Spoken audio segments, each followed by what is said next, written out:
Forvitni, Skapa, Speki. Good evening, my friends. Hravntyr, your favorite Skald of Cthulhu here on Evil Bedtime Stories, and tonight I'd like to talk about an iceberg I found that covers urban legends in the US. Like the vid, sub to the channel, on to the legends. Wait a second, something feels off. I don't know about you, but it just feels better, doesn't it? Alright. The tip of the iceberg, so to speak, starts predictably with some rather well-known entries, and a few I actually didn't know off the top of my head. First up, probably the most famous of all is Sasquatch. What can really be said about our favorite elusive humanoid, stalking through the forests and leaving giant footprints behind? Some people believe Bigfoot to be entirely mythical, while others, like Joe Rogan famously, hold it may have been some genetic milestone on the path towards humanity.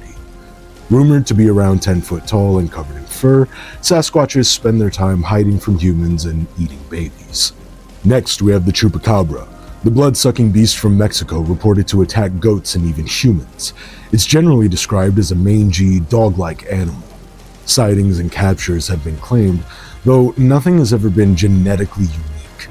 Generally, Chupacabra captures are sick animals. It does make you wonder just how much heavy lifting is keeping your pet from looking like a blood-sucking fiend. The next entry says a hook on the car door, which refers to an old legend of a young couple making out in a car at the top of a hill. An early version of the myth comes from a Dear Abby submission that reads, "If you are interested in teenagers, you will print this story." I don't know whether it's true or not, but it doesn't matter because it served its purpose on me. A fellow and his date pulled into their favorite lover's lane to listen to the radio and do a little necking. The music was interrupted by an announcer who said there was an escaped convict in the area who had served time for rape and robbery. He was described as having a hook instead of a right hand. The couple became frightened and drove away. When the boy took his girl home, he went around to open the car door for her. That's when he saw a hook on the door handle. I don't think I will ever part to make out as long as I live. I hope this does the same for other kids. So this legend has been around for a long time, though my personal favorite version comes from a 2012 post to 4chan that reads as follows. Man and girl go out to drive under moonlight. They stop at a side of road. He turned to his girl and say, "Baby, I love you very much." "What is it, honey?" "Our car is broken down. I think the engine is broken. I'll walk and get some more fuel." "Okay, I'll stay here and look after our stereo. There have been news reports of stairs being stolen." "Good idea. Keep the doors locked no matter what. I love you, sweaty." So the guy left to get full for the car. After 2 hours, the girl say, "Where is my baby? He was supposed to be back by now." Then the girl hear a scratching sound and a voice say, "Let me in." The girl doesn't do it, and then after a while she goes to sleep. The next morning she wakes up and finds her boyfriend still not there. She gets out to check, and man door hand hook car door. I'm telling you, of all the scary stories I've ever read, that is the strongest ending I have ever seen. The next entry, the 27 Club, refers to celebrities, mostly musicians, who died at the age of 27. Members of the club include Kurt Cobain, Brian Jones, Jim Morrison, Amy Winehouse, Robert Johnson, Janis Joplin, Jimi Hendrix, and more. This one is less of an urban legend and more of just a weird provable fact. There are actually a few of those in this iceberg, but to me the iceberg's interesting enough to warrant it. Another sub-legend that came from this that I knew growing up was that it's bad luck to have a white lighter because a number of the club members had white lighters in their pockets at time of death. I do believe that there are also a number of other celebrities not in the 27 Club that have been found with white lighters. For me growing up, it was just always, you always caught some shit if you pulled out a white lighter. Next up, there are Thunderbirds. The Thunderbird in Native American mythology is a powerful spirit in the form of a bird. By the Thunderbird, the earth was watered and vegetation grows. Lightning was believed to flash from its beak, and the beating of its wings was thought to represent the rolling of thunder. It was often portrayed with an extra head on its abdomen. The Thunderbird was frequently accompanied by lesser bird spirits, often in the form of eagles or falcons. Although it is best known from North America, evidence of similar figures has been found throughout Africa, Asia, and Europe, where it is associated with the woodpecker. Over the last 100 years or so, there have still been sightings along the I-80 frontier, Pine Creek Valley, dark skies, and Elk County landscapes of the Pennsylvania wilds. I can't help myself thinking about the Stormvale Castle Stormhawks in Elden Ring, right? Like, perhaps they have some inspiration from these Thunderbirds. Once, there was even said to have been a photo of a Thunderbird.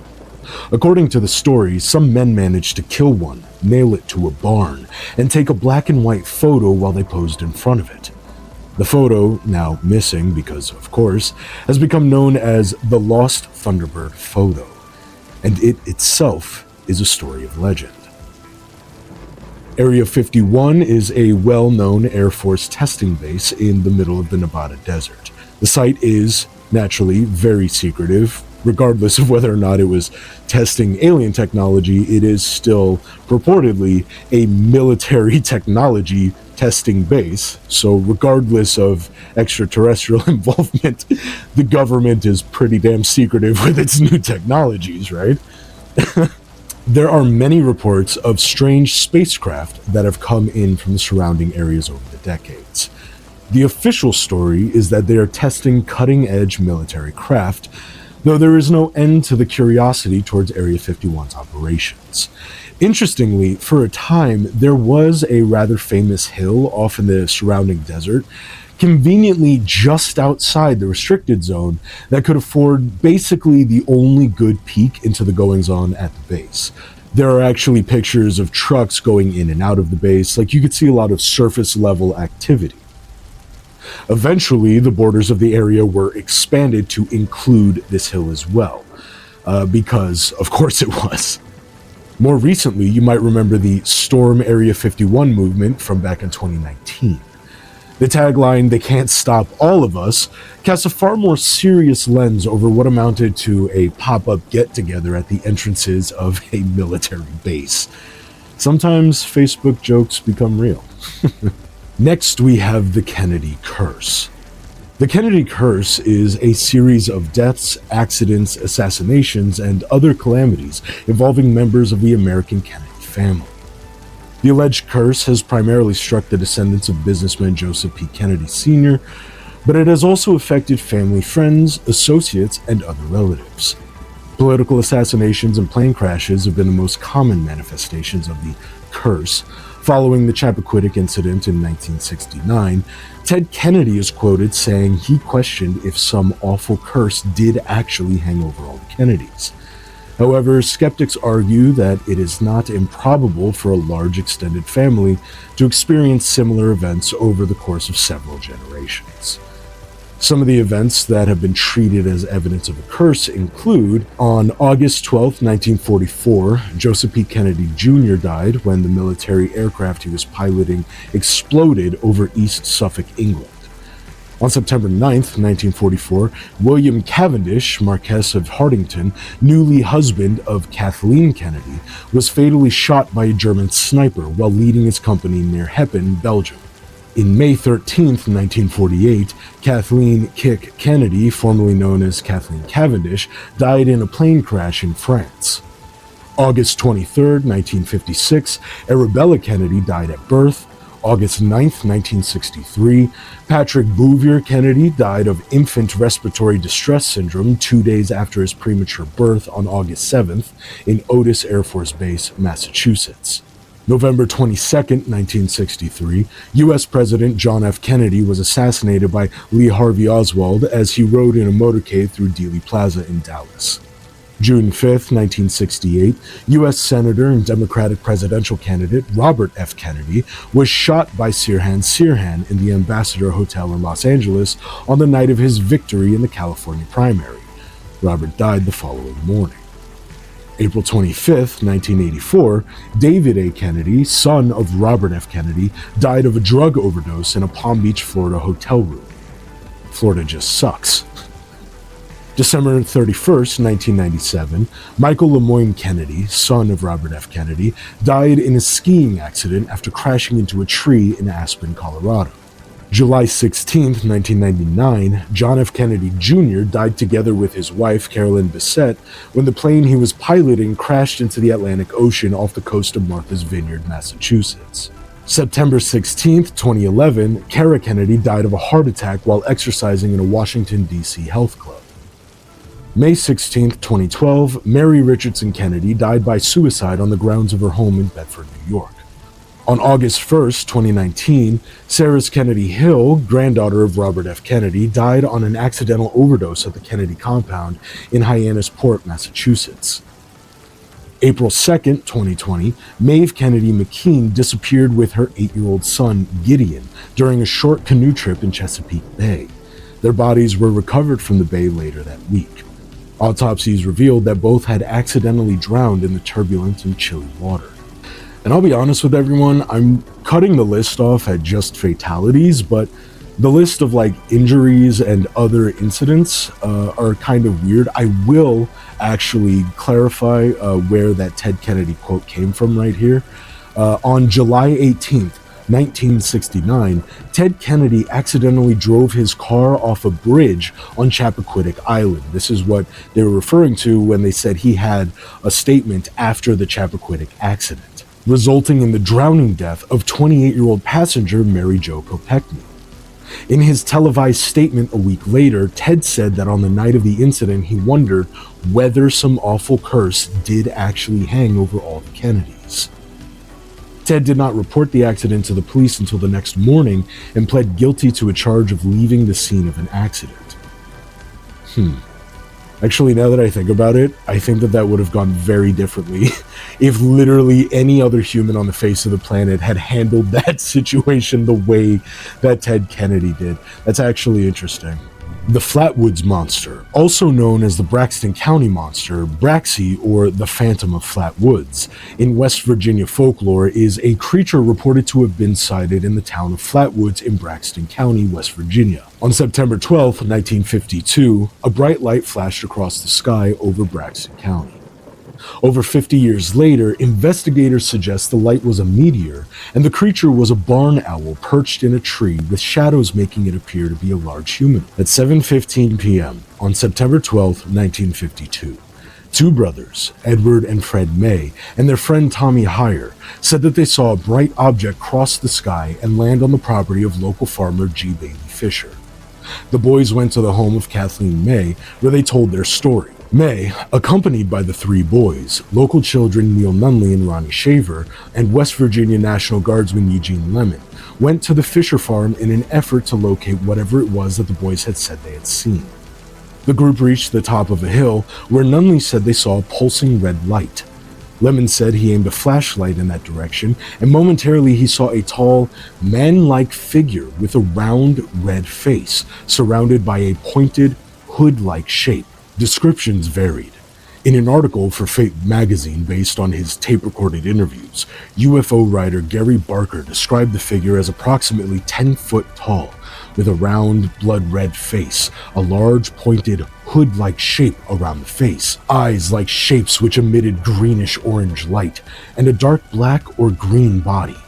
May described the figure as having small, claw-like hands, clothing like folds, and a head that resembled the ace of spades.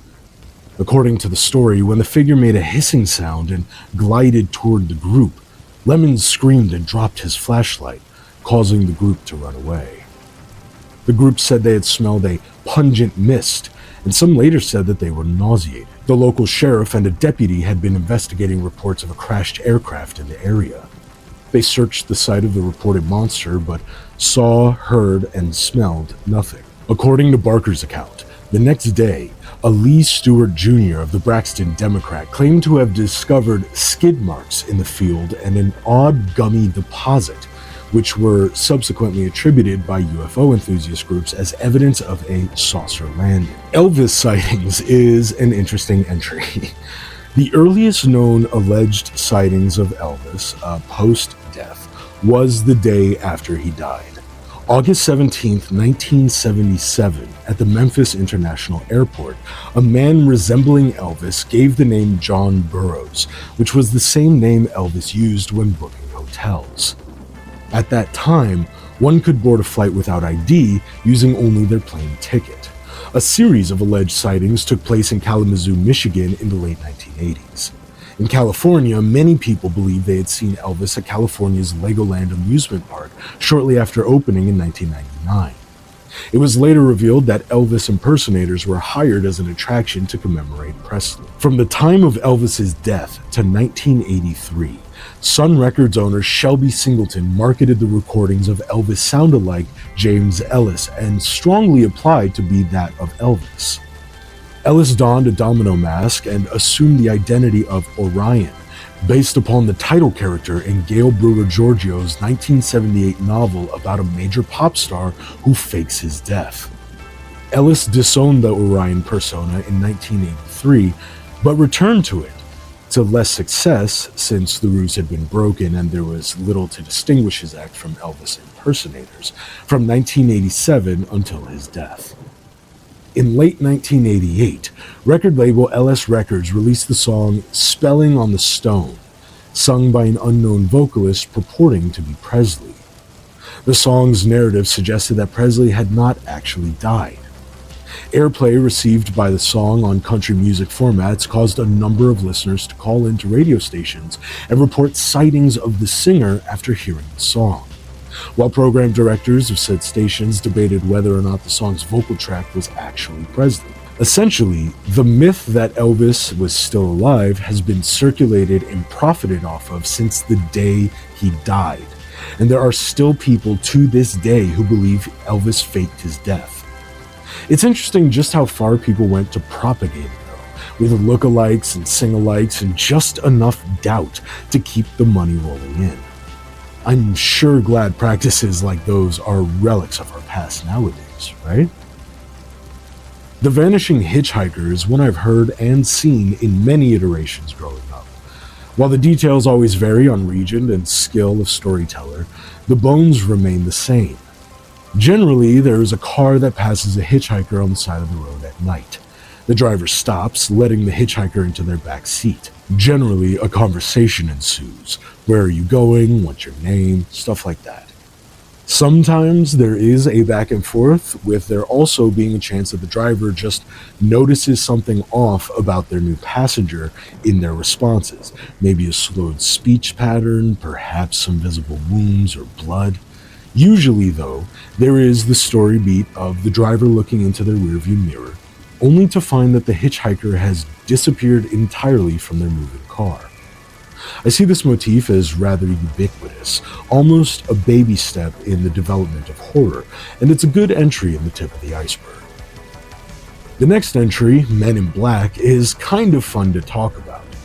So yes, the Will Smith movies, Men in Black, so big that Michael fucking Jackson has a cameo in one of them begging to become a member, is based on a real urban legend in the US. Hand in hand with the Roswell legend, the Men in Black are the government officials who show up at your door after you've witnessed something extraterrestrial, or just something that you shouldn't have.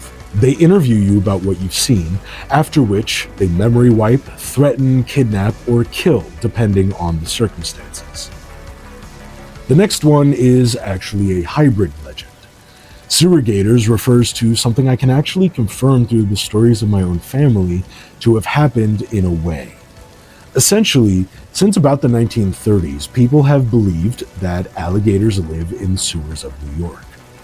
The thing is, this legend comes from a bit of a pet craze that apparently my grandmother herself took part in. Sold as exotic pets, there actually were people who would buy baby alligators, not considering that it would grow, or just not knowing, not asking questions on whether it would grow bigger than the size it was. More of an impulse buy, really. My grandmother bought a baby gator, as the story goes, and flushed it down the toilet as it started to get too big. I've heard that this is a common story beat as well.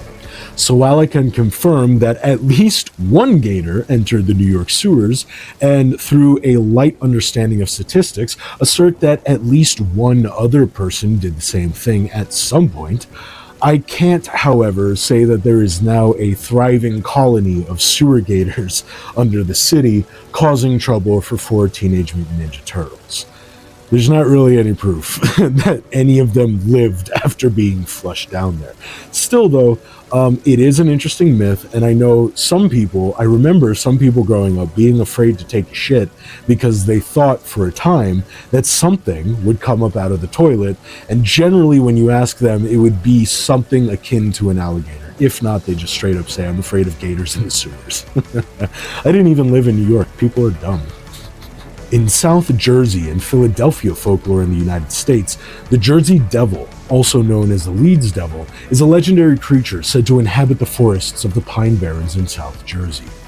The creature is often described as a flying biped with hooves, but there are many variations. The common description is that of a bipedal kangaroo-like or wyvern-like creature with a horse or goat-like head, leathery bat-like wings, horns, small arms with clawed hands, legs with cloven hooves, and a forked or pointed tail. It is also said that it has a strange elongated body and a thick tail. It has been reported to move quickly and is often described as emitting a high-pitched, blood-curdling scream. According to popular folklore, the Jersey Devil originated with a Pine Barrens resident named Jane Leeds, known as Mother Leeds. The legend states that Mother Leeds had 12 children and, after discovering she was pregnant for the 13th time, cursed the child in frustration, declaring that the child would be the devil. In 1735, Mother Leeds was in labor on a stormy night while her friends gathered around her.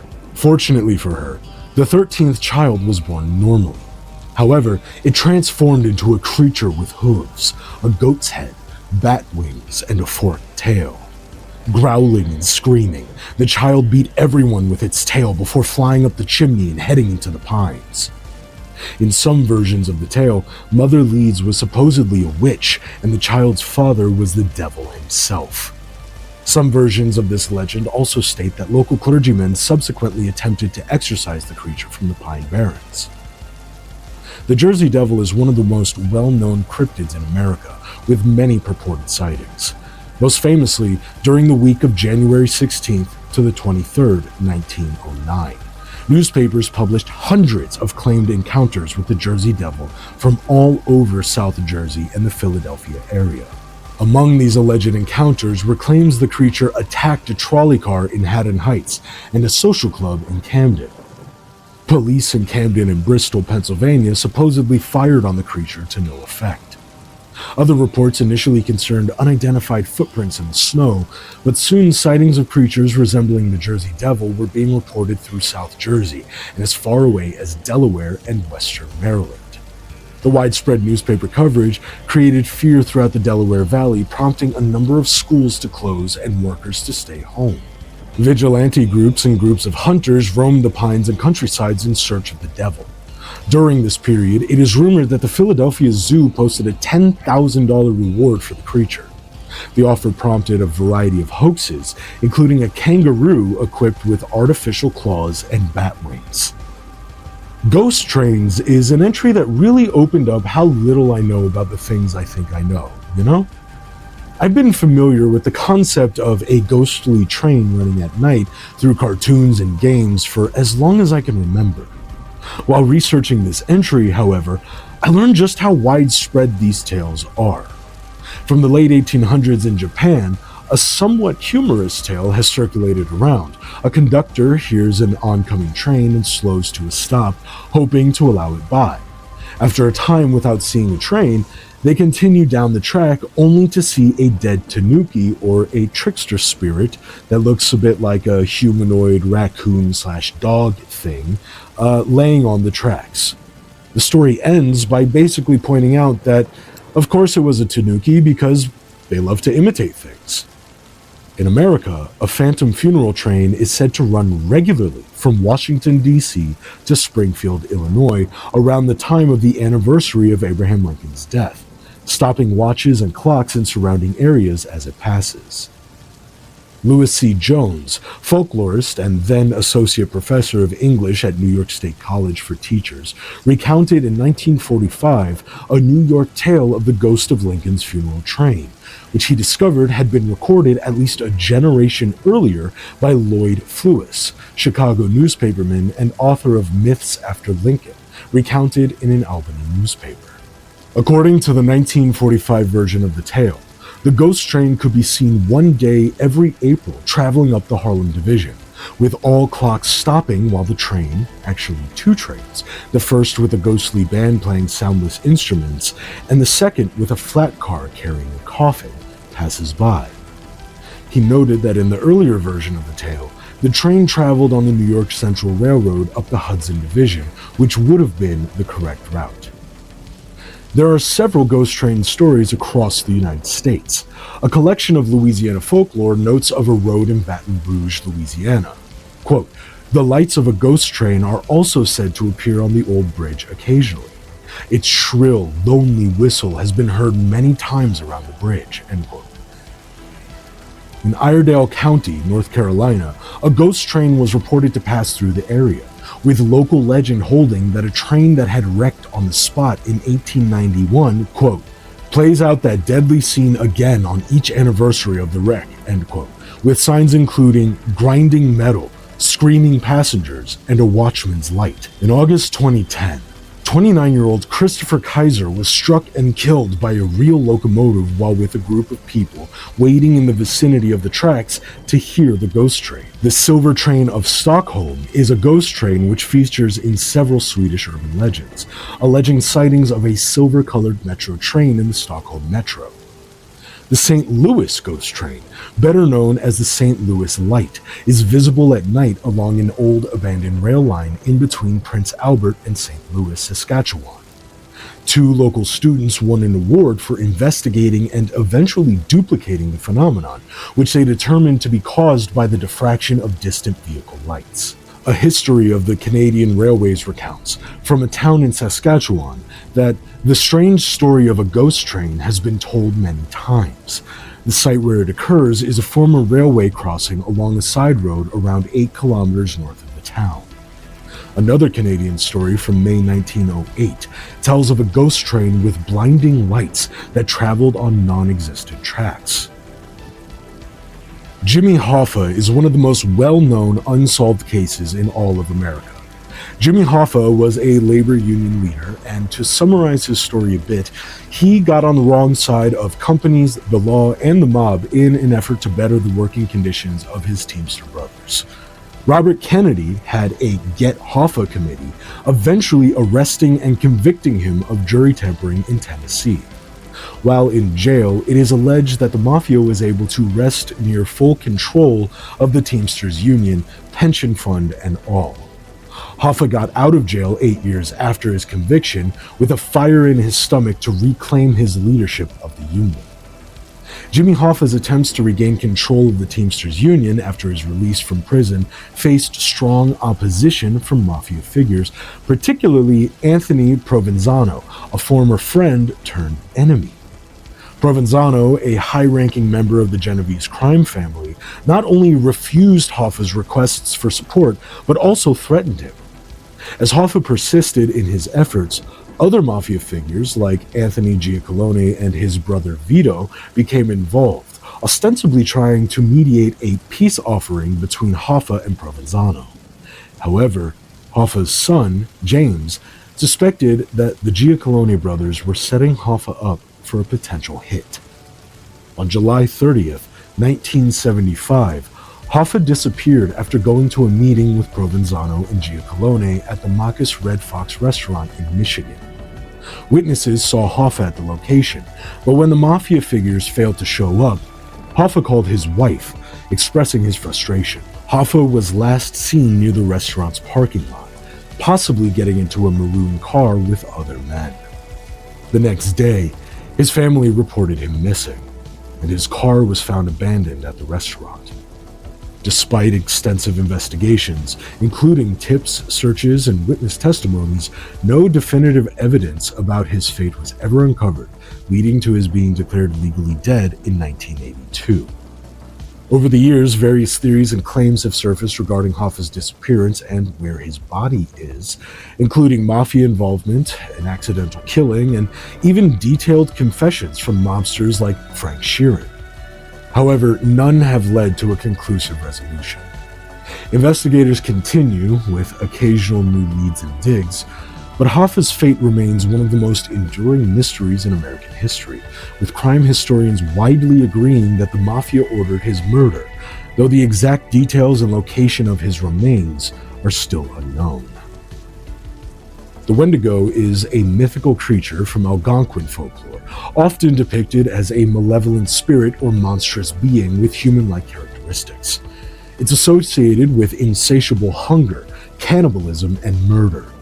The Wendigo is a symbol of greed and excess, embodying the fears of starvation and cold during harsh winters. Its origins in Native American culture include various descriptions and names depending on the tribe, but it is consistently portrayed as a supernatural being driven by an unending need to consume human flesh, growing larger with each meal, yet never satisfied.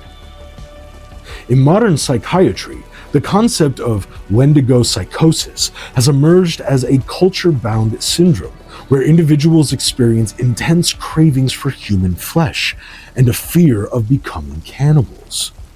Although its existence is debated, with some viewing it as a cultural construction rather than a genuine psychiatric disorder, historical cases have been documented. Lizzie Borden, in 1860, was an American woman famously tried and acquitted for the 1892 axe murders of her father, Andrew Borden, and her stepmother, Abby Borden, in Fall River, Massachusetts. Despite her acquittal, Lizzie remained the primary suspect in the case, living the rest of her life under a cloud of suspicion.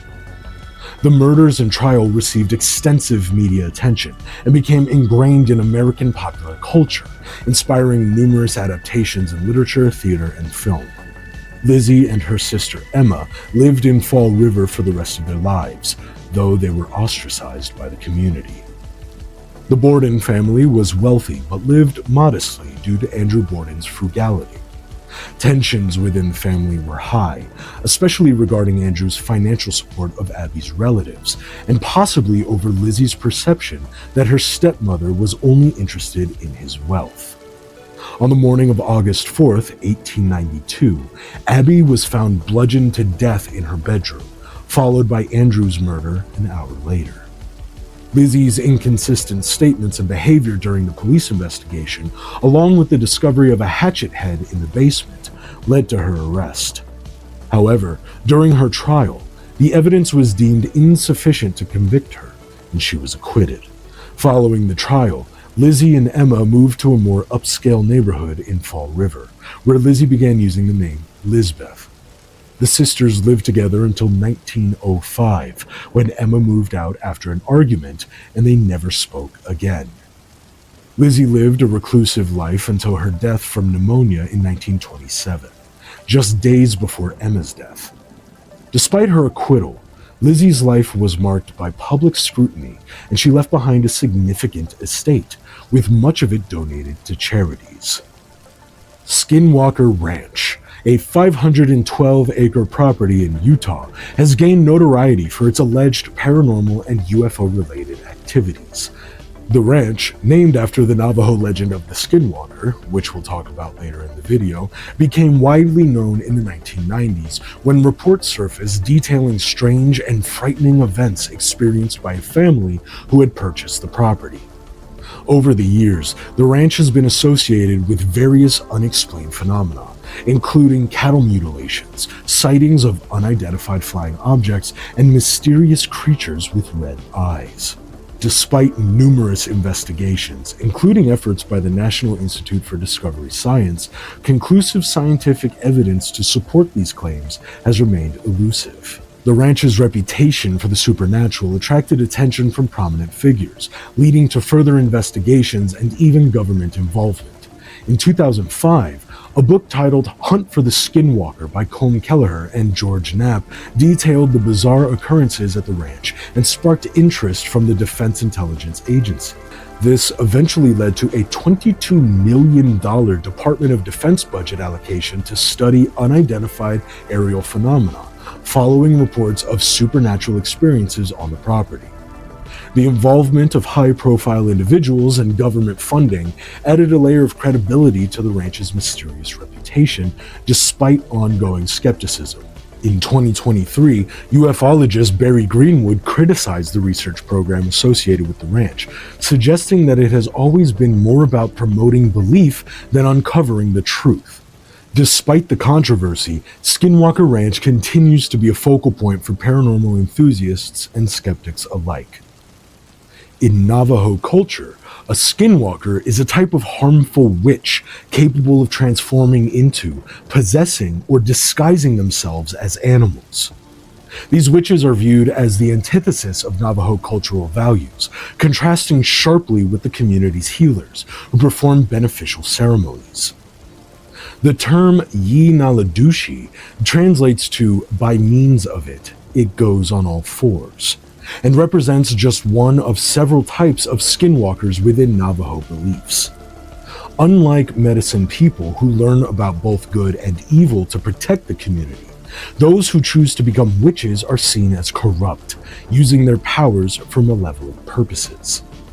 The legend of skinwalkers is deeply rooted in Navajo tradition, but is rarely discussed with outsiders due to cultural taboos and the complexities of the belief system.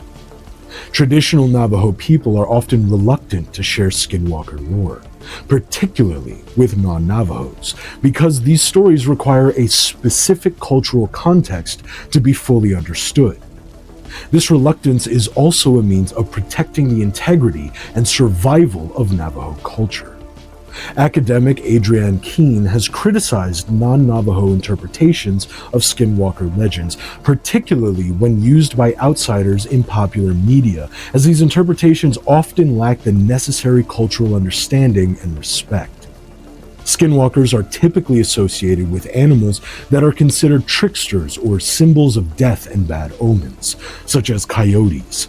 Stories about skinwalkers vary, with some depicting life and death struggles between Navajos and skinwalkers, while others are encounter stories that end in a stalemate or the skinwalker being scared away.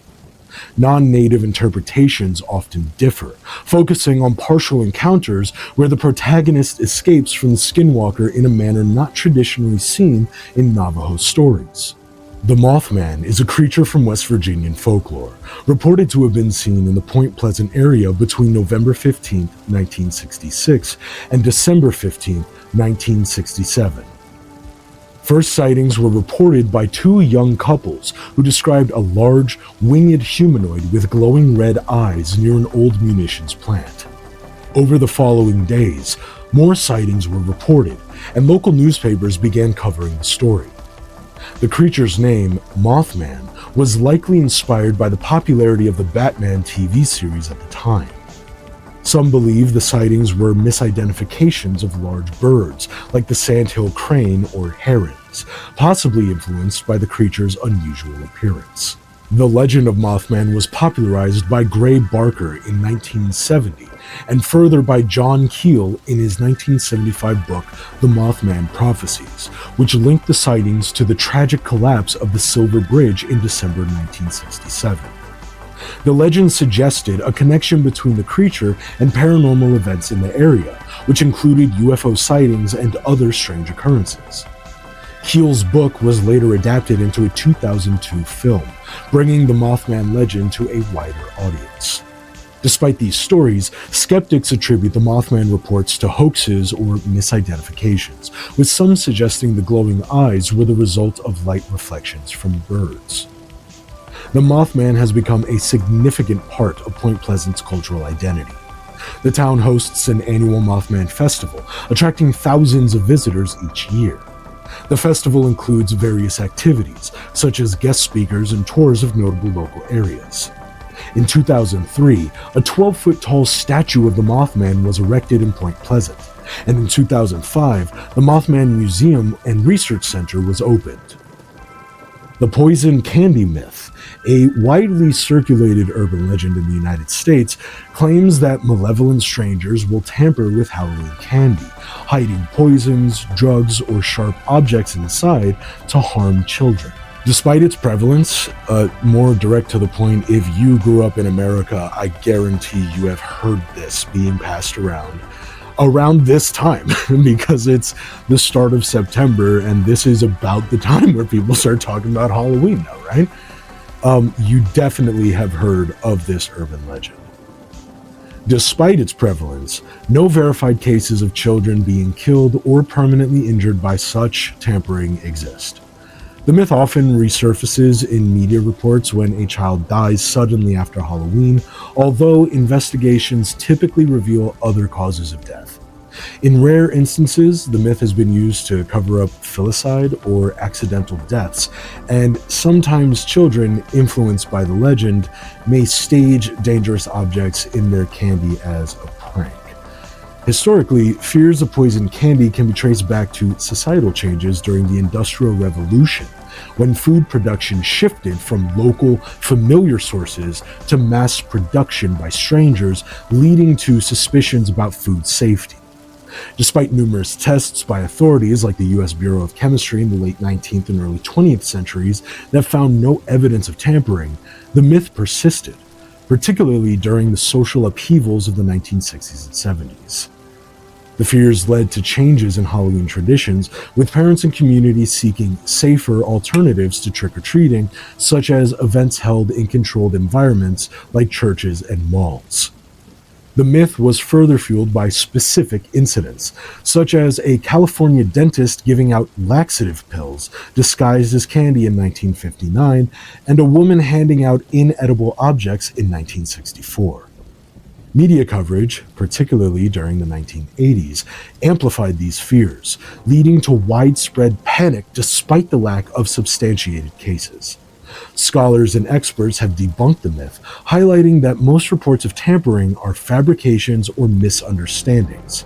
Yet the myth continues to influence Halloween practices and parental behavior. I'll just point out to anyone who's interested, unless you're talking about someone who's just an absolute nihilistic sociopath, which they exist, right? It's totally within the realm of possibility for it to happen. No one is giving out drugs as candy to kids. That's too expensive. It's just not going to happen. The ghost of U.S. President Abraham Lincoln, known as the White House Ghost, is one of the most famous and frequently reported apparitions in American history. Numerous individuals, including notable figures like First Lady Grace Coolidge, Queen Wilhelmina of the Netherlands, and Prime Minister Winston Churchill, have claimed to see Lincoln's ghost in the White House. These encounters often describe Lincoln standing in various rooms, appearing solemn or contemplative. The most famous incident involved Churchill, who reportedly encountered Lincoln's ghost after a bath. Many White House residents and staff members have also reported feeling Lincoln's presence, hearing his footsteps, or seeing his ghost in different parts of the building. Notably, Eleanor Roosevelt mentioned sensing Lincoln's presence and observed the family dog reacting to the unseen specter. Other prominent figures, such as Dwight Eisenhower's press secretary and First Lady Lady Bird Johnson's press secretary, also claimed to feel Lincoln's presence. In addition to the White House, Lincoln's ghost has been reported at other locations, including his former home and even a phantom train along the route of his funeral procession, like we talked about earlier. Lincoln is not the only family member believed to haunt the White House. His son, Willie Lincoln, who died in the White House at the age of 11, has also been reported as a ghostly presence. Staff members of the Grant administration in the 1870s first reported seeing Willie's ghost, and sightings continued into the 1960s, with President Lyndon B. Johnson's daughter, Linda Bird Johnson Robb, claiming to have seen and spoken with him. Alright, And the last entry on the first layer of the urban legend Iceberg is admittedly kind of a mild. Hey guys, Hravntyr the editor here to fix up the heaping pile of shit that I served up in the only take that I took for the Wampus Cat. So, here we go. The Wampus Cat is a mythical creature found in various regions, including Missouri, Arkansas, and the Appalachians, where it's known by different names like the Gallywampus or Whistling Wampus. Described as a half-dog, half-cat beast that can move on two legs or on all fours, and in some cases all six, it is said to appear at dusk or dawn and possesses piercing yellow eyes that can drive those who see it to madness. While non-Native American cultures depict it as a malevolent, howling creature, Cherokee folklore offers a different, deeper origin. In Cherokee legend, the Wampus Cat is linked to the Iwa, the spirit of madness, which terrorized a village by driving its victims insane. A brave warrior named Standing Bear was sent to defeat the demon, but returned mentally broken. His wife, Running Deer, seeking revenge, donned a magical bobcat mask and used a special paste to conceal her presence. She tracked the Iwa to a stream and, using the cat's spirit magic, turned the demon's power back on itself, forcing it to flee. Running Deer was honored as the spirit talker and home protector, and some believe her spirit lives on in the Wampus Cat, continuing to guard her tribe's land from dark forces. Starting off the layer just beneath the surface is Polybius. Should have probably been a little bit further down. I will say this iceberg is not necessarily the best sorted, but the variety, to me at least, keeps it a little bit interesting. Polybius is a fictional arcade game from 1981 that features prominently in an urban legend, which claims it was part of a government psychological experiment. According to the legend, this mysterious game was introduced in Portland, Oregon, and was known for its highly addictive and psychoactive effects on players. The legend suggests that the machines were monitored by men in black, who collected data on the game's impact. After a short period, the Polybius machines reportedly vanished from arcades without a trace. The legend includes a supposed manufacturer named Sinneslush, a name crafted from German words meaning sense delete or sensory deprivation. However, it is considered a hoax, as no authentic Polybius arcade machines or ROM dumps have ever been verified. The story has evolved over time with various claims of sightings and experiences, but no concrete evidence has supported its existence. The Missing 411 conspiracy theory, popularized by David Paulides, claims that a significant number of people have gone missing from national parks and other locations under mysterious circumstances, suggesting a hidden pattern or conspiracy. Paulides has cataloged over 1,400 cases of disappearances, presenting them as a part of a broader, unexplained phenomenon. He often invokes supernatural or cryptozoological explanations, but avoids providing a concrete cause for these disappearances, leaving the theory open to various speculative interpretations. If you like my channel, you probably enjoy Wendigoon, who has covered some 411 cases, and friend of his, the Lore Lodge, which covers primarily missing 411 cases. For as long as I can remember, the story that Walt Disney had his head severed and cryogenically frozen before his death has been around. It wasn't until researching for this video that I found his very own daughter confirming that he was, in fact, entirely cremated, and that his head is not waiting on a frozen shelf to be thawed out as soon as technology can sustain its new life. Cryogenic freezing is kind of a far way away from working like that. The fluids in our bodies, when they freeze, they turn to ice.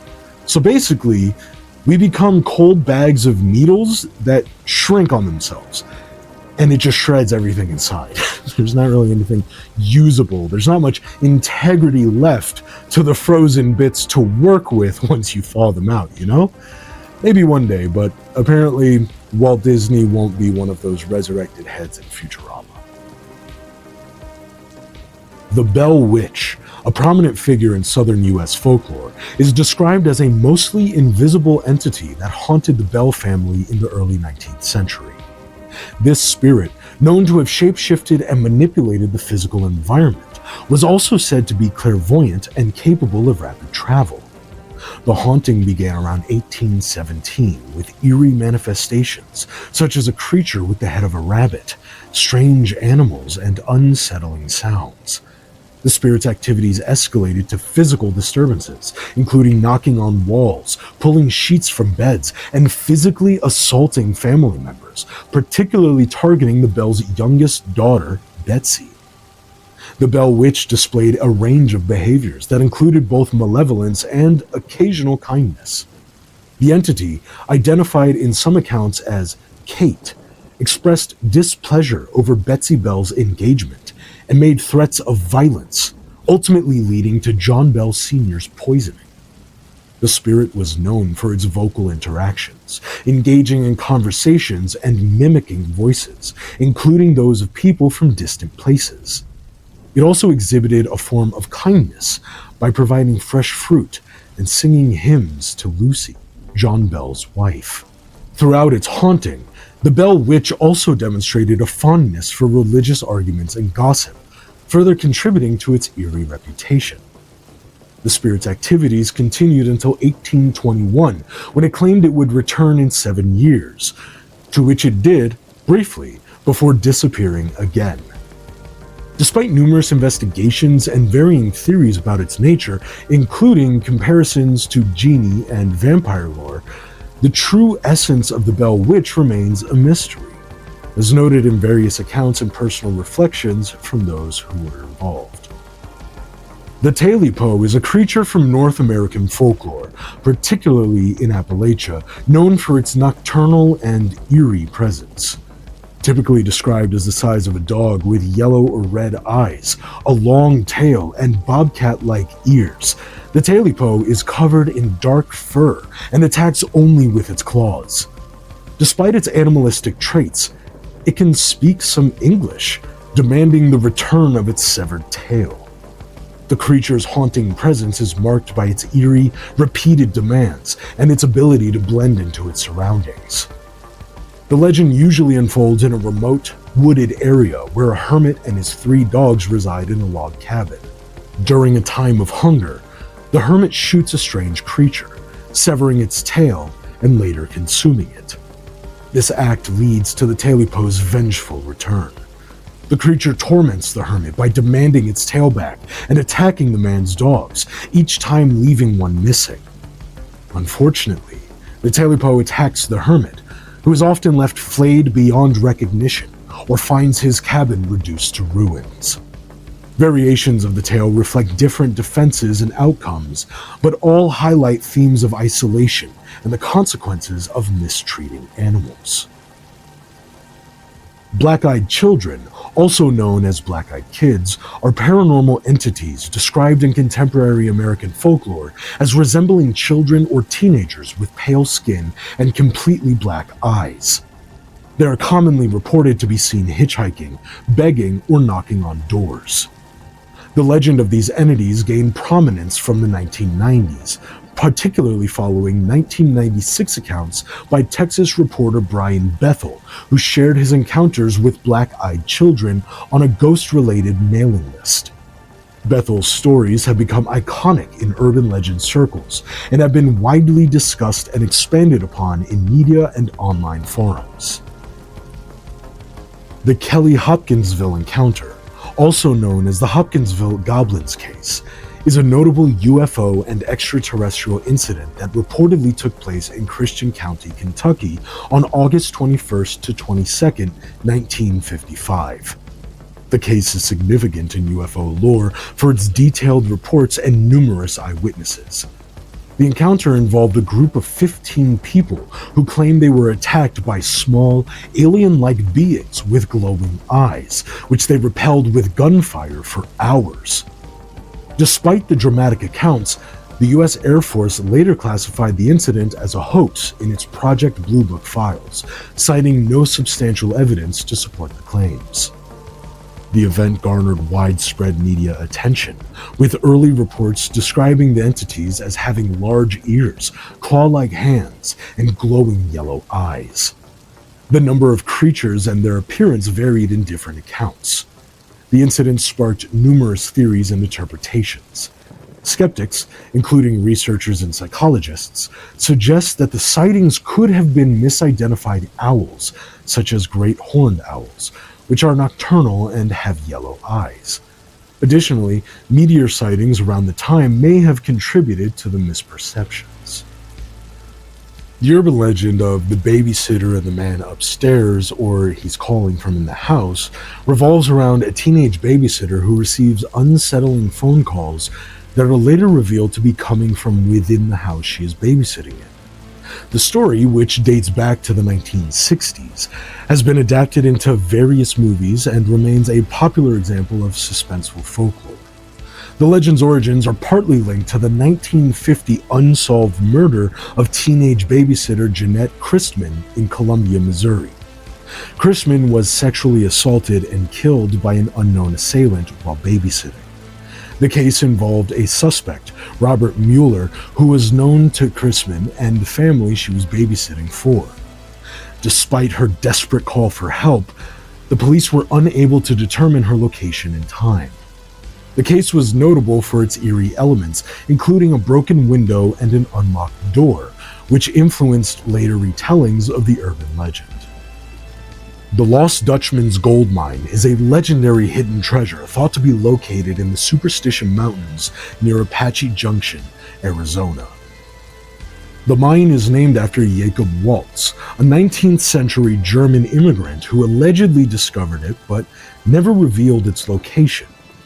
The legend of the mine has become one of the most famous lost treasure tales in American history, attracting thousands of seekers each year, some of whom have died in their quest.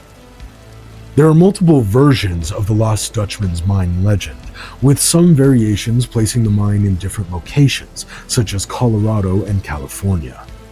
These stories often blend with other local myths, such as tales of lost Apache gold and soldiers' treasure. Despite the numerous accounts and searches, the exact location of the mine remains unknown, with theories suggesting it might even be submerged under Apache or Roosevelt Lake. According to one legend, an Apache family discovered a rich gold mine in the Superstition Mountains, which was later attacked by Apaches, leading to a massacre. In a related story, Dr. Thorne, who treated a wounded Apache, was allegedly shown the mine's location but could not relocate it later. These tales blend fact and fiction, with the Peralta family and a purported massacre influencing the narrative. Historians like Blair argue that many aspects of these stories, such as the Peralta massacre and the involvement of Dr. Thomas, are largely mythical or distorted versions of real events. The core of the Lost Dutchman's tale involves Jacob Waltz, a German immigrant who is said to have discovered a rich gold mine in the Superstition Mountains. Waltz's story, often mixed with elements from other legends, as we talked about before, suggests that he found the mine and either shared its location or left clues. Despite numerous searches and expeditions, including those by notable figures like Adolf Ruth, who met a mysterious and tragic death, the mine's location remains elusive. The area has seen multiple deaths and disappearances, contributing to its mystique. Lost Dutchman State Park now preserves part of the Superstition Mountains, where hiking and camping are popular activities amidst the legend's backdrop. The skunk ape is a mythical, human-like creature reputed to live in the forests and swamps of the southeastern United States, particularly Florida. It is often likened to Bigfoot, with which it shares similar characteristics but is generally described as smaller, around 5 to 7 feet tall, and covered in reddish-brown hair. The creature is named for its strong, unpleasant odor, akin to that of a skunk. Despite numerous anecdotal reports, disputed photographs, and alleged footprints, the majority of mainstream scientists dismiss the skunk ape as a product of folklore, misidentification, and hoax, rather than a genuine animal. Historical and modern sightings of the skunk ape have occurred primarily in Florida, Georgia, and Alabama. Notable alleged encounters include reports from 1929 of a creature disturbing a bat tower, a 1942 incident involving a creature attacking a vehicle, and a series of sightings in the 1960s and 70s. During this time, alleged encounters were reported across Florida, with some accounts involving attacks on livestock and even interactions with law enforcement. Despite these reports, investigations often yielded no concrete evidence, leading to skepticism about the creature's existence. Skeptics suggest that the creature might have been a misidentified Florida black bear suffering from mange, or that the reports could have been fabricated. The National Park Service and other skeptical investigators consider the skunk ape to be a hoax. Nevertheless, reports of sightings continue into the present day, with many claiming to have observed the creature, maintaining its place in local folklore and popular culture. On November 13, 1974, Ronald DeFeo Jr. murdered 6 members of his family at their home on 112 Ocean Avenue in Amityville, Long Island. Convicted of second-degree murder in November 1975, DeFeo received a sentence of 6 terms of 25 years to life in prison and died in March 2021. In December 1975, George and Kathy Lutz, along with their 3 children and dog, moved into the house, only to flee after 28 days, claiming that they were terrorized by paranormal activities. The Lutzes purchased the house, which had been vacant for 13 months, for $80,000. The 5-bedroom Dutch colonial home included the previous owner's furniture, and the Lutzes decided to proceed with the purchase despite knowing about the DeFeo murders. Upon moving in, a priest, referred to as Father Mancuso in the book The Amityville Horror, was called to bless the house. He reportedly experienced paranormal occurrences but did not mention them to the Lutzes at the time. The Lutzes' experiences intensified, leading them to leave the house on January 14, 1976, claiming the phenomena had followed them to a temporary residence. The Lutzes' experiences were chronicled in the book The Amityville Horror, based on tape-recorded recollections submitted to author Jay Anson. The book was highly successful, selling around 10 million copies. The Amityville story continued in several other books and inspired numerous films. However, there have been disputes over the accuracy of the events described, with various parties, including the priest involved and subsequent homeowners, challenging the claims made by the Lutzes. Despite polygraph tests indicating the Lutzes' honesty, critics argue that the story may have been fabricated, as later residents reported no unusual occurrences in the house. The story has spawned 35 movies to date. Robert the Doll is a reportedly haunted doll currently displayed at the East Martello Museum in Key West, Florida. Originally owned by artist Robert Eugene Otto, the doll was a gift from Otto's grandfather, who purchased it in Germany in 1904. Otto, known for his eccentricity, kept the doll in his family home at 534 Eaton Street while he studied art in New York and Paris.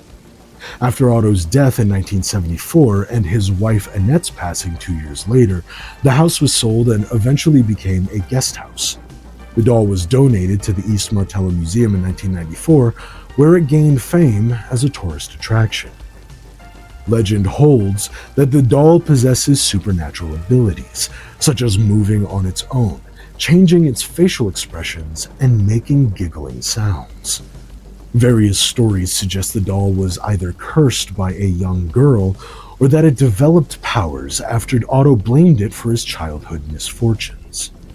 Local folklore also claims that the doll has been linked to a series of misfortunes, including accidents and personal setbacks, and that visitors who do not show respect to Robert may experience bad luck following their visit. The museum actually has a rather extensive collection of letters from visitors who were disrespectful to Robert, begging his forgiveness in the light of their newfound bad luck. The baby roast, also known as the hippie babysitter or the cooked baby, is an urban legend involving the horrifying scenario of a baby being roasted alive by a babysitter or sibling. This disturbing tale often revolves around a miscommunication or the caregiver being intoxicated or insane. In some versions, the cooked baby is even served as food to the parents, creating a gruesome and macabre twist.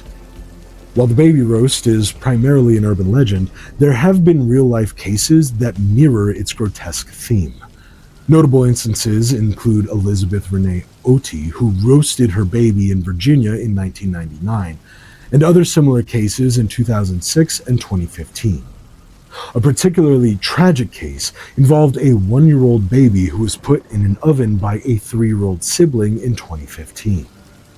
Another case in 2016 in Texas involved a mother who, under the influence of drugs, put her daughter in an oven. These real-life events have shocked the public and brought the disturbing legend closer to reality. Oh, actually, I have to remember to edit this part in between those two paragraphs. Put it in that generally the legend states that a babysitter or a sibling will get kind of high or, whatever, maybe a little bit forgetful, and they go to make dinner, and while they're making dinner, they check on the baby, and they get these two things mixed up in their head. Sometimes there is a humorous aspect to this rather dark urban legend, with the tale going that essentially the babysitter, makes dinner and then tucks in the baby or checks on the baby, and then goes off to drink or smoke some weed or what have you, and they come back to check on the baby again, and they find a turkey tucked in, and then they check the oven, and oh no, baby's in the oven. The legend of Cropsey originates from a family tragedy involving George Cropsey, a once respected businessman who becomes insane after losing his family, typically due to a fire caused by irresponsible campers or camp staff.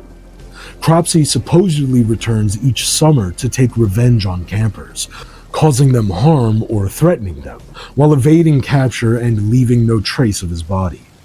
Campers report eerie encounters, threatening symbols and sightings, perpetuating the legend. The legend took on a chilling reality with Andre Rand, a criminal involved in a series of child kidnappings and murders.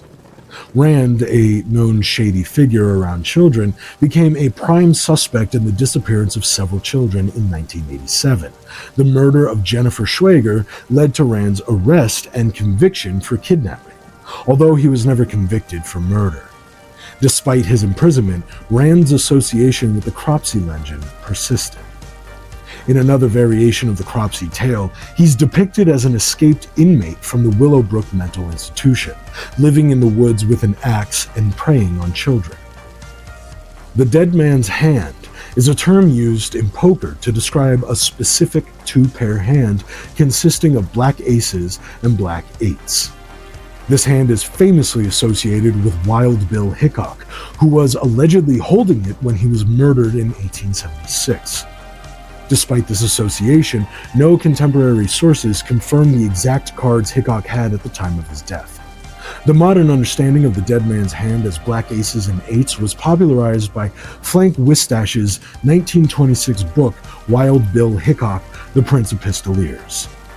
Since Wild Bill Hickok's death, the belief that a certain combination of cards can be lethally unlucky has pervaded in many shapes and forms over the years. I'll be honest, to me this is an above-the-surface entry as well, but it doesn't really matter. The 2016 clown sightings were a kind of global phenomenon, characterized by reports of people dressed as menacing clowns appearing in unusual locations, like forests and near schools, and at people's doors, causing widespread panic.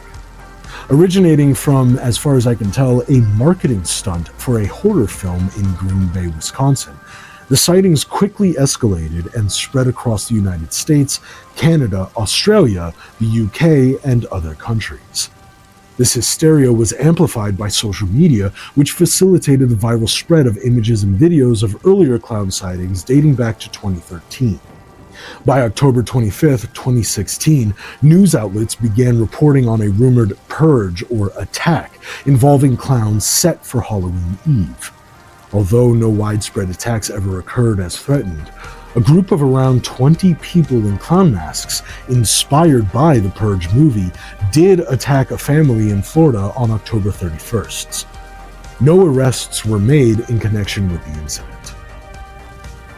The urban legend known as the boyfriend's death or the scratching car centers around a chilling story that has been told and retold in various forms since at least 1964.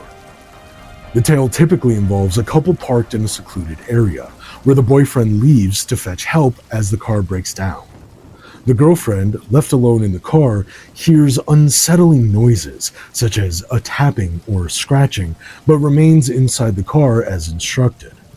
When the boyfriend does not return, a rescue arrives only for her to discover that the noises were caused by her boyfriend's severed head or body, with the head often found impaled on the car's roof or hanging from a tree.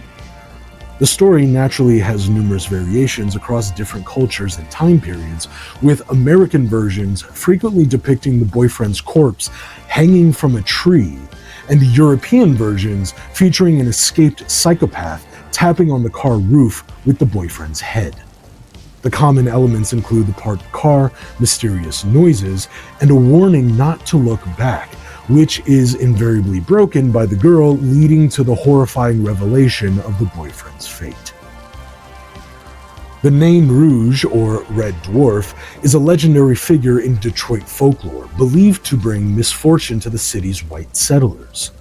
The legend gained prominence in the 1880s, though some suggest its origins might be linked to French or Native American stories. The Nain Rouge is said to have cursed Detroit's founder, Antoine de la Mothe Cadillac, leading to a series of misfortunes in his life.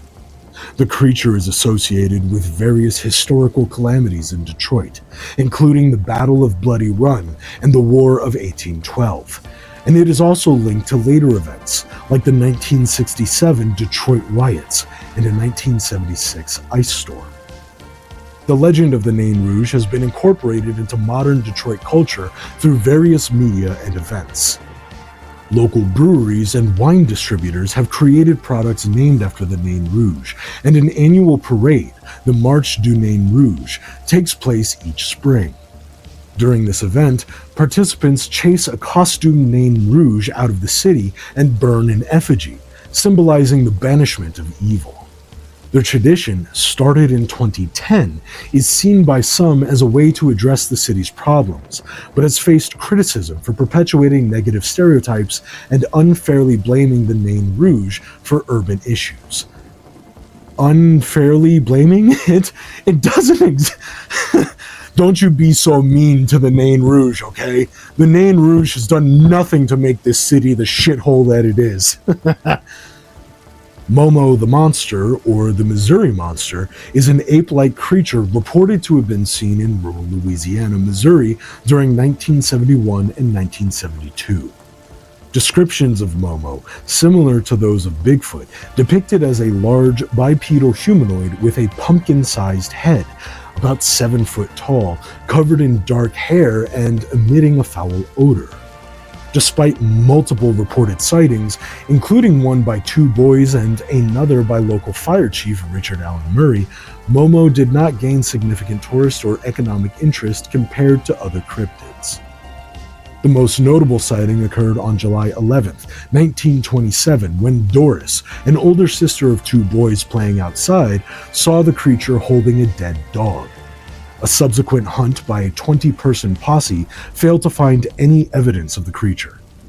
In 2019, the events of 1972 were dramatized in the docudrama horror film Momo, the Missouri Monster, which featured appearances by Bigfoot researchers Cliff Barackman and James Bobo Frey. Additionally, Six Flags St. Louis had a ride named after Momo that operated from 1973 to 1994.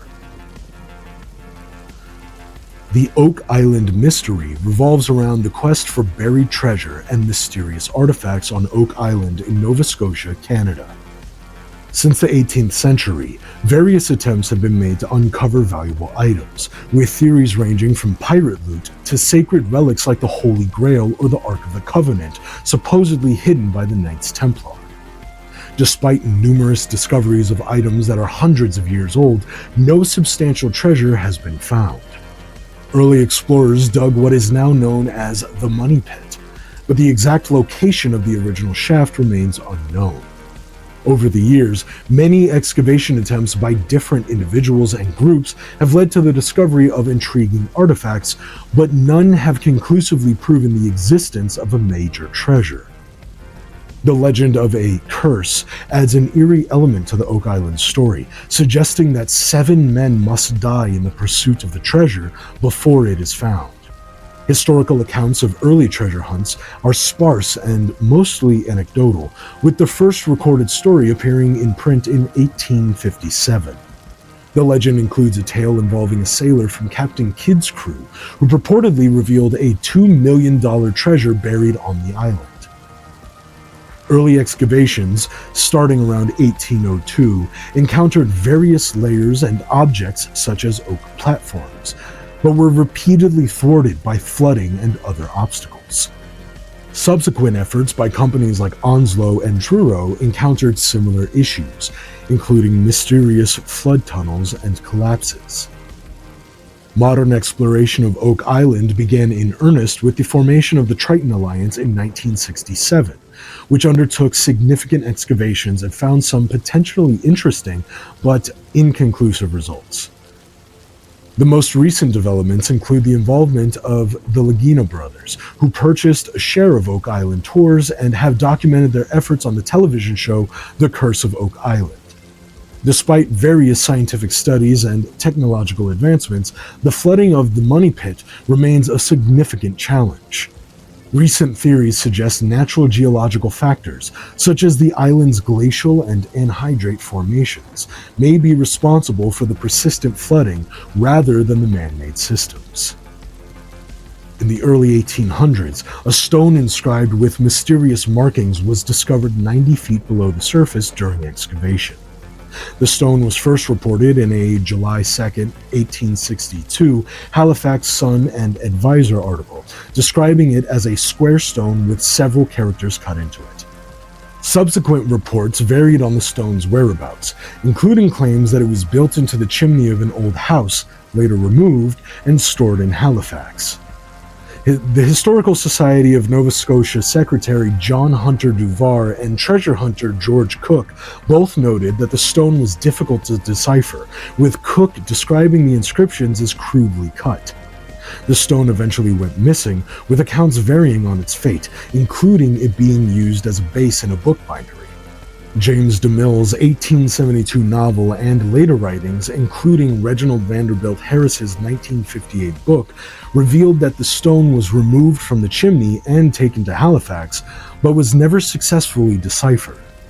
An 1893 prospectus claimed that the stone had been decoded to read, 10 feet below are 2 million pounds buried. However, the claim lacked verification.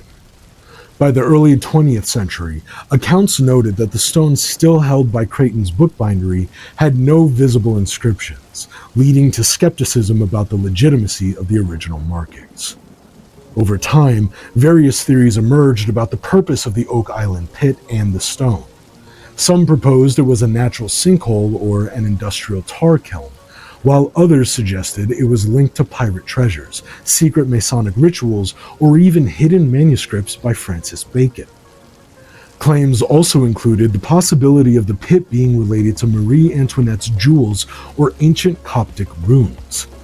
Despite numerous investigations and theories, most mainstream academics regard many of the explanations as speculative and lacking substantial evidence. The licked hand, also known as the doggy lick or humans can lick too, is a popular urban legend first appearing in print in February 1982. The story centers around a young girl who's home alone for the first time with only her dog for company. After hearing about a killer in her neighborhood, she locks all the doors and windows, but forgets the basement window. That night, she hears a dripping sound from the bathroom and, frightened to investigate, reaches out to her dog for comfort. She receives a reassuring lick on her hand, but the next morning she discovers her mutilated dog hanging in the shower with the chilling message, "Humans can lick too," written on the wall in its blood. The legend naturally has various versions, sometimes featuring a nearsighted old woman instead of a young girl, and differing details about the dog's fate and the message's location. Some versions depict the parents returning to find the killer hiding in different places, such as the basement or under the bed, while others reveal that the dog had been locked away. The story often concludes with the killer remaining unidentified or the girl meeting a tragic end. The Philadelphia experiment is a famous urban legend that purportedly took place around October 28, 1943, at the Philadelphia Naval Shipyard. The story, recounted by Carl M. Allen, claims that the U.S. Navy attempted to make the destroyer escort USS Eldridge invisible. According to Allen, the experiment resulted in the ship not only becoming invisible, but also teleporting between Philadelphia and Norfolk, Virginia, with crew members suffering bizarre and tragic side effects. Allen's account, which surfaced in 1955 through letters and annotations sent to UFO researcher Morris K. Jessup, has been widely discredited and considered a hoax. The origins of the story trace back to a package sent by Allen containing a copy of Jessup's book with handwritten notes that hinted at the Philadelphia experiment. Allen's subsequent letters to Jessup elaborated on the experiment, involving dangerous science based on alleged unpublished theories by Albert Einstein. Despite Jessup's attempts to verify the claims, Allen's accounts proved unreliable, and Jessup's investigation led to the discovery of inconsistencies and fabricated elements. In the years following, the Philadelphia experiment gained popularity through books and media adaptations, including Charles Berlitz's 1979 book and a 1984 film. Researchers and historians have largely debunked the story, noting inconsistencies in the timeline and documented evidence, such as the USS Eldridge's logs and naval records. The most plausible explanations suggest that the tale may have originated from misunderstandings of degassing experiments or other naval procedures, rather than any secret government projects. Although, if they were secret government projects, how would we ever actually know, right? The urban legend known as the Killer in the Back Seat, or High Beams, is a story from the United States and UK, first documented by folklorist Carlos Drake in 1968. The legend involves a woman driving alone who is followed by a car that repeatedly flashes its high beams, tailgates, or even rams her vehicle. Upon reaching home, she discovers that the driver was trying to alert her to a man hiding in her back seat who intended to attack her. The high beams were used to scare the killer, making him duck back down each time they were flashed. Various versions of the story include additional elements, such as the woman stopping at a gas station where an attendant warns her about the man in her back seat, or encountering a doll on the road that leads to the killer getting into her car.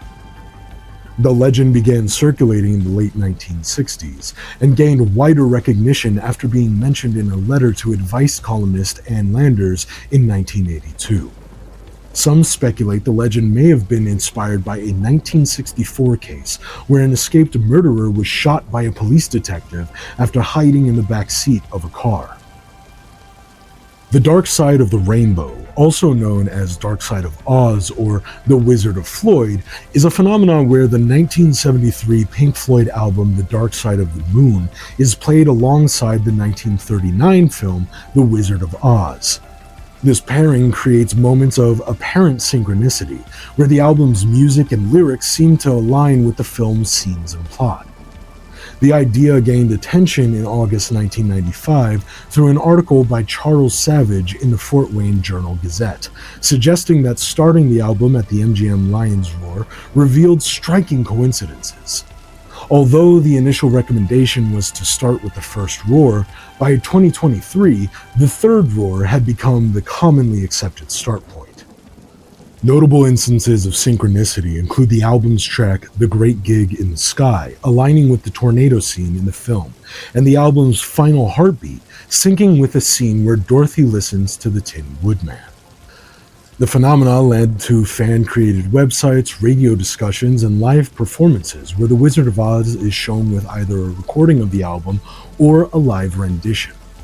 Despite its popularity, members of Pink Floyd, including David Gilmour and Roger Waters, as well as the album's engineer Alan Parsons, have denied any intentional connection between the album and the film, dismissing it as coincidence or an example of apophenia or pattern-seeking behavior.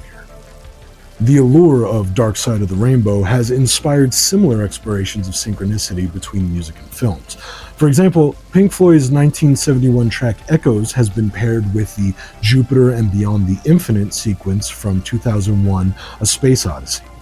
Additionally, comedian Matt Herzog has claimed that Pixar's WALL-E syncs with Pink Floyd's The Wall, a notion he playfully termed another brick in the Wall-E. The urban legend known as the microwaved pet revolves around an elderly person who accidentally kills their pet by attempting to dry it in a microwave oven. The story has various versions, but they typically feature an elderly woman who, unfamiliar with microwave technology, places her pet, often a cat or dog, inside the microwave to dry it, leading to the death of the pet. The legend is said to have originated around 1976, although similar tales involving pets being dried in conventional ovens or clothes dryers have existed even before the microwaves were invented. Alright, moving down to the next layer of the iceberg, we start with the urban legend known as the poison dress or embalmed alive.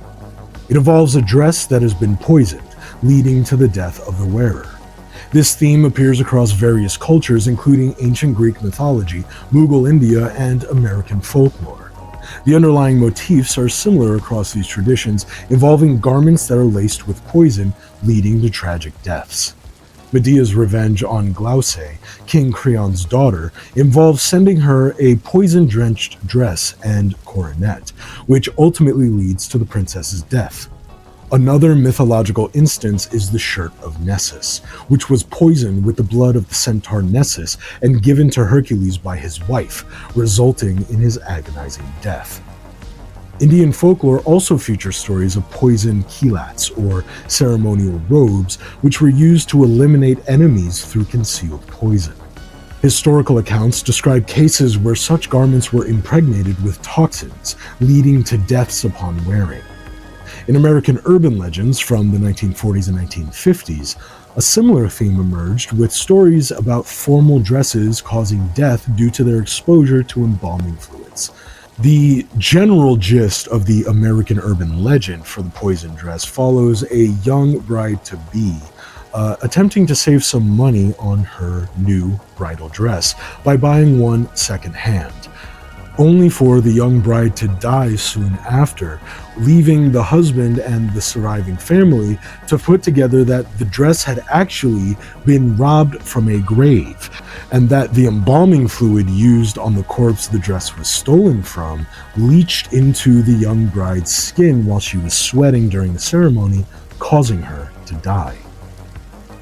In American folklore, particularly in Ohio, Michigan, and Connecticut, the legend of the Melonheads describes small humanoid beings with large, bulbous heads who are known to attack people. The origins of these creatures vary across different regions. In Ohio, the Melonheads are linked to a tale involving orphans under the care of a mysterious figure named Dr. Crow, who performed experiments that led to the children developing large heads and deformities.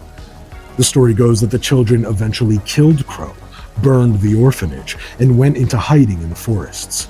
This version of the legend, centered around the Kirtland area, has also inspired various media portrayals, including a 2010 film, Legend of the Melonheads, and an episode in the 2018 horror anthology, The Field Guide to Evil.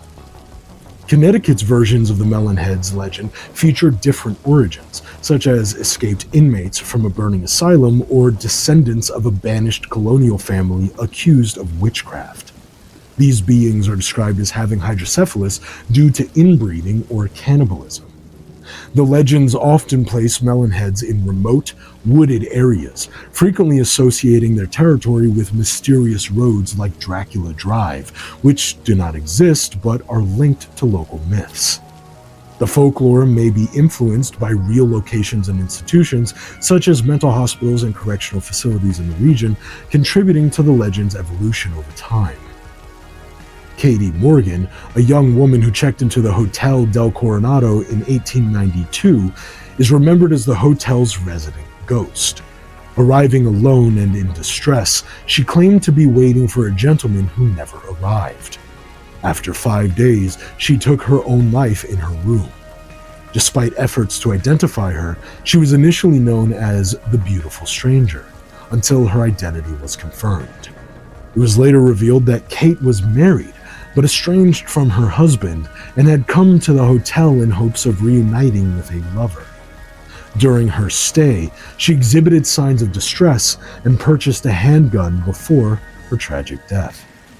The ghost of Kate Morgan is said to haunt the hotel, particularly the third-floor guest room where she stayed. Guests and staff report various supernatural occurrences, including flickering lights, self-operating televisions, unexplained scents, and objects moving on their own. Paranormal researchers have documented these activities using advanced equipment.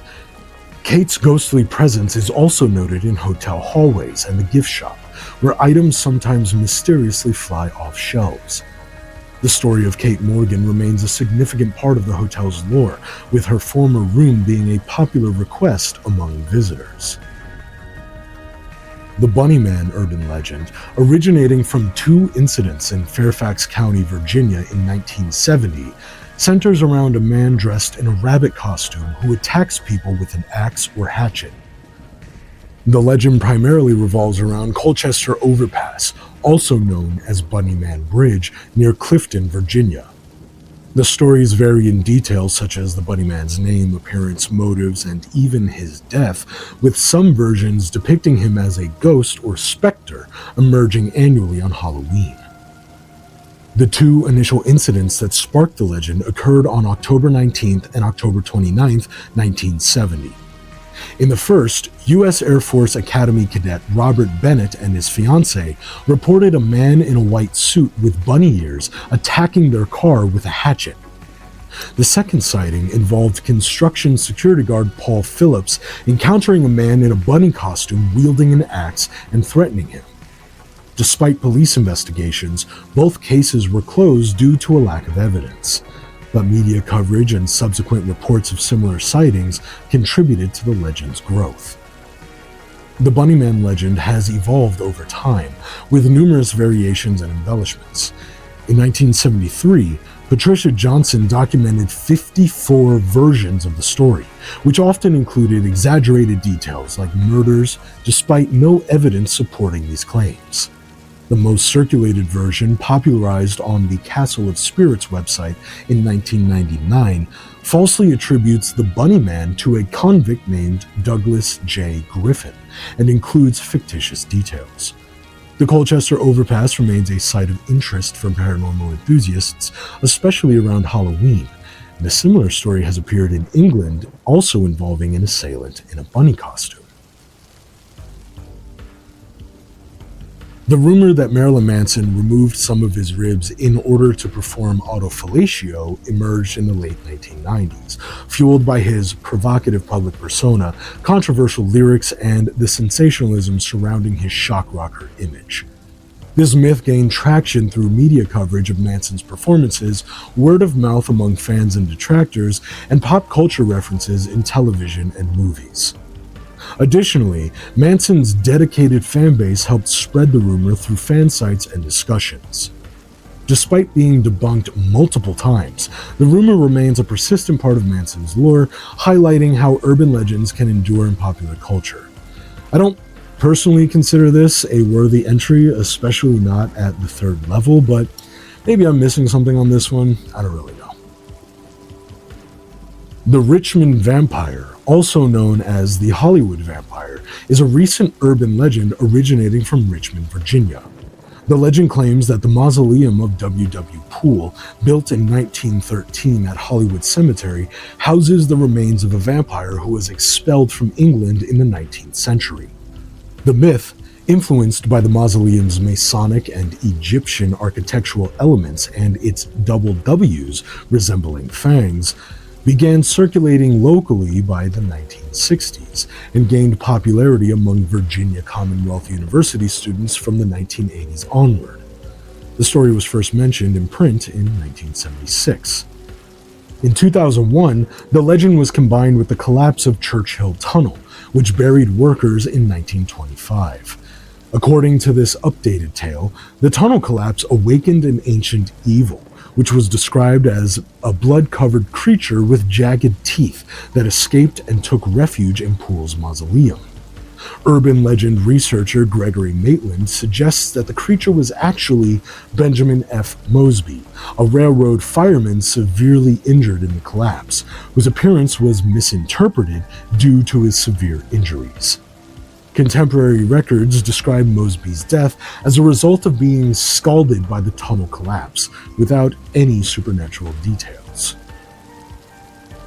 The urban legend of Ong's hat originated from various folk stories and historical myths surrounding the name and location. One popular tale suggests that Ong's hat got its name from a local man named Ong who had a silk hat ruined at a dance. In frustration, he threw the hat into a tree where it remained for years and became a landmark for the village. Other versions of the legend include Ong being a tavern keeper who either painted a silk hat on his sign or threw his hat into a tree after an argument. In the 1980s, Ong's hat gained a new layer of legend with the fictional account presented in Joseph Matheny's book, The Inculaba Papers. The narrative describes Ong's hat as the site of a secret scientific experiment that opened a gateway to a parallel dimension. Although Matheny intended this story as fiction, some readers believed it to be a true account of a government conspiracy. This modern urban legend blends with the older tales, adding to the enigmatic allure of Ong's hat. The Niles Canyon Ghost is an urban legend about a female apparition who's said to haunt Niles Canyon Road in Sunol, California, every February 28th. According to the legend, she died in a car accident on her way back from a dance, and her ghost is often seen hitchhiking along the road at midnight. Drivers who pick her up are told that she needs a ride to San Francisco and are given an address along the bridge. However, she disappears when they reach the bridge, and upon visiting the given address, they learn from her mother that she died many years ago. Another version of the legend depicts the ghost as a white lady who perished in a carriage accident a century earlier. James Dean's Porsche, known as Little Bastard, became infamous for a series of eerie events following the actor's fatal crash on September 30th, 1955. The car, which Dean had been warned about by actor Alec Guinness, continued to be involved in accidents and tragedies even after Dean's death. Dr. William Estrich, who bought the car's parts, experienced a fatal accident when using them, reinforcing the car's cursed reputation. George Barris, who acquired the damaged car, exhibited it on a tour where it was linked to additional mishaps, including a fire and accidents involving bystanders.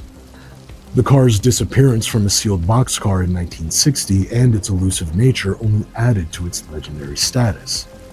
Despite a $1 million reward for its recovery in 2005, Little Bastard remains missing, leaving its dark legend unresolved. In the next urban legend, two college roommates are alone at their dormitory during a holiday break. One girl goes out on a date while the other stays behind and falls asleep. During the night, the girl who stayed hears the disturbing gurgling and scratching noises outside her door. Terrified, she locks the door and hides until morning, only to find her roommate's bloody corpse in the hallway, having bled to death after her throat was slit while she was clawing at the door. The legend has various versions, including details such as the frightened roommate hiding in a closet or the dead girl's fingernails being ground down to bloody stumps. In 1975, the Ohio Players released their hit single Love Roller Coaster, which became infamous not just for its catchy tune, but for a grisly rumor surrounding its production. The myth claimed that during the recording of the song, someone was either murdered or very badly injured in an adjacent studio, with a scream supposedly captured on the track. This rumor gained traction because the scream, although barely audible, seemed to suggest something sinister might have occurred. Various variations of the legend include stories of a murder, a burning accident involving model Esther Cordet, or even a pre-recorded scream from an unrelated event. Despite the compelling nature of the tale, the truth, as always, is far more mundane. The scream in question was actually made by Ohio Players keyboardist Billy Beck, who was simply adding to the song's vibe. The band did little to dispel the myth initially, as the rumors helped boost their record sales. Drummer Jimmy Diamond Williams later clarified that no violent incident occurred during the recording. The legend, though false, provided the song with an intriguing backstory and contributed to its enduring fascination. This next one is one that I really wish was just straight up fake. I really do. AIDS Mary refers to the unfortunately true practice of people with sexually transmitted infections and diseases intentionally spreading it as much as possible. Unfortunately, there is a real-life community known, from what I understand, as bug chasers, but it's probably some derivation of that theme. And these people get a very big thrill from spreading, and I've even seen people saying that they enjoy collecting STDs and STIs, and not always between informed and consenting parties. Yeah, I really wish that this one was purely myth, but the internet's a scary place, guys.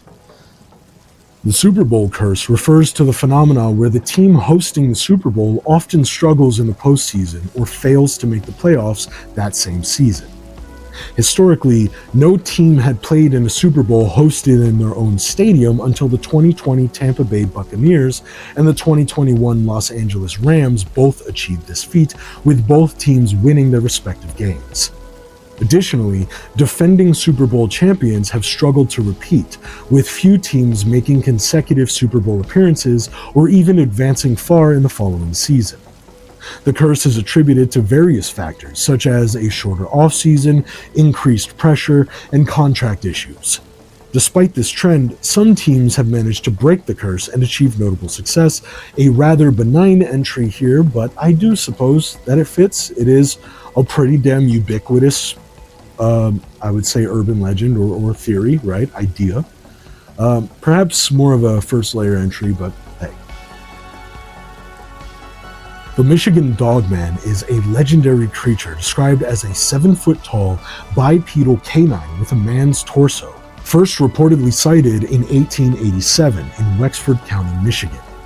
It is characterized by its blue or amber eyes and a howl that resembles a human scream.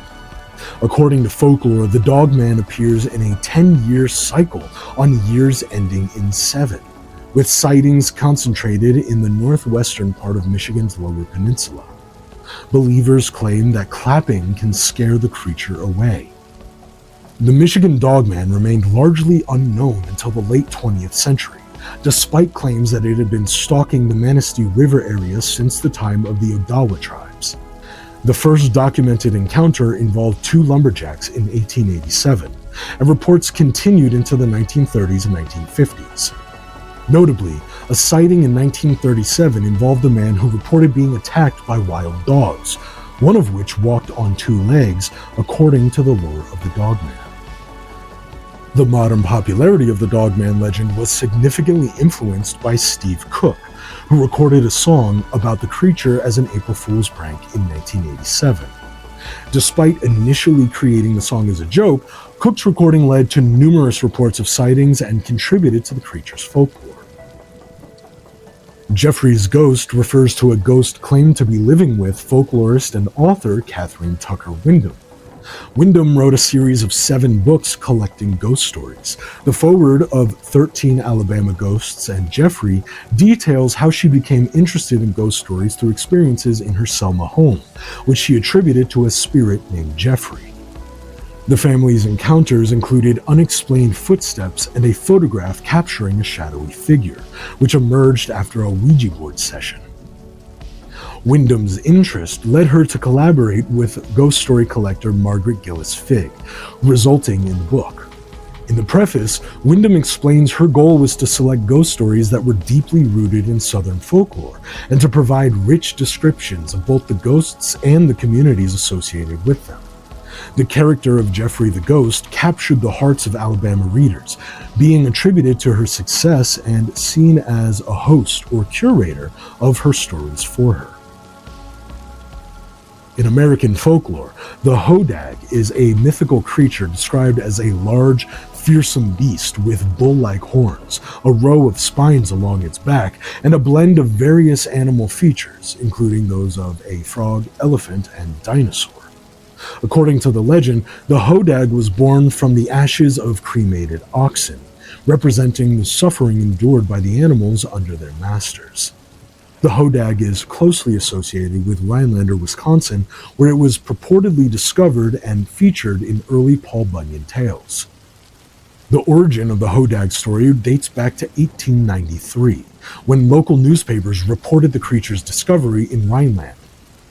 These reports, orchestrated by the notorious prankster Eugene Shepard, described the hodag as a monstrous entity with a terrifying appearance. Shepard claimed that the creature was so dangerous that dynamite was needed to kill it, and he even produced a photograph of its supposed remains, claiming it had become extinct due to the scarcity of its prey, white bulldogs. The hodag was later revealed to be a hoax when Shepard admitted that the creature was not real, just a part of his elaborate prank.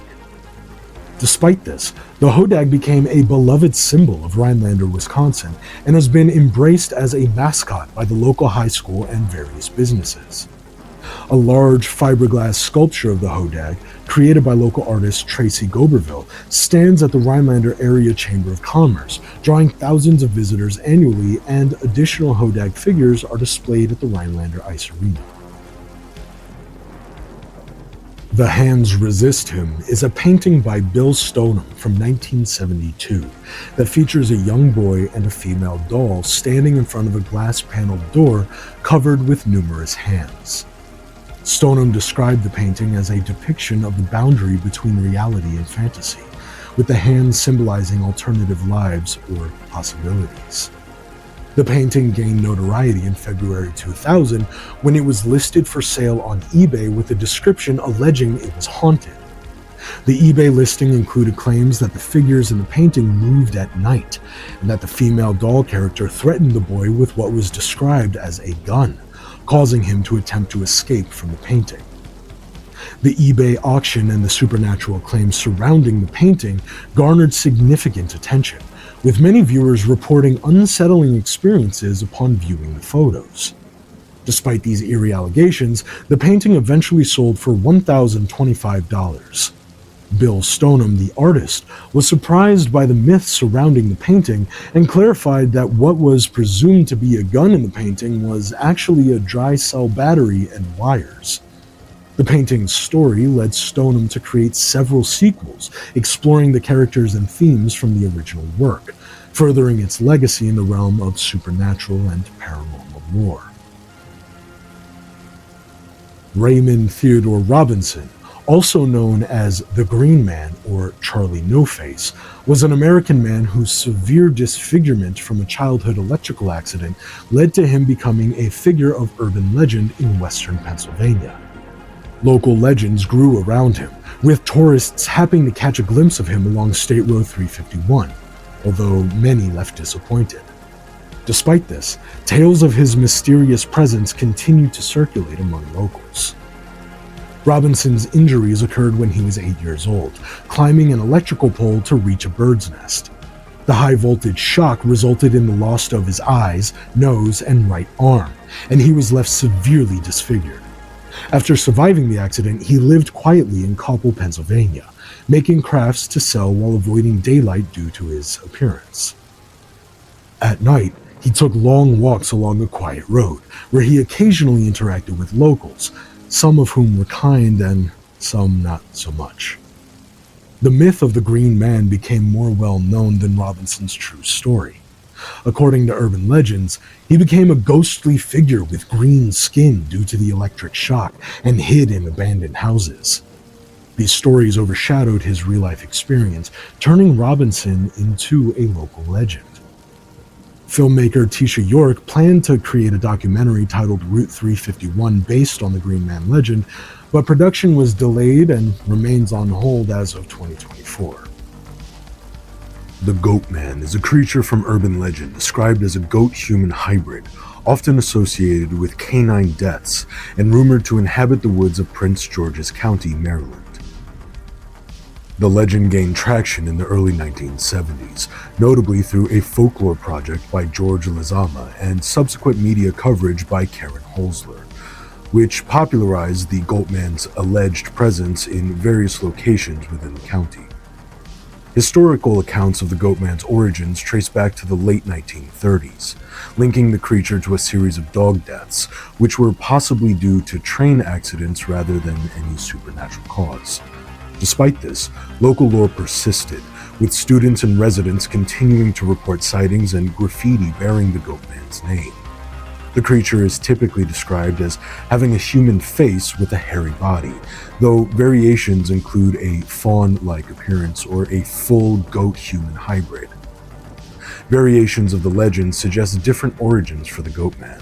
One tale posits that it was once Dr. Stephen Fletcher, a scientist from the Beltsville Agricultural Research Center, who mutated after a failed experiment. Another story describes the Goatman as an old hermit who roamed the woods at night. According to folklorist Barry Pearson, the legend has deep roots and was revitalized in 1971, with local teenagers fueling the myth by blaming the creature for attacks and stirring interest in places like Fletchertown Road. The Dover Demon is a creature reported to have been sighted in Dover, Massachusetts, on April 21st and 22nd, 1977. The initial sighting came from 17-year-old William Bartlett, who described an alien-like being with tendril-like fingers and glowing eyes. The same night, 15-year-olds John Baxter and Abby Brabham reported similar encounters in different locations around Dover. The sightings, which were later mapped out as lying in a straight line over 2 miles, were initially kept private, but were made public in May 1977, prompting investigations by local and UFO-related groups. Various explanations have been proposed for the sightings. Skeptics suggest that the creature could have been a snowy owl, whose plumage and wing structure might have matched the descriptions given. Other theories include the possibility of misidentified animals like a foal or moose calf, and some speculate that the reports might have been influenced by popular culture or could have been a hoax related to school vacation activities. The Fresno Nightcrawler, also known as the Fresno Alien, is a cryptid first reported in Fresno, California, and later seen in Yosemite National Park and Billings, Montana. This creature is typically described as a thin, white humanoid with very long legs and a small upper body, and it has appeared in several video footage instances. The initial sighting occurred when a man named Joe in Fresno captured the creature on his CCTV camera in 2007. Although the original footage was lost, a grainy video does remain showing a thin, leggy creature walking across his lawn. The creature was also reported in Yosemite in 2014, with footage showing 2 similar beings with webbing on their legs. Another sighting occurred in Poland, and on April 25, 2020, a new video emerged from Billings, Montana. The creature in these sightings often shares similar traits, such as thin legs and a small upper body. Various explanations for the sightings include misidentified animals such as deer or owls, or hoaxes involving costumes and puppetry. Some sightings have been debunked as hoaxes, including a notable example by the YouTuber Captain Disillusion, who demonstrated how easily such videos like this can be faked. In this next legend, a girl, either at a college dorm or her apartment, avoids turning on the light to avoid disturbing her roommate or dog. Upon returning later, she discovers a horrifying scene. a note left by a killer that reveals the danger she narrowly escaped. The note typically reads, "Aren't you glad you didn't turn on the light?" Or, in another subversion of the legend we saw before, "Humans can lick too," indicating that the murderer had been in close proximity, mimicking the reassuring licks of her dog. The variations of this legend often involve different scenarios but revolve around the same central theme, a young woman unknowingly living through a violent crime that she narrowly avoided. Some versions depict the roommate or dog being murdered, with the survivor discovering the body and the note the next morning. The narrative shifts depending on the details, but the core horror element remains the same, a narrow escape from a gruesome fate. The licked hand motif in the legend does echo an older story dating back to an 1871 diary entry in England where a clergyman is reassured by his wife that a sound under the bed is just their dog licking her hand. The next morning, they discover their valuables have been stolen, revealing that the intruder was disguised as the dog. This historical version lacks the grisly murder, but shares the same underlying fear of being deceived by a seemingly harmless presence. The Curse of the Bambino was a widely believed superstition in Major League Baseball that was tied to the Boston Red Sox's 86-year championship drought from 1918 to 2004. Named after Babe Ruth, known as the Bambino, who was sold from the Red Sox to the New York Yankees in 1920. The curse symbolized the Red Sox's long period of underachievement compared to the Yankees' success. Although some fans took the curse seriously, many used it humorously, and it became a central theme in the rivalry between the two teams. The Red Sox had been a dominant force in baseball before the curse, winning 5 of the first 15 World Series, including the inaugural one in 1903.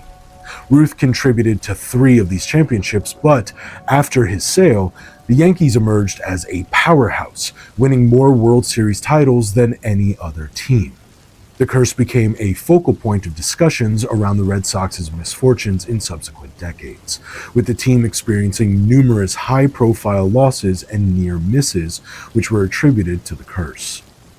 The curse's narrative evolved over time, with various attempts made to lift it, including superstitious rituals and public declarations. The supposed curse was finally laid to rest when the Red Sox won the World Series in 2004. The urban legend of Joanna Lopez revolves around a mysterious missing person who was shown on television in Chicago in 1989. Her appearance was marked by a low-quality image of a young woman in a plain white t-shirt and glasses, accompanied by a phone number to contact the Chicago police. The broadcast lasted only 20 seconds and was accompanied by silence. A similar broadcast occurred 2 years later with a slightly improved image quality, but no additional information about her was provided, and attempts to contact the number yielded no results.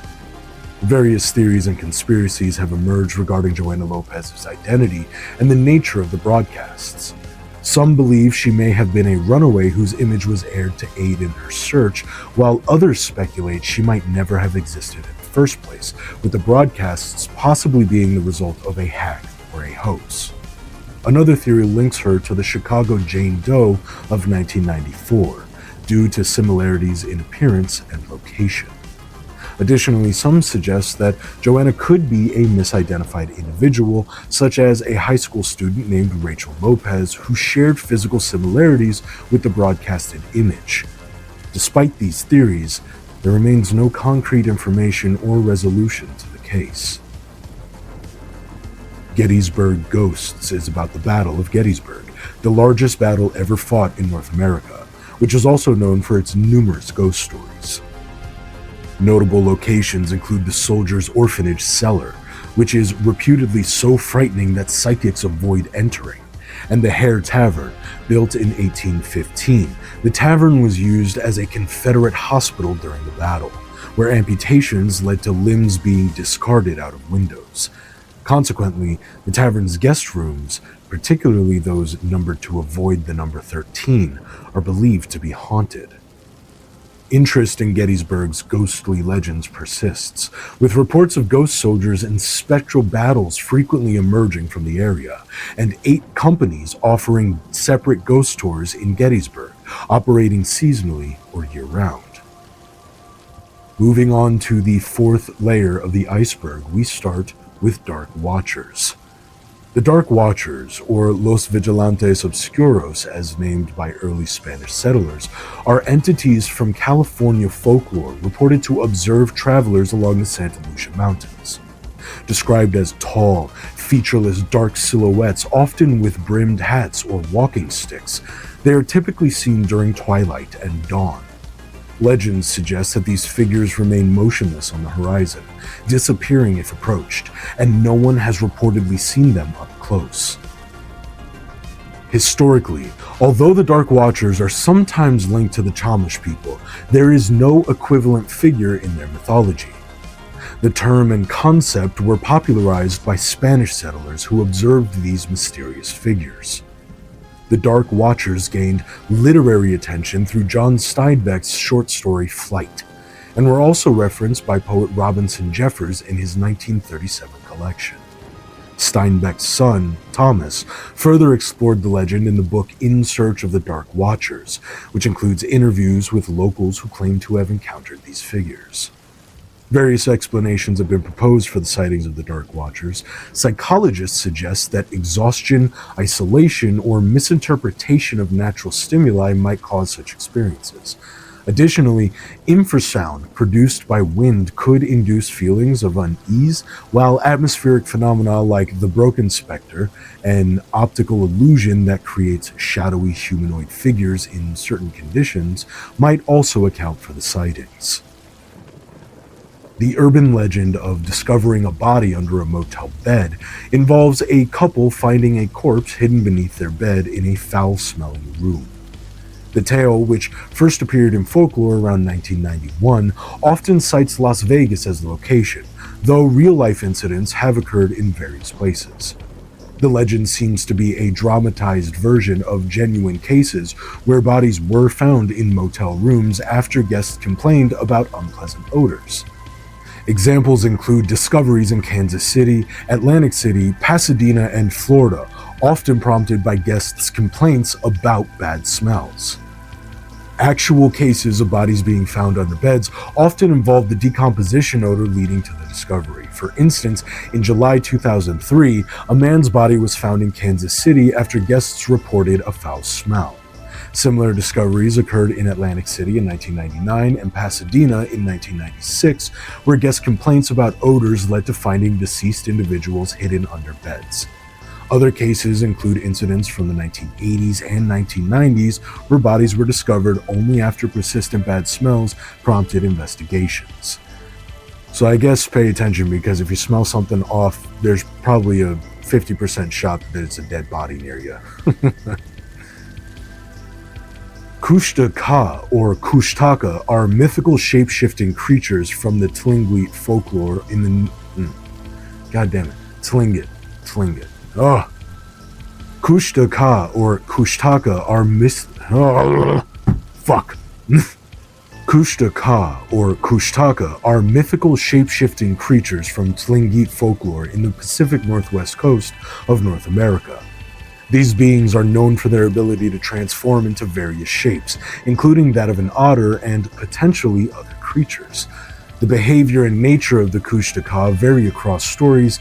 They are sometimes depicted as malevolent beings that trick sailors to their deaths, while other accounts describe them as benevolent figures who assist lost individuals by creating illusions or transforming them into Kushtaka to save them from freezing. The legends surrounding Kushtaka often include methods to ward them off, such as the use of copper, urine, dogs, or fire. They're said to primarily prey on small children, with the belief that their stories were used by Tlingit mothers to keep their children away from dangerous waters. Kushtaka are also noted for emitting a distinctive, high-pitched, 3-part whistle pattern. The Jado rocket car story, a staple of urban legend and a Darwin Award nominee, describes a man who allegedly attached a rocket engine used for aircraft takeoff, to an ordinary car, resulting in a high-speed crash into the side of a cliff. The tale, which first appeared in Usenet posts in the early 1990s, depicts the car reaching speeds of over 350 miles an hour and becoming airborne before crashing, with the driver's remains scattered across the crash site. In 1996, the Arizona Department of Public Safety labeled the story a myth, and it was debunked further in 2003 by the TV show The Mythbusters. The show tested the feasibility of the story using a 1966 Chevy Impala and model rockets to simulate JATO thrust, but found that the car did not achieve the speeds or results described in the legend. Boy Scout Lane in Stevens Point, Wisconsin, is known for its association with various ghost stories and urban legends.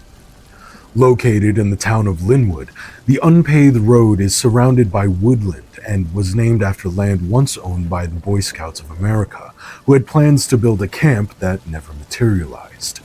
Today, the area is privately owned and off-limits to the public, but it's still a popular spot for paranormal enthusiasts and local youth seeking ghostly experiences.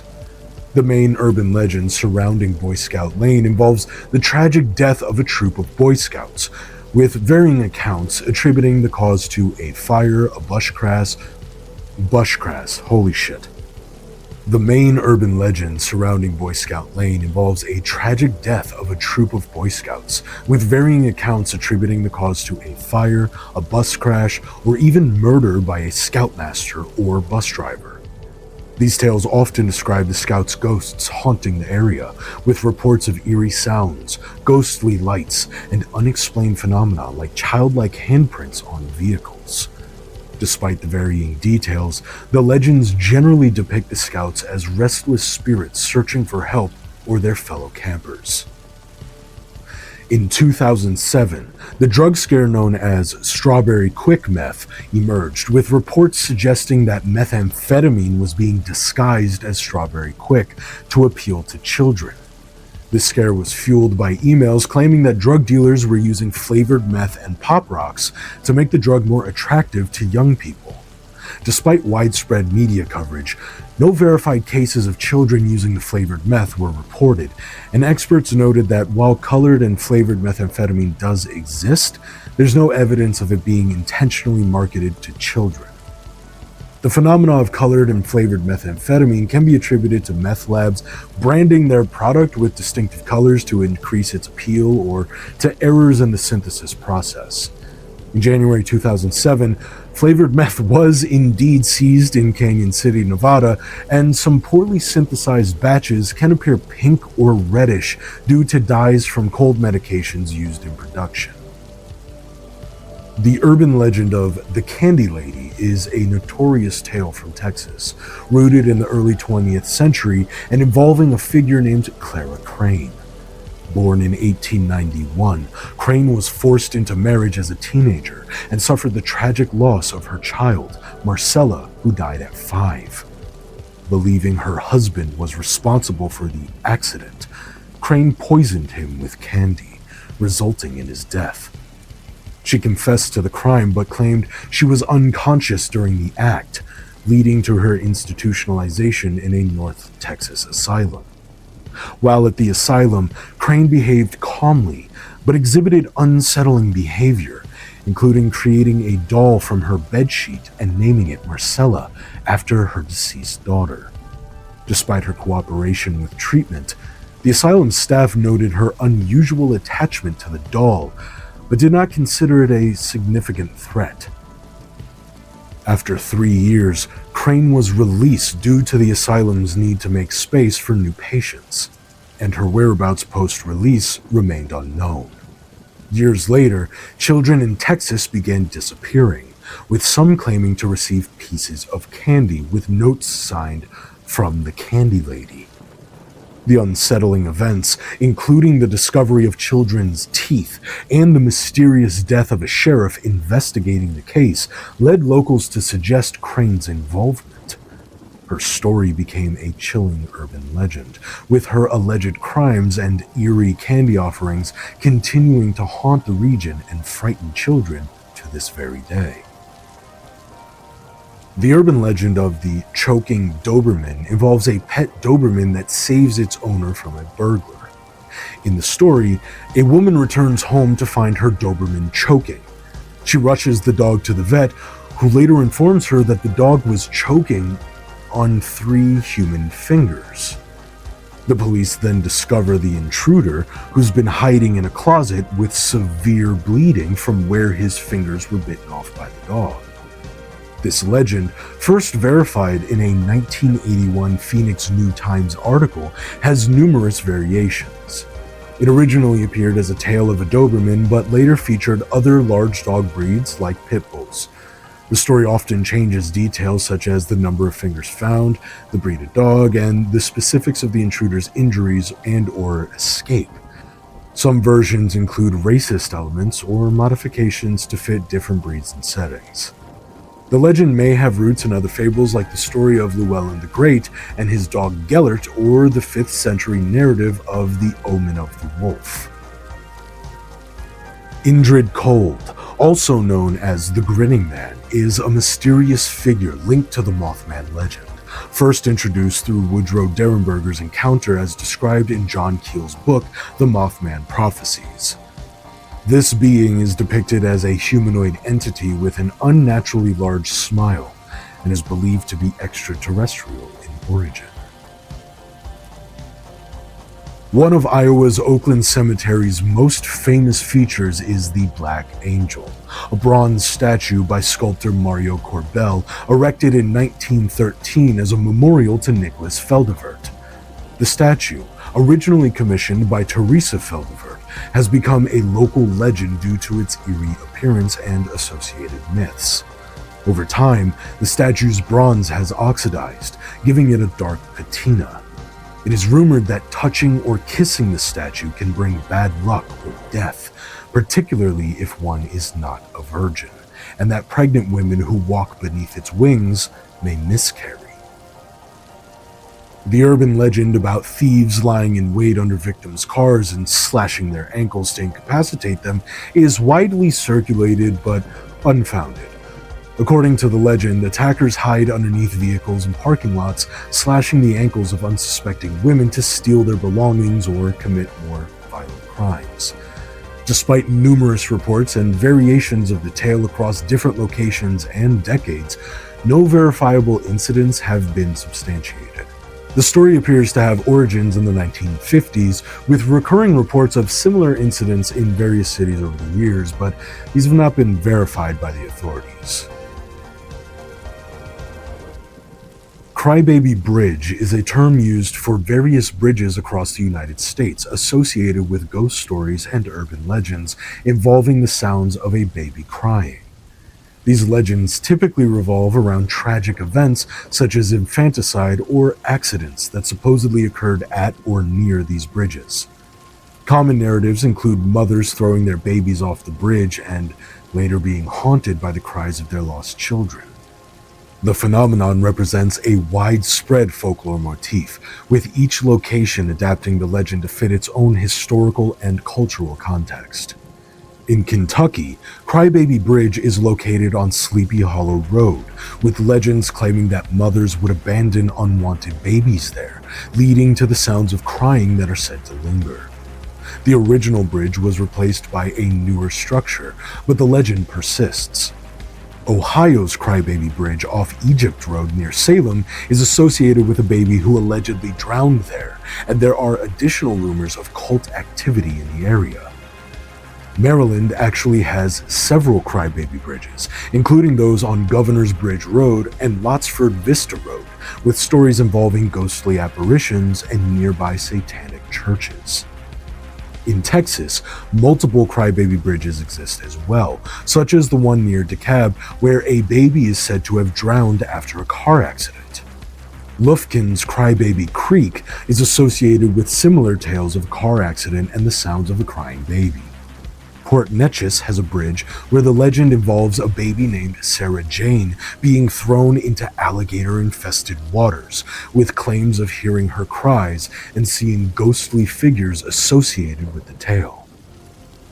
Despite these widespread legends, folklorist Jesse Glass has criticized many Crybaby Bridge stories as fake lore, noting that many such tales have emerged through internet propagation and lack of any real historical evidence.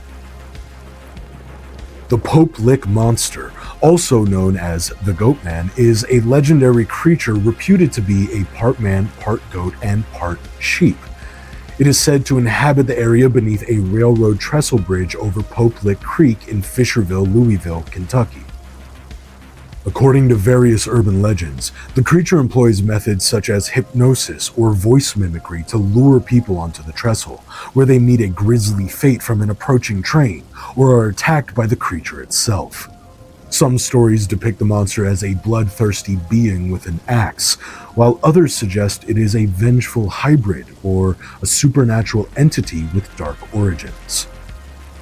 The railroad trestle has become a popular site for thrill seekers drawn by the legend, despite the dangers of the active railway bridge. Despite an 8-foot fence intended to prevent access, numerous accidents and fatalities have occurred on the trestle, underscoring the risks associated with the area. Norfolk Southern Railway, which operates the rail line, has issued warnings and taken measures to deter trespassers, citing the significant hazards posed by the active bridge and the heavy freight trains that cross it daily. The Pope Lick Monster legend was the subject of a 1988 film titled The Legend of the Pope Lick Monster, which drew criticism from Norfolk Southern Railway for potentially encouraging dangerous behavior. The film depicted dangerous scenarios that could mislead viewers about the risks involved. The trestle has been the site of several tragic deaths related to the legend, including incidents in 1988, 94, 2000, 2016, and 2019, highlighting the ongoing dangers and the tragic consequences of pursuing the Pope Lick Monster. Jankum is an interesting entry here. So, jankum is a drug created from fermented human waste, where feces and urine are left to ferment in a sealed container, and the resulting gases are inhaled for their hallucinogenic effects. Popularized in the mid-1990s among Zambian street youth, it involves a dangerous process that can lead to serious health risks. Needless to say, don't do this. Like, we live in a time where you could just go to your local gas station and buy a joint or a beer, you know what I mean? Or convince someone to do it for you. You don't have to ferment your own piss and shit to get high, guys. Just say no to Jankum, alright? We really gotta spread that message. Claims of widespread use in American schools in 2007 were largely debunked as a hoax. Media reports on jankum, including a questionable internal bulletin from Florida and various sensationalized news stories, were criticized for spreading misinformation, and investigations confirmed that there was no substantial evidence of jankum use in the US. I'm so glad those kinds of practices are just relics of the far-flung past of 2007. I'm so happy to see that we have moved past these kinds of things in our more wise and modern age. The urban legend of the aggressive phantom hitchhiker centers around a tall Native American figure who is said to haunt the Black Horse Lake area off Highway 87 in Cascade County, north of Great Falls. Described variably in bib overalls or denim attire, this spectral hitchhiker is known for suddenly appearing in front of vehicles. Drivers who encounter him often slam on their brakes, and upon hearing a thud against the windscreen, stop and see that nothing is there and their car is completely undamaged. The Phantom's eerie presence has led to numerous reports of similar experiences, where the sighting ends with no tangible evidence of the encounter. This lack of physical proof leaves drivers questioning the reality of their experience, making it difficult to substantiate the claim to others. Despite the lack of damage to vehicles, the consistent nature of these reports has cemented the hitchhiker's status in urban legend lore. Many interpretations of the legend suggest that the ghost is a transient Native American who met a tragic end when struck by a passing vehicle. It is believed that he is doomed to eternally relive the traumatic event, adding a layer of horror to this spectral existence. This continuous loop of violence and fear is said to perpetuate his haunting presence on the road. The legend of La Lechuza, which translates to the owl in Spanish, is a myth prevalent in northern Mexico and Texas. According to the legend, an old woman transforms into a giant owl to seek revenge on those who wronged her during her life. This shape-shifted owl, sometimes depicted with the head of the old woman, is known for luring unsuspecting victims, often children or intoxicated individuals, by mimicking baby cries or swooping down on cars at night. Various protective measures against La Lechuza are said to exist, such as hanging a rope with 7 knots by the front door, throwing salt and chili powder at the owl, or reciting specific prayers. The origins of the La Lechuza legend are unclear, but it is believed to have emerged during the Spanish colonization of Mexico. The myth may have been inspired by actual large owls or giant bird legends from Native American folklore. In some cases, fear of La Lechuza has led to tragic events, such as the 2014 incident where Mexican villagers, believing an owl to be La Lechuza, burned it alive, sparking controversy over the intersection of superstition and animal cruelty. In Arkansas folklore, the Ozark Howler is a mythical creature believed to inhabit the Ozarks, described as bear-like with a dark, shaggy coat. In December 2015, an Arkansas television station, 4029 News, received photographs claiming to be of the Howler, but the Arkansas Game and Fish Commission dismissed these as a hoax. Additionally, in October 2014, there was a reported sighting of a large, gray, fast-running animal in Benton County, Arkansas, where wildlife officers were dispatched after a motorist nearly collided with it. However, the nature of the creature remains unverified. The Devil's Tramping Ground is a mysterious camping spot in Bear Creek, North Carolina, known for its local legends. According to folklore, the site features a barren 40-foot circle where nothing grows, attributed to the devil's presence as he allegedly walks in circles, plotting evil. Local tales suggest that objects left in the circle disappear, dogs avoid it, and strange occurrences happen to those who spend the night there. Journalist John William Hardin described it as a place where the devil silently schemes against humanity. The Aurora is a rumored American reconnaissance aircraft from the mid-1980s, which remains unconfirmed and considered a myth by many.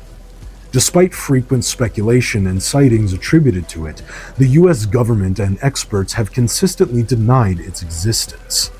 Aerospaceweb.org and former Skunkworks director Ben Rich both dismissed Aurora as a fabrication, with Rich explaining that the name was mistakenly used as a code for the B-2 bomber competition. The legend of Aurora began in 1985, when an inadvertent mention of the term in the U.S. budget led to speculation about a black project.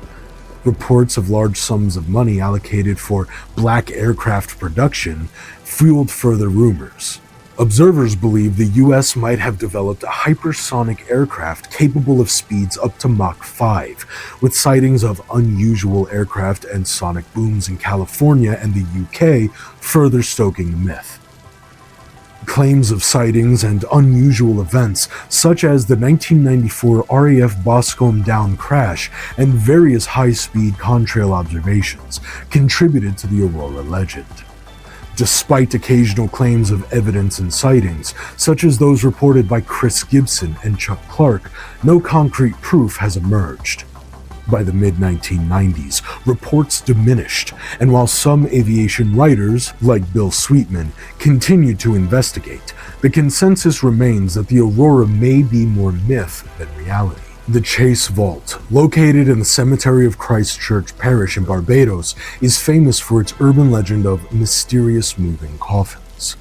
According to the tale, each time the vault was reopened for new burials between 1808 and 1819, the lead coffins inside were found to have shifted positions, despite being sealed tightly and the vault floor showing no signs of disturbance. The story was first published in 1833 by James Edward Alexander and described a series of bizarre occurrences within the vault. Alexander claimed that after each burial, the coffins were discovered in disarray. Subsequent versions of the story appeared in 1844 and 1860, but the legend's origins are traced to anecdotes by Thomas H. Orderson, rector of Christ Church, whose conflicting accounts were later repeated and expanded upon by other writers. Investigations into the vault's history and physical condition have not confirmed any unusual phenomena, leading researchers like Andrew Lang and Joe Nickel to doubt the story's validity. Skeptical investigators suggest that the moving coffin legend may be part of a broader pattern of such tales, influenced by symbolic elements and possibly linked to Masonic allegories. Notably, Freemasonry symbols and similar stories have appeared in other legends. Radford and Nickel argue that the Chase Vault story is likely a myth that evolved through retelling, rather than a factual account of supernatural events. The vault was eventually resealed and the bodies reinterred, but the legend of the moving coffins continues to intrigue and captivate. The term phantom social workers refers to reports in the UK and US during the early 1990s about individuals impersonating social workers to abduct children. These reports often described women, sometimes accompanied by men, visiting homes and conducting unusual inspections of children, which fueled fears of child abuse. In response, the UK police launched Operation Childcare, one of the largest investigations in UK history involving 23 police forces. Despite accumulating 250 reports, only a few cases were deemed credible, and no arrests were made. Lothian and Borders Police also investigated but found no evidence and disbanded their unit in 1994. Speculation suggests that the phantom social worker phenomenon might have been influenced by sensationalized stories and urban legends, including the controversial case of Marietta Higgs, who falsely labeled numerous children as being abused. Some visits may have been misidentified door-to-door salespeople or vigilantes investigating child abuse, rather than actual attempts to abduct children. The urban legend of alligator bait depicts African American children as being used as bait to lure alligators, a notion prevalent in American media during the 19th and early 20th centuries. This stereotype was reflected in various forms of media, including postcards, songs, and films. The origins of the term are linked to a broader racist caricature of black children who were portrayed as unkempt and expendable, contributing to a disturbing mythology about their worth and treatment. Despite its presence in pop culture, there is no evidence that any real children of any race were ever actually used as alligator bait, so we're just gonna clear that up, alright? The Blue Star Tattoo legend is an urban myth suggesting that temporary tattoos, often shaped like blue stars or popular cartoon characters, are being distributed to children laced with LSD. This legend has circulated widely in American schools through flyers and on the internet, typically accompanied by warnings from school officials and vague attributions to reputable sources. The myth likely originated from the real practice of distributing LSD on blotter paper with various designs, including cartoons. However, no evidence supports that LSD is being distributed to children in this manner. Despite the widespread dissemination of this legend, there have been no documented cases of such drug distribution schemes. The Chimera House, also known as the 13th-floor money-back house or spook house, is an urban legend about a remote, dilapidated multi-story building rumored to be filled with unimaginable horrors. Teens who venture inside are offered a large sum of money to explore every room, but none have ever succeeded, with many reportedly disappearing forever. The house is said to have demons, ghosts, deformed humans, and other supernatural threats, or even serve as a portal to another dimension or hell itself. The legend is typically set in the South or Midwest of the US and may have originated in Kansas City, inspired by real haunted attractions like Britannia Manor and Raven's Grin Inn. Despite no evidence of its existence, the Chimera House myth continues to captivate thrill-seekers and has influenced various media, including the anthology Haunted Houses and the horror film House of a Thousand Corpses by Rob Zombie. Great movie, check it out. And with that, my friends, we are now officially halfway through the iceberg. I'd like to thank the statistically 0 of you who are still here. Like the vid and sub to the channel for more from your favorite Skald of Cthulhu. Back to the list. Layer 5 starts with Death Waltz. The Death Waltz is an eerie urban legend set at Fort Union, New Mexico, during a time when it was one of the few places offering any semblance of social life in the remote West. The story centers around a charming young woman, the sister-in-law of a captain, who attracts the attention of a young lieutenant. The lieutenant, deeply infatuated, confesses his love to her before leading a mission against marauding Apaches. The woman promises her eternal devotion, but when the lieutenant fails to return, she quickly moves on and plans to marry another man. On her wedding night, as a ball is in full swing at the fort, the door suddenly bursts open, revealing the ghostly, mutilated body of the lieutenant, who had been killed in the Apache conflict. The dead officer, with a ghastly appearance, claims his bride by pulling her into a waltz that drains the life from her as they dance. The horrific scene ends with the lieutenant's corpse vanishing, leaving behind the lifeless body of the woman, who had reneged on her promise. The horrific scene ends with the lieutenant's corpse vanishing, leaving behind the lifeless body of the woman who had gone back on her promise. The story concludes with soldiers later finding the lieutenant's body on the battlefield, confirming the supernatural encounter. The Tone Stone is an inscribed sandstone slab discovered in 1887 by Lewis Tone in the Black Hills of South Dakota. The stone, dated 1834, claims to be the work of Ezra Kind, the last survivor of a gold mining party whose members were killed by Native Americans after discovering gold in the area. If authentic, this inscription suggests that gold was found in the Black Hills 40 years before the well-known Black Hills Gold Rush of 1874. The stone, now housed at the Adams Museum in Deadwood, has sparked controversy over its authenticity, with some believing it to be a hoax created by Tone himself. The background provided by the inscription is sparse, detailing that Kind and his party, consisting of 7 men including experienced miners, ventured into the Black Hills illegally in search of gold. The stone claims that after the party was killed by Native Americans, Kind inscribed the message before succumbing to unknown causes. The stone was buried several feet below the surface on Lookout Mountain, and has been the subject of speculation and investigation since its discovery, with some locals believing in its legitimacy while others dismiss it as a fabrication. In the 1950s, historian Frank Thompson conducted an investigation, uncovering possible connections between the names on the stone and real individuals who disappeared in the American West in the 1830s. Thompson theorized that the American Fur Company may have orchestrated the attack on Kind's party to protect its territorial interests. Despite modern handwriting analysis suggesting that the stone was not inscribed by either of the Tone brothers or their associates, the Tone Stone remains a significant and mysterious artifact, inspiring local folklore and annual events in South Dakota. This next one is another quote myth that turned out to be all too true.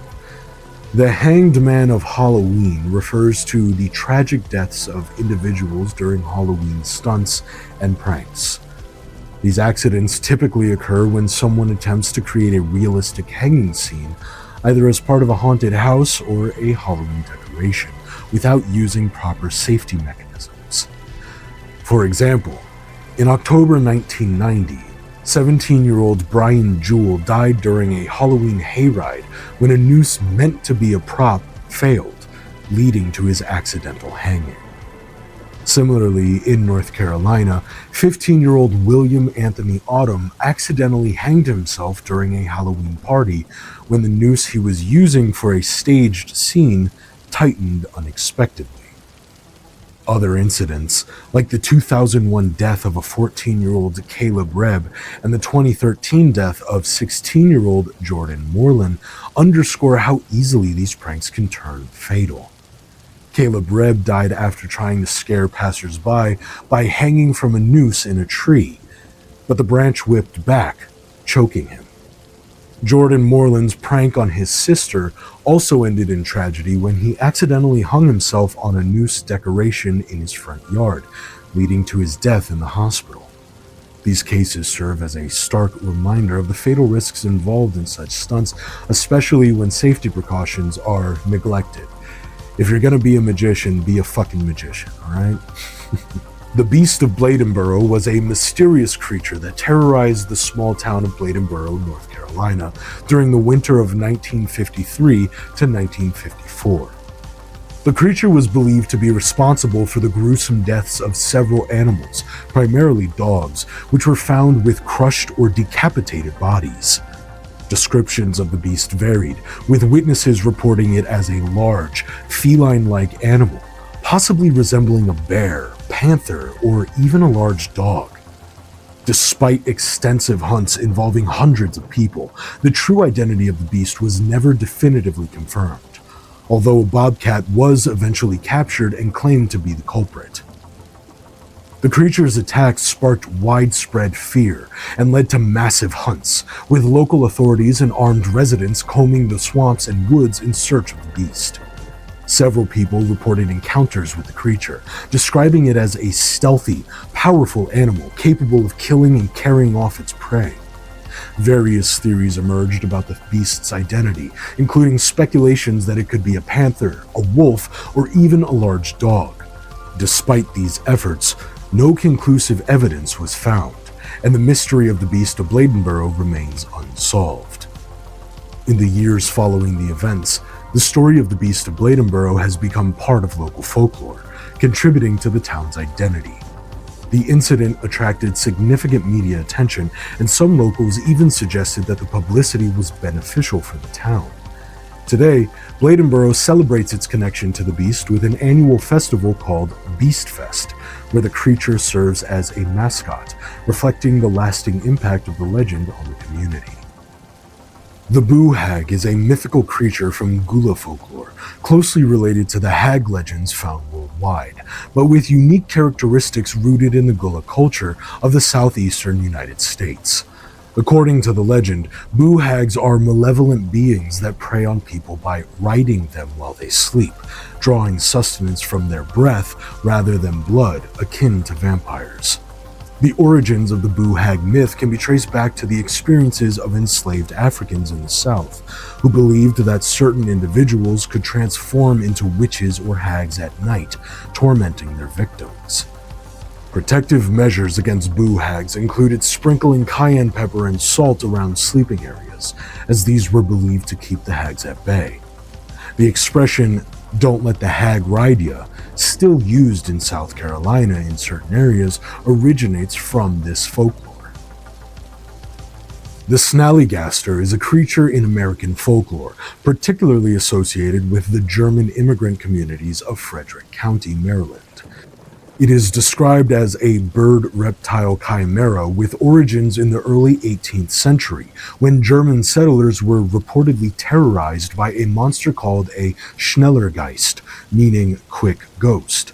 The Snallygaster was depicted as a half-bird, half-reptile creature with a metallic beak, sharp teeth, and sometimes octopus-like tentacles. It was believed to swoop down from the sky to snatch its victims, and was rumored to suck out their blood.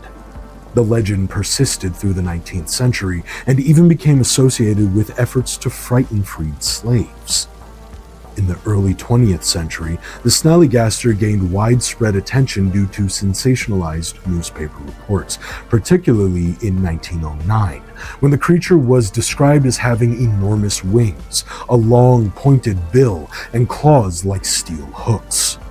These reports, however, were later revealed to be a hoax created by local journalists to boost newspaper sales. Despite this, the Snallygaster became a part of popular culture, with references appearing in political commentary where it was used metaphorically to describe controversial figures like U.S. Senator Joseph McCarthy.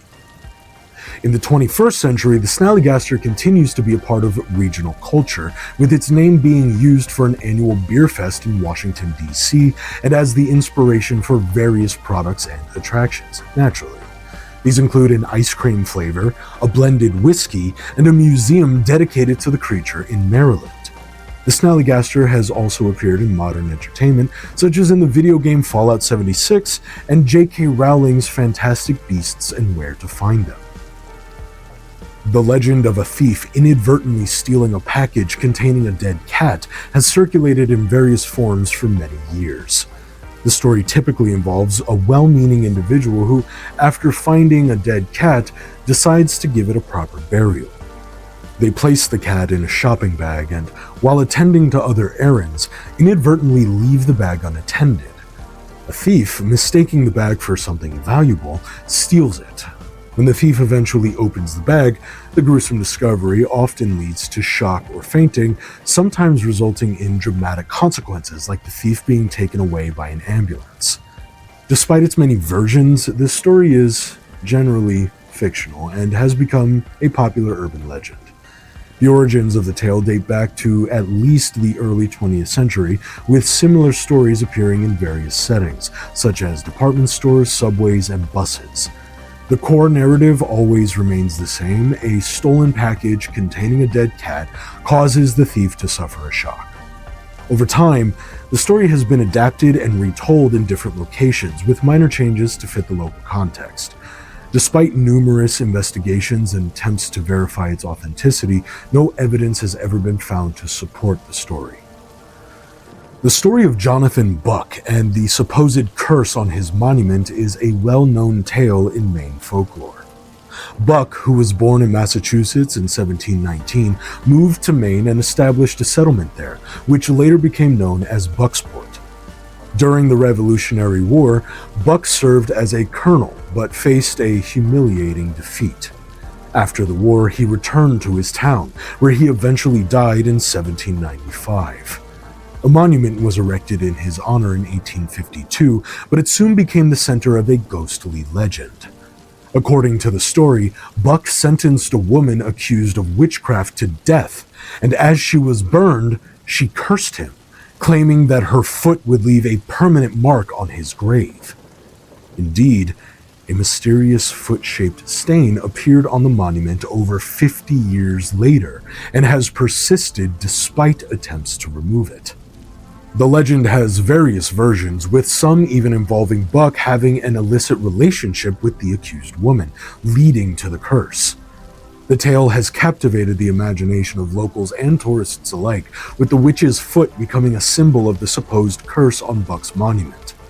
Despite the supernatural claims, including reports of malfunctioning cameras at the cemetery, the story remains a blend of local history and folklore, adding to the eerie charm of Bucksport.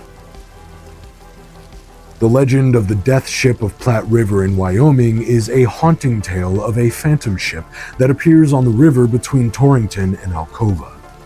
Emerging from a thick, rolling fog, the ship is described as being covered in frost, with its crew standing around a corpse on the deck. The legend holds that the appearance of the ship foreshadows the death of someone known to the witness, who will die on the same day the ship is seen. The first reported sighting was in 1862 by a trapper named Leon Weber, who saw the body of his fiancée on the ship, and she died later that day. Subsequent sightings include a cattleman named Gene Wilson in 1887 who saw his wife's body, and another in 1903 by Victor Heave, who saw a close friend's body. Each sighting reportedly occurred in the late fall, and in every case, the person seen on the ship died that same day. The ship has allegedly been sighted at various locations along the Platte River, including 6 miles southeast of Guernsey and at Bessemer Bend. The Hanging Munchkin is a well-known hoax that claims the original 1939 film The Wizard of Oz contains accidental footage of a Munchkin actor's on-set suicide. The rumor suggests that during a scene where Dorothy, the Scarecrow, and the Tin Man sing "We're Off to See the Wizard," a Munchkin can be seen hanging in the background. However, this claim has been debunked multiple times, including by a Snopes article in 1997 and the film's 2005 DVD commentary. The alleged figure is actually a bird brought on set from the Los Angeles Zoo. The hoax gained traction in the 90s and was further fueled by a 2011 YouTube video that falsely claimed to show the hanging figure in an old VHS copy of the movie. In reality, the video was a meticulous fake, where the uploader edited the scene to replace the bird with a hanging figure, then recorded the altered footage onto a VHS tape. Despite being proven false, the hoax continues to fool many people to this day. Interestingly, a dark coincidence exists with L. Frank Baum's 1902 show production, where an idea was proposed that the Tin Man's heart would be taken from a suicide victim. Stull Cemetery in Kansas is infamous for its reputation as one of the gateways to hell, a status it has gained through a combination of urban legend and real events. The cemetery, located in the small town of Stull, Kansas, has been the subject of numerous eerie tales, including claims of devil worship, supernatural sightings, and witchcraft. These stories, while captivating, gained widespread attention, particularly after a 1974 article in the University of Kansas student newspaper detailed the supposed diabolical occurrences at the site. The legend suggests that the devil appears in Stull Cemetery twice a year, on the spring equinox and Halloween, and that the cemetery is associated with various ghostly activities. Despite the sensational nature of these stories, local residents and officials have often dismissed them as fabrications or exaggerations. Many of the tales, such as those about the devil's appearances or mysterious winds, lack credible documentation and have been debunked by investigations. The town's history has been somewhat distorted by these myths, with claims such as the original town being named Skull and various supernatural occurrences often proven false or highly embellished. The rumors gained significant traction in the 1980s and 90s, leading to increased vandalism and trespassing at the cemetery. In response to the growing legend and its impact on the local community, security measures were implemented, including fencing and patrols. The old church, central to many of the tales, was mysteriously demolished in 2002, a move that did little to quell the ongoing fascination with Stull Cemetery. Despite the efforts to control the narrative, the legend persists, fueled by the enduring appeal of supernatural lore and the difficulty of debunking deeply ingrained myths. The cemetery remains a site of curiosity and speculation, with its eerie reputation continuing to attract attention. Clinton Road, located in West Milford, New Jersey, is known for its eerie reputation and paranormal legends. This narrow, poorly maintained road stretches about 10 miles from Route 23 to Upper Greenwood Lake, and is surrounded by undeveloped woodlands. The road's desolate nature, combined with its minimal traffic and maintenance, has contributed to its notoriety. Over the years, Clinton Road has been the focus of numerous urban legends, involving ghosts, strange creatures, and sinister activities, including body disposal by professional killers. The area surrounding Clinton Road is home to various spooky legends. One well-known tale involves a ghastly apparition of a boy at a bridge known as Dead Man's Curve. Other stories include sightings of phantom vehicles, a ghost Camaro, and spectral park rangers. The road is also associated with a stone structure once believed to be a druidic temple, but is actually a 19th century iron smelter. Additionally, claims of bizarre creatures, possibly remnants of the now-closed jungle habitat attraction, have been reported. Clinton Road's lore includes the site of Cross Castle, a grand summer home built in 1905 that fell into ruin after a fire. The castle became a hotspot for eerie occurrences and local legends involving seizures, disturbing visions, and satanic symbols.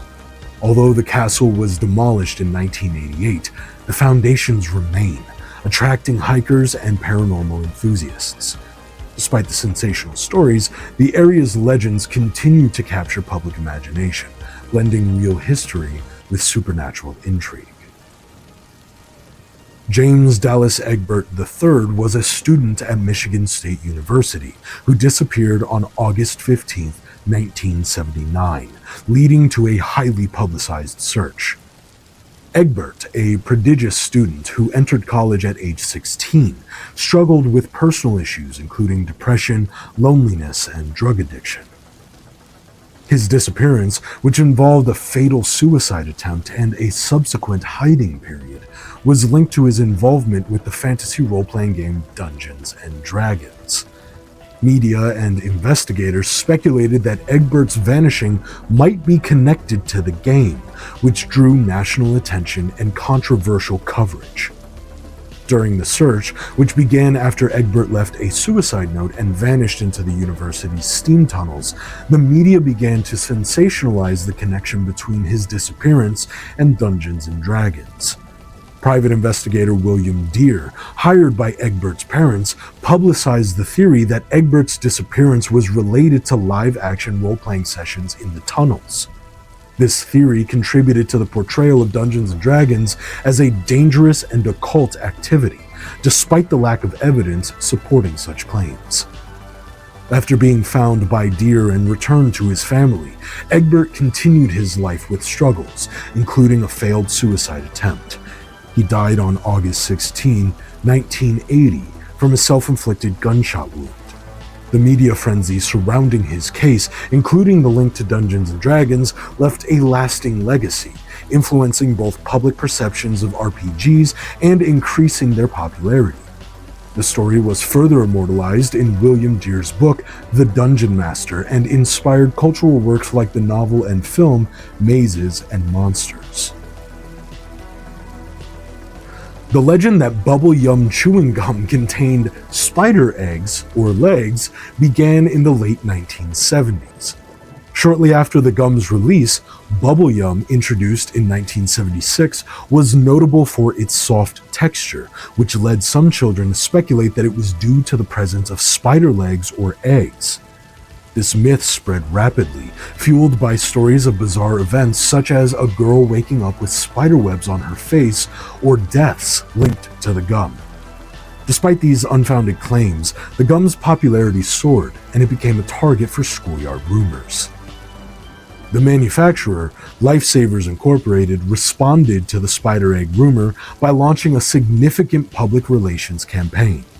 Rather than ignoring the issue, the company invested over $100,000 in full-page newspaper ads to refute the claims.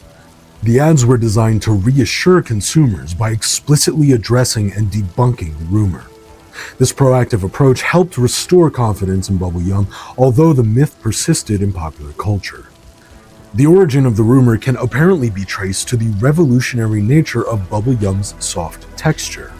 Before Bubble Yum, bubblegum was typically hard and required considerable chewing to become soft enough for blowing bubbles.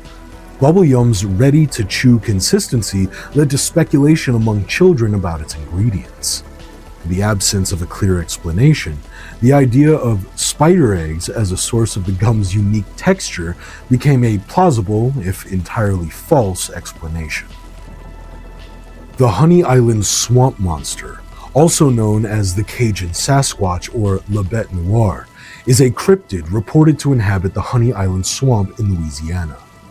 This ape-like creature is described as being around 7 feet tall, covered in gray hair, with yellow or red eyes, and a foul odor. Despite various alleged sightings and the discovery of footprints with 4 toes, which are atypical for primates, the creature's existence is widely regarded as unlikely by scientists and local experts.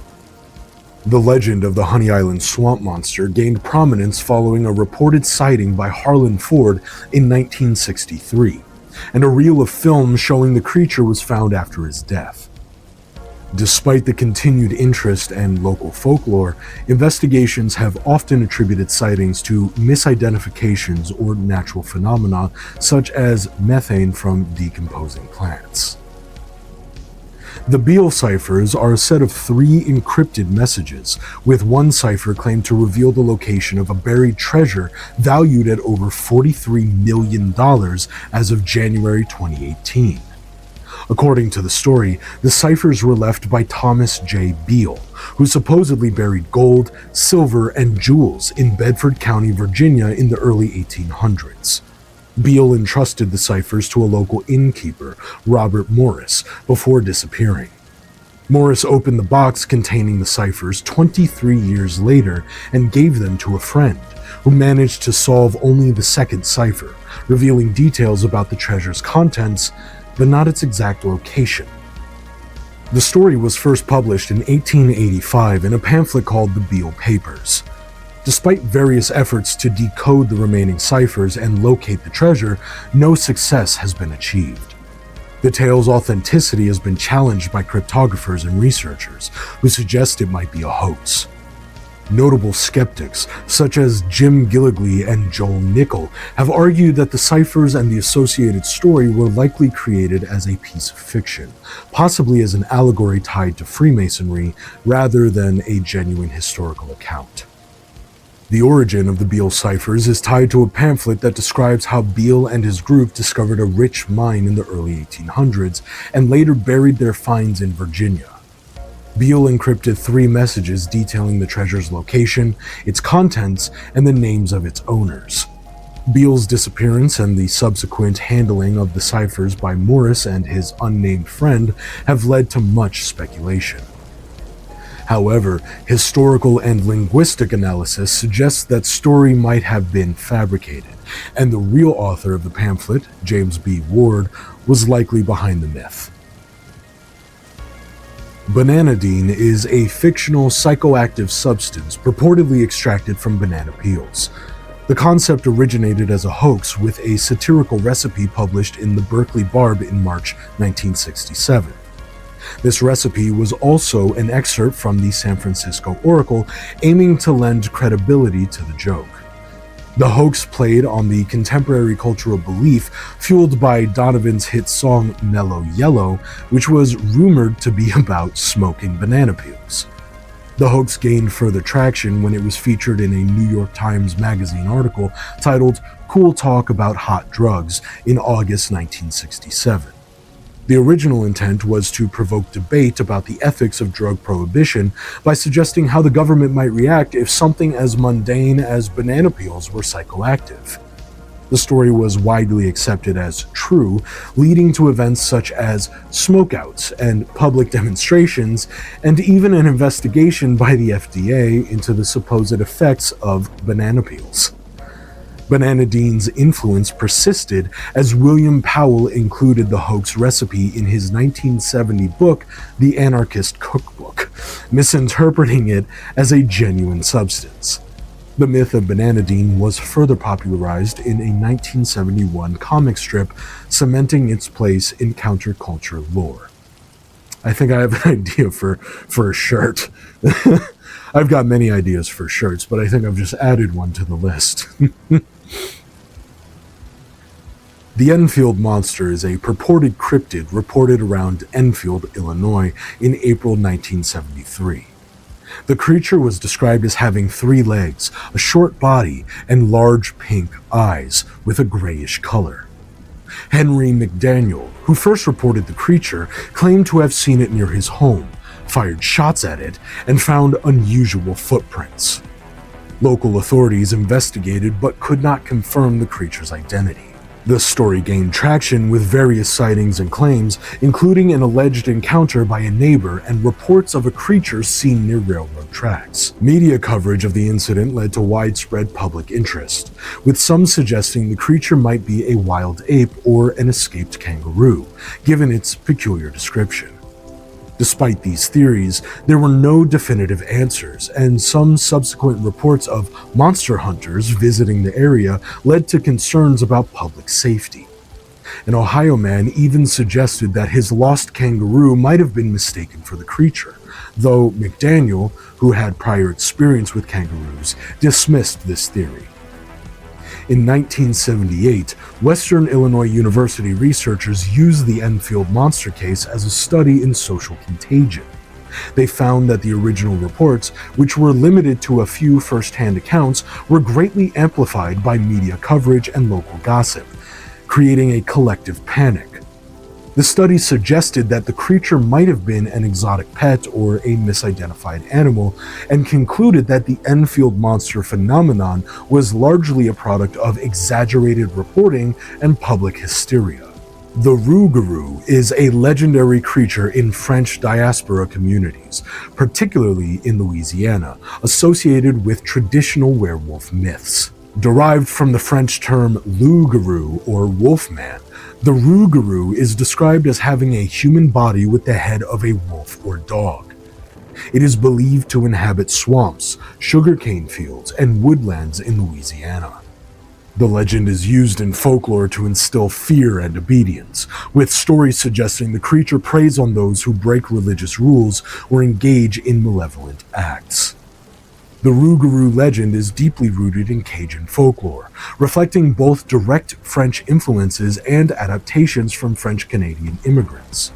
According to various tales, the rougarou is a shapeshifter under a curse that lasts for 101 days, transferring its curse to others through blood.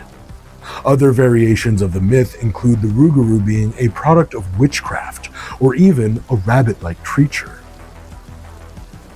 Union Cemetery in Easton, Connecticut, is renowned as one of America's most haunted locations, primarily due to the legendary spirits of the White Lady and Red Eyes.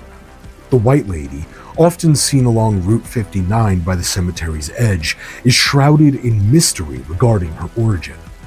Various theories suggest she might be the ghost of a woman who died during childbirth, a murder victim, or someone involved in a domestic tragedy. Witnesses describe her as wearing a white nightgown and bonnet, and there have been several reports of encounters with her, including a notable incident where a firefighter hit a ghostly figure that vanished upon inspection. The other prominent haunt at Union Cemetery is the ghost known as Red Eyes, which is believed to be the spirit of Earl Kellogg, who was tragically burned to death in 1935. Witnesses have reported seeing eerie red eyes peering from the bushes and feeling hot breath on their necks, with some even being chased by this spectral entity. The cemetery attracted the attention of famous demonologists Ed and Lorraine Warren, who documented their findings in the 1992 book Graveyard: True Hauntings from an Old New England Cemetery.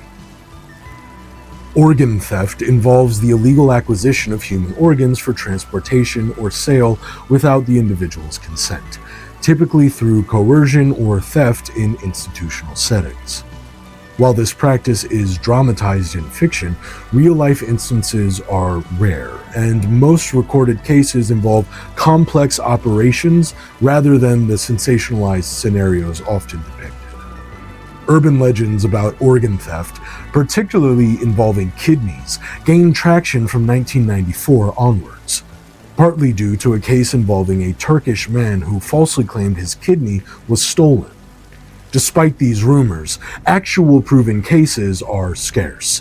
Skeptical investigators, like Benjamin Radford, emphasize the impracticality of scenarios like organ theft during travel or from children due to the logistical and medical challenges involved.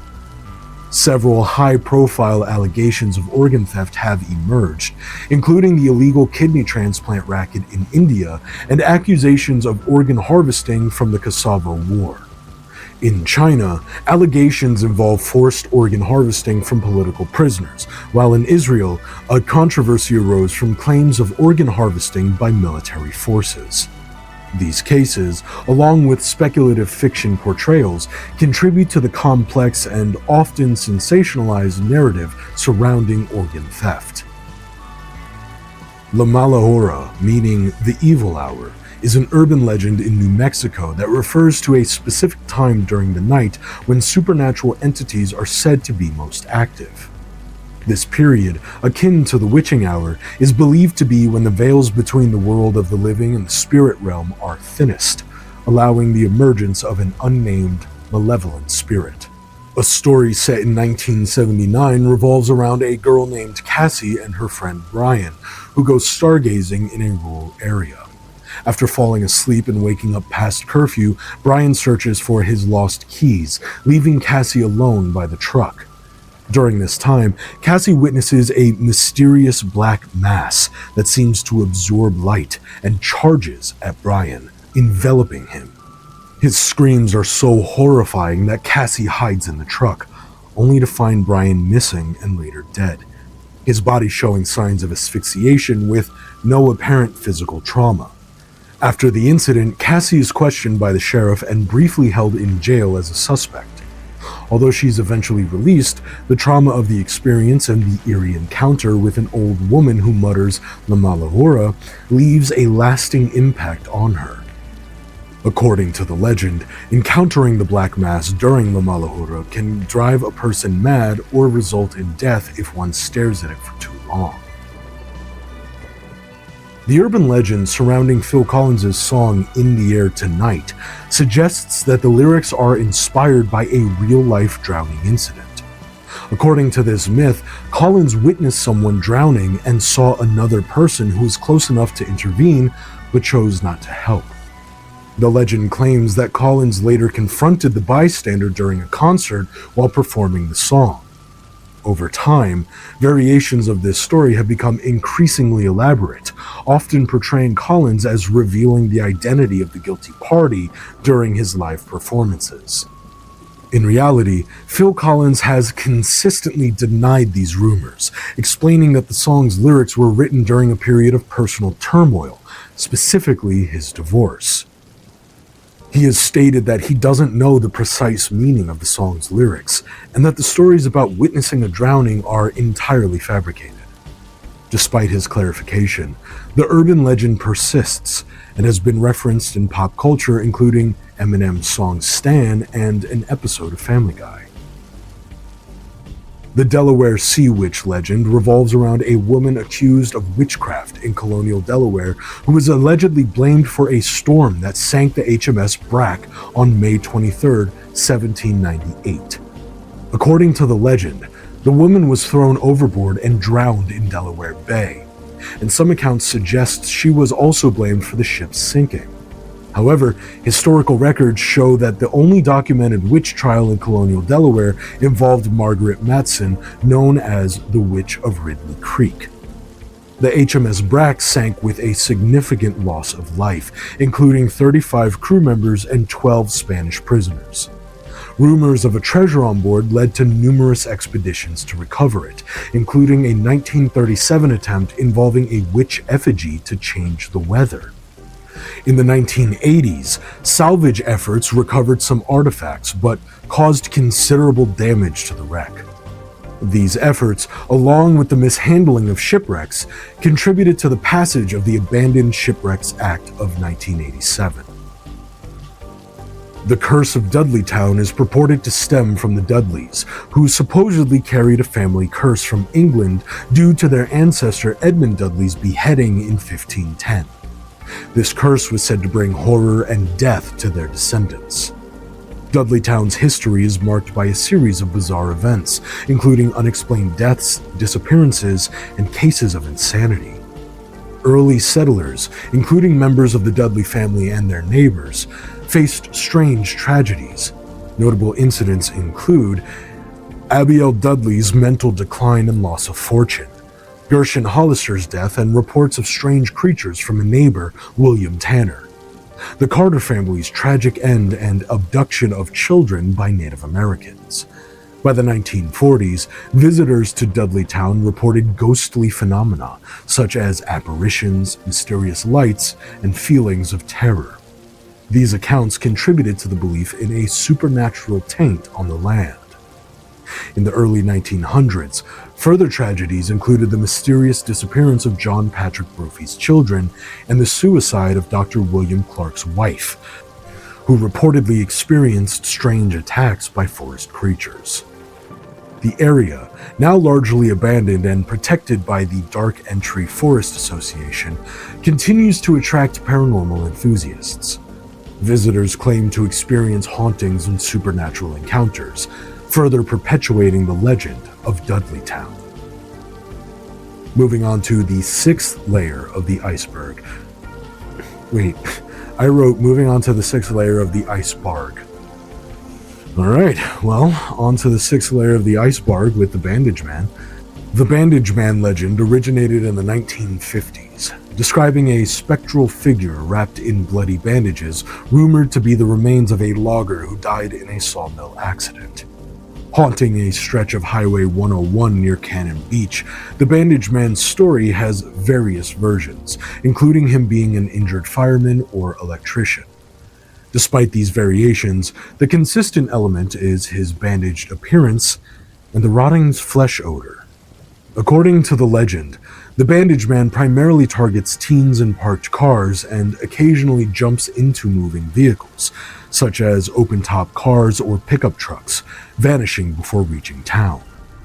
His presence is often detected by his foul stench, and he's said to feed on small animals and occasionally humans.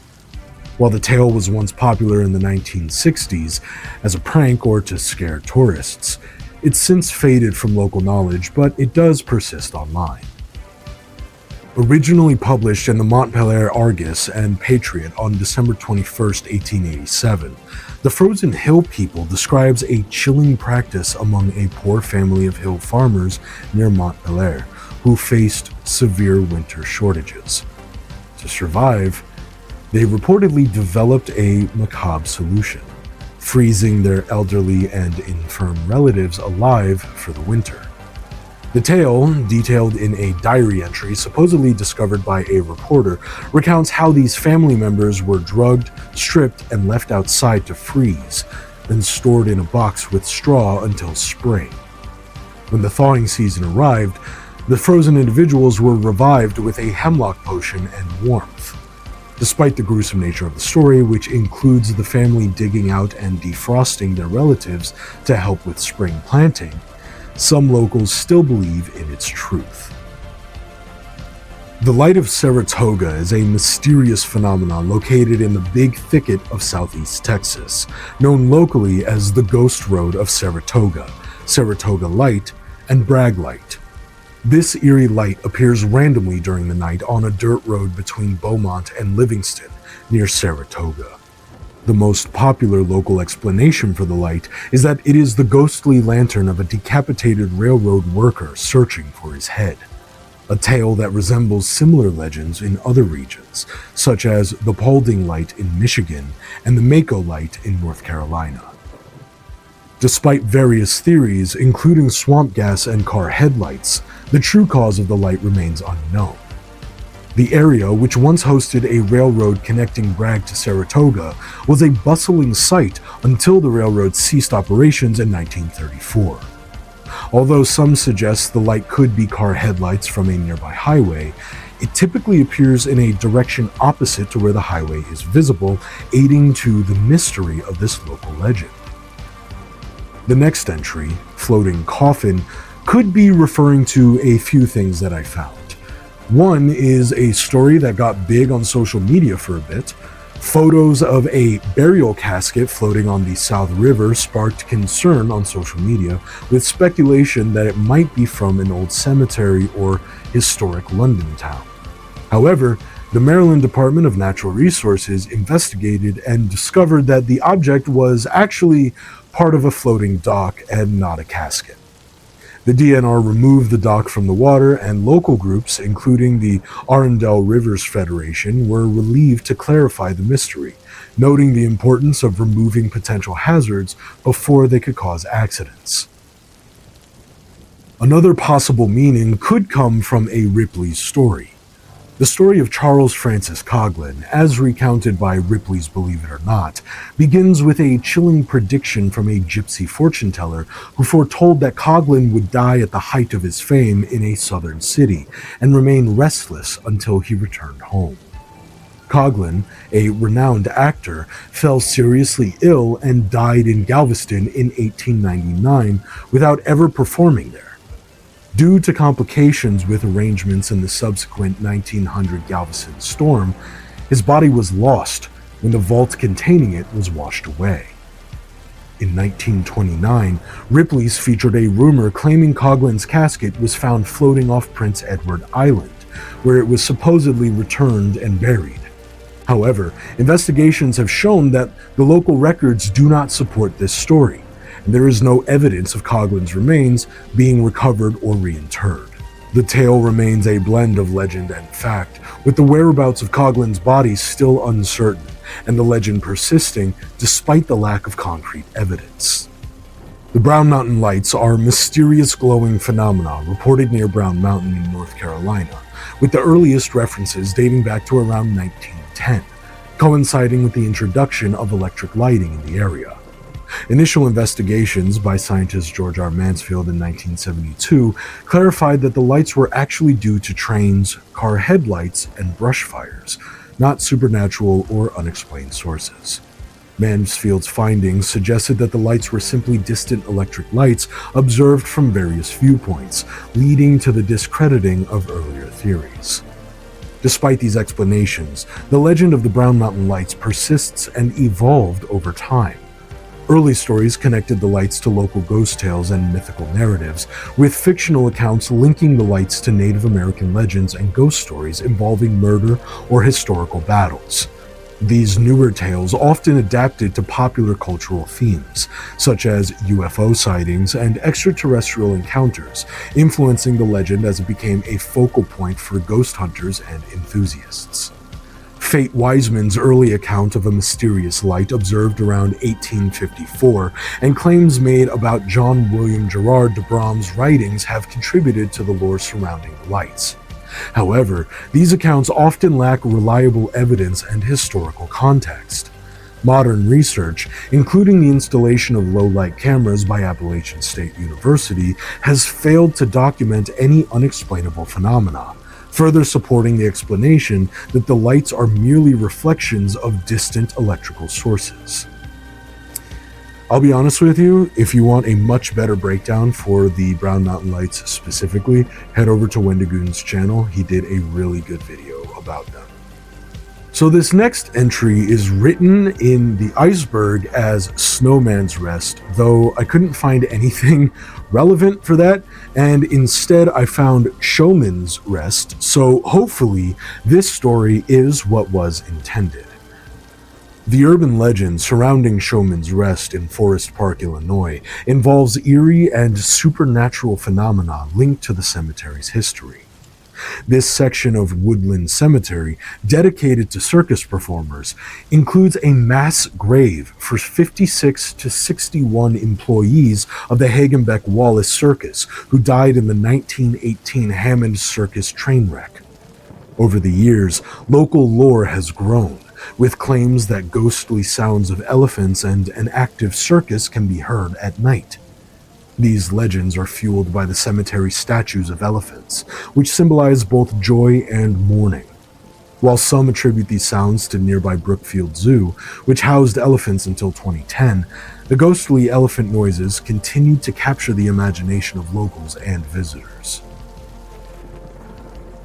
The Cadborosaurus, often called Caddy, is a legendary sea serpent reported along the Pacific coast of North America, with its name derived from Cadboro Bay in British Columbia, and the Greek word saurus meaning lizard. Descriptions of Cadborosaurus depict it as a serpent-like creature with a horse-like head, a long neck, vertical humps or coils, small front flippers, and large hind flippers or a fan-like tail. Despite numerous sightings over the past century, scientists have yet to identify a creature matching these characteristics, with suggested explanations ranging from eels to whales, though no known animal perfectly fits the description. Various explanations for sightings of Cadborosaurus include misidentification of known marine animals. For example, some reports were later identified as bull sea lions whose movements could mimic the undulating body of a sea serpent, while decomposing basking sharks and giant oarfish have also been proposed as candidates. Historical sightings and purported carcasses attributed to Cadborosaurus have often turned out to be identifiable animals such as sharks or whales, though some remain unexplained or inaccurately classified. Native American folklore includes references to sea serpent-like creatures, which some interpret as relating to Cadborosaurus. However, it's argued that these stories could reflect a variety of animals and myths rather than a single entity. Notable modern sightings include a 2009 video purportedly showing multiple creatures in Nushagak Bay, though it was not conclusive. Over the years, various carcasses, often later identified as known marine species, have been associated with Cadborosaurus, but no definitive evidence has yet been found. The Proctor Valley Monster is a cryptid linked to Proctor Valley in San Diego.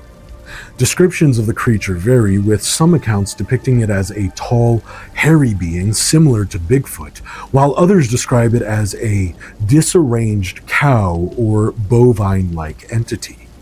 The Bonita Museum and Cultural Center displays a mysterious humanoid footprint, which some locals consider evidence of the monster's existence.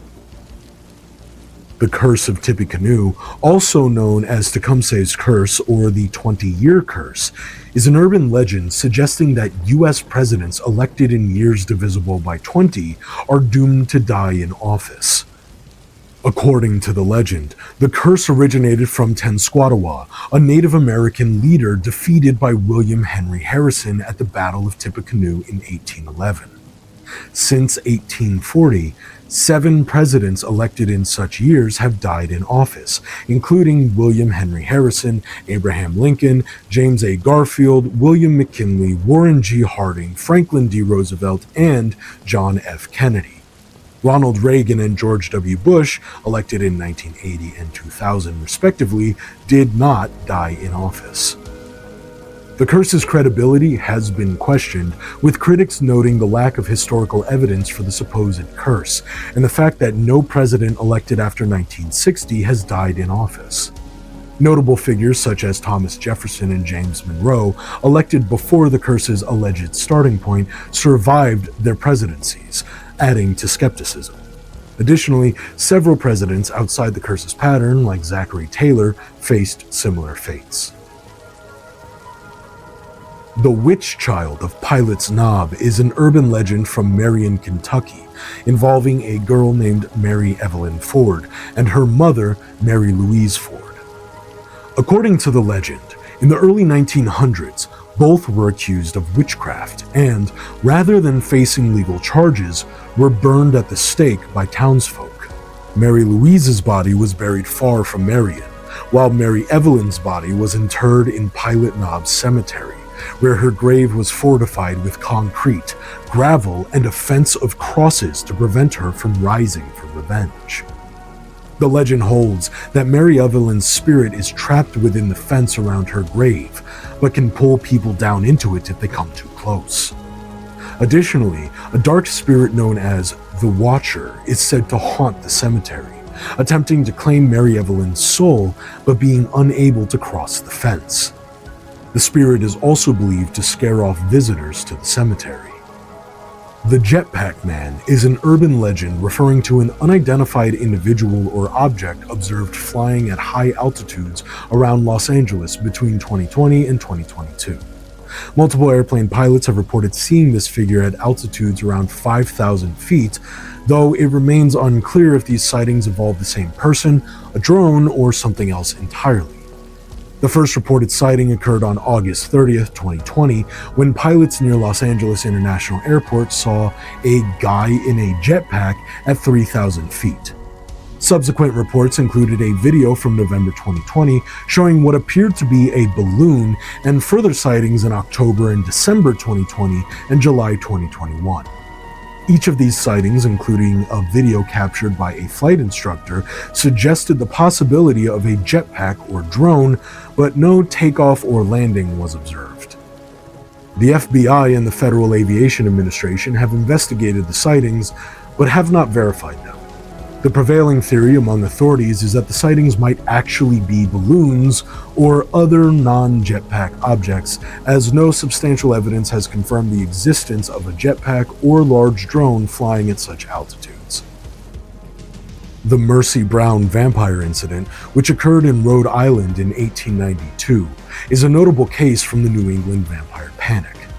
It involved the exhumation of Mercy Brown's body to combat supposed undead influence after multiple tuberculosis deaths in the Brown family. In Exeter, Rhode Island, tuberculosis, known as consumption at the time, afflicted several members of George and Mary Brown's family. After the deaths of the mother and eldest daughter, Mercy Brown and her brother Edwin fell ill. Suspicions of vampire activity led locals to believe that a deceased family member was causing Edwin's illness. On March 17, 1892, the bodies of the family members were exhumed. While the corpses of Mary and Mary Olive showed expected decomposition, Mercy's body was unusually preserved and still had blood in her heart, leading to the belief that she was undead. Her heart and her liver were burned, and the ashes were used in a tonic given to Edwin, who died shortly after. Mercy's desecrated remains were reburied in the local cemetery. Homie the Clown is a North American urban legend that originated in Chicago in 1991. The legend describes a killer clown who stalked children, often attempting to lure them into his vehicle. The stories depicted the clown as a child molester, serial killer, or deranged individual aiming to assault and murder children. The name Homie the Clown was inspired by a character from the 1990s comedy show In Living Color, played by Damon Wayans. This clown was rumored to carry a sock, reminiscent of the character's prop used for hitting children. Despite the hysteria and controversy it caused, no concrete evidence has confirmed or disproven the existence of Homie the Clown, leaving the legend largely debated and unverified.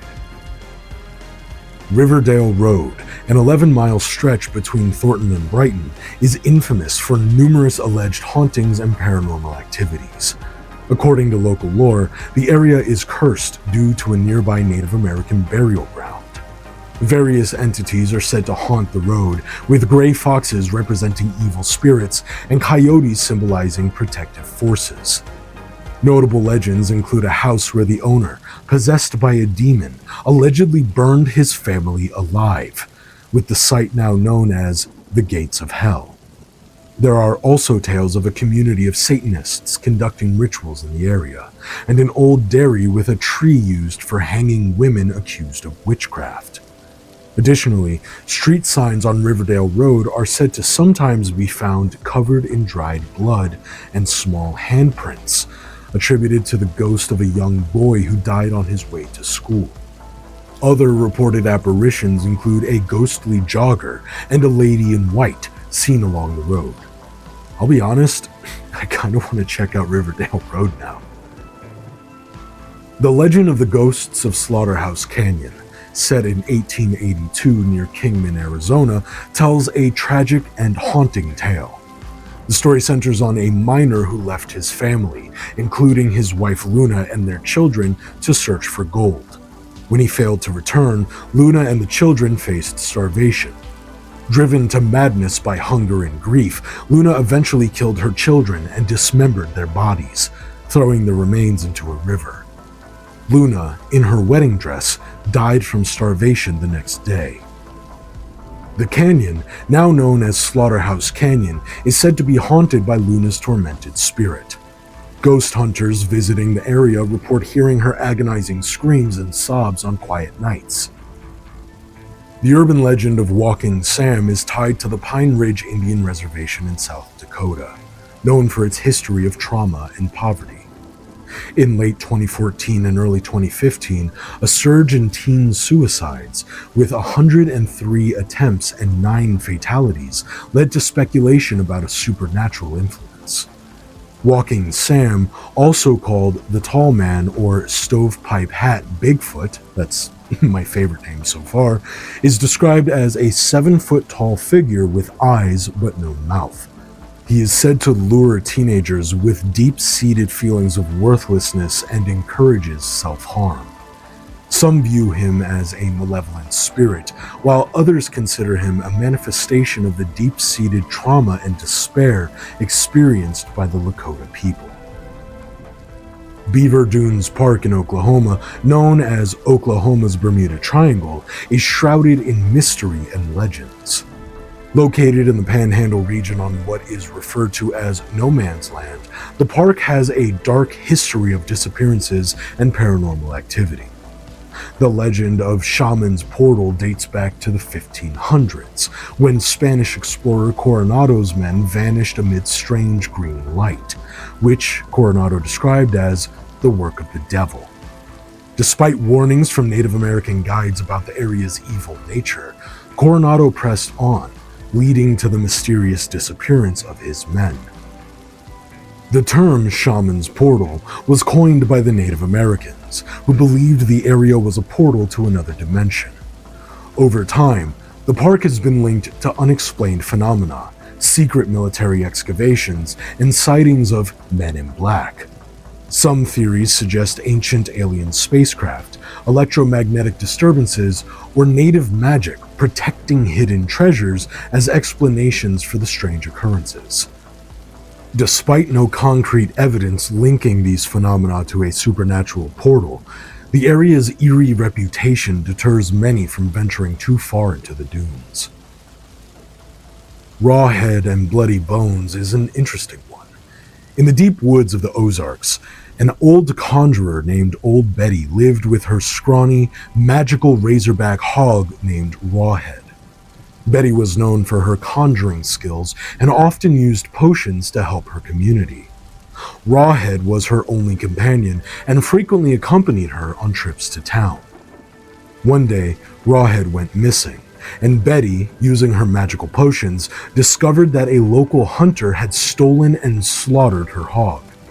Enraged, Betty performed a dark ritual to resurrect Rawhead's remains. The hog's head reattached to its skeleton, and Rawhead sought revenge. He equipped himself with various animal parts and went after the hunter. Rawhead terrorized the hunter, ultimately killing him and his horse.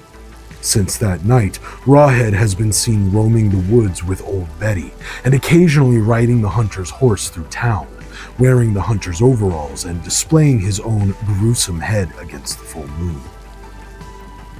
A Pukwudgie is a creature from Wampanoag folklore described as a small, human-like being, typically 2 to 3 feet tall. They can appear and disappear at will, shapeshift, and possess magical abilities.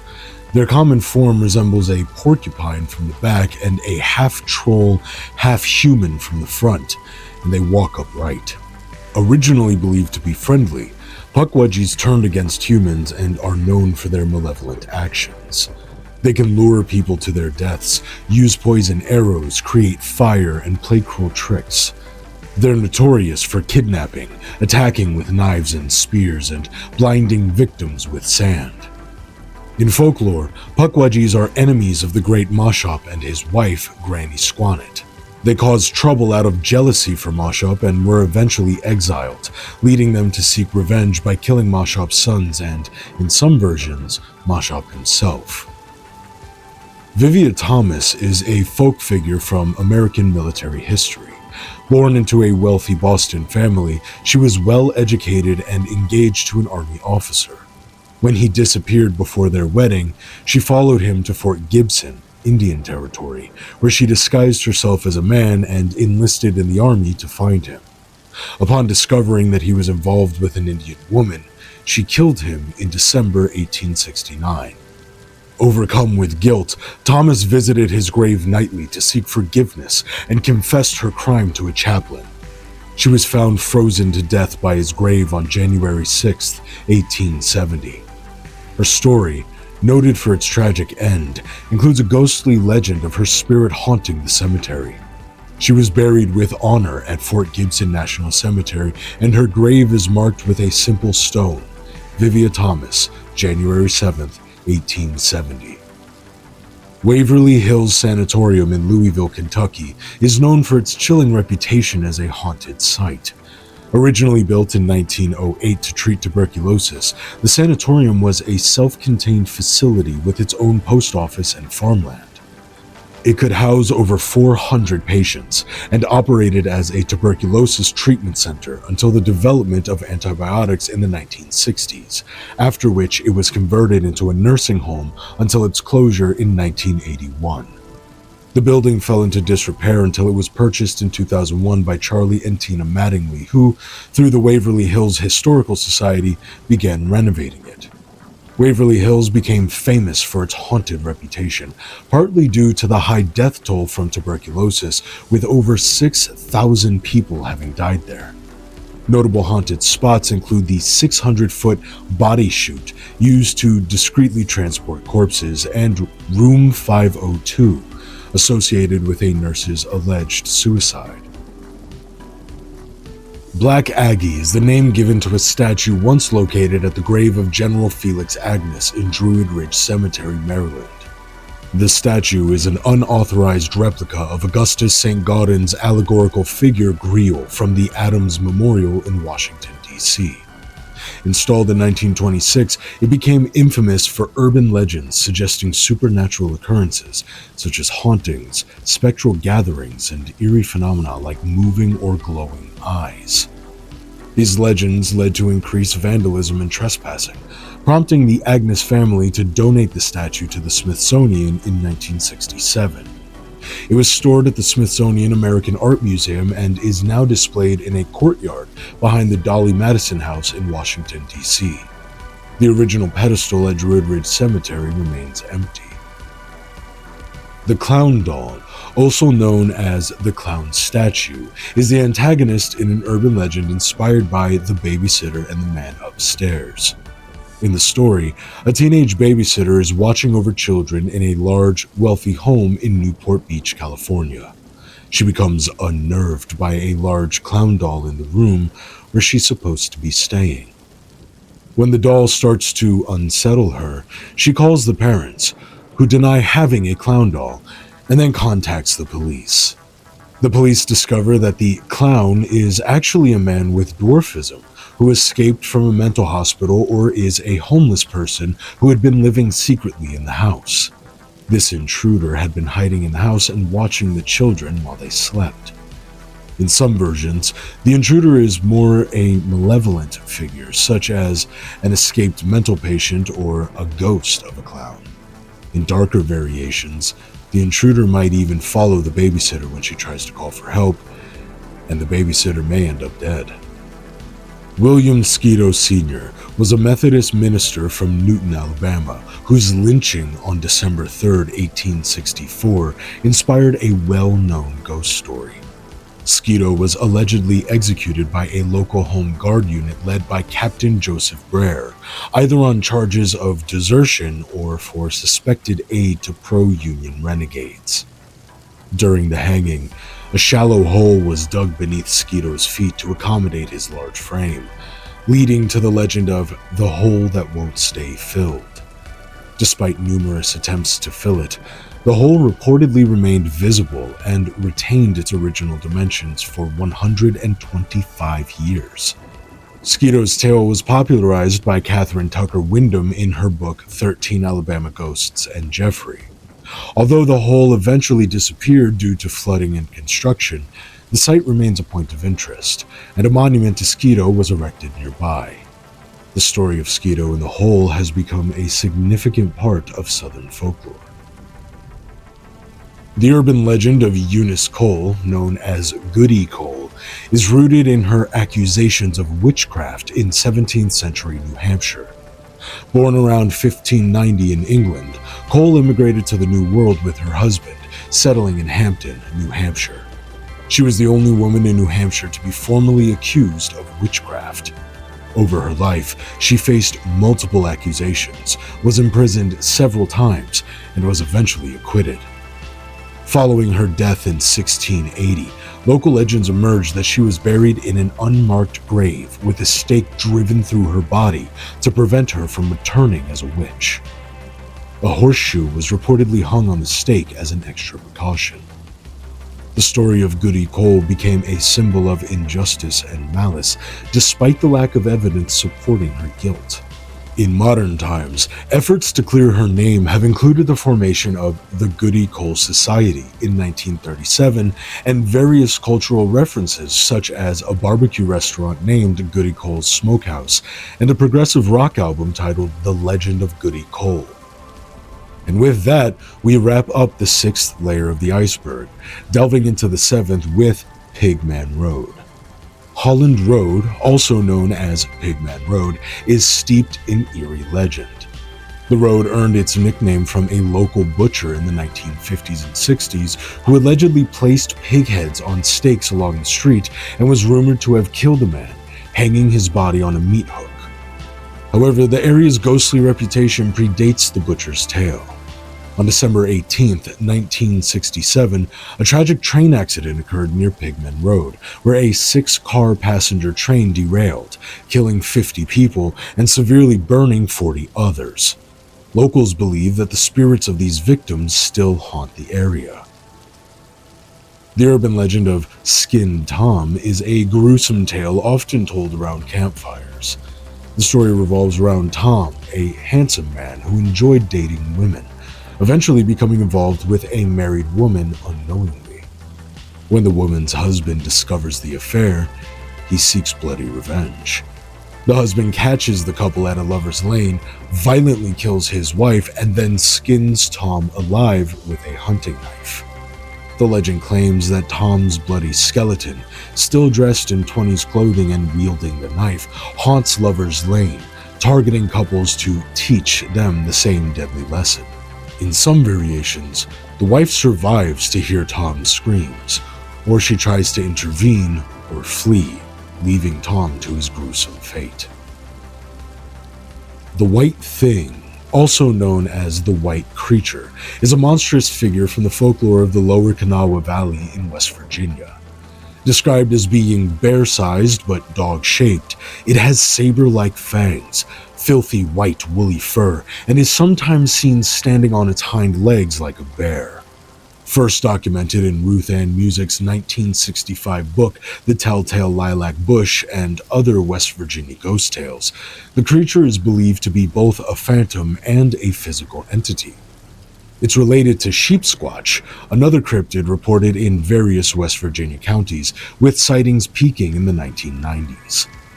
The White Thing is also said to have raccoon-like front limbs, goat-like horns, a long raccoon-like tail, and emits a sulfuric stench akin to the skunking. Witnesses have seen it racing through woods, drinking from riverbanks, and have heard its eerie screams. Resurrection Mary is a famous Chicago ghost story about a vanishing hitchhiker who is believed to haunt Resurrection Cemetery in Justice, Illinois.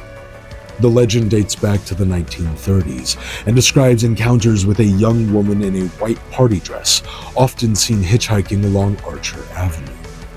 Drivers who pick her up report that she disappears as they near the cemetery. The story suggests that Mary was a young woman who, after arguing with her boyfriend at the O. Henry Ballroom, was struck and killed by a hit-and-run driver while walking along Archer Avenue. She was buried in Resurrection Cemetery in her white dress and dancing shoes.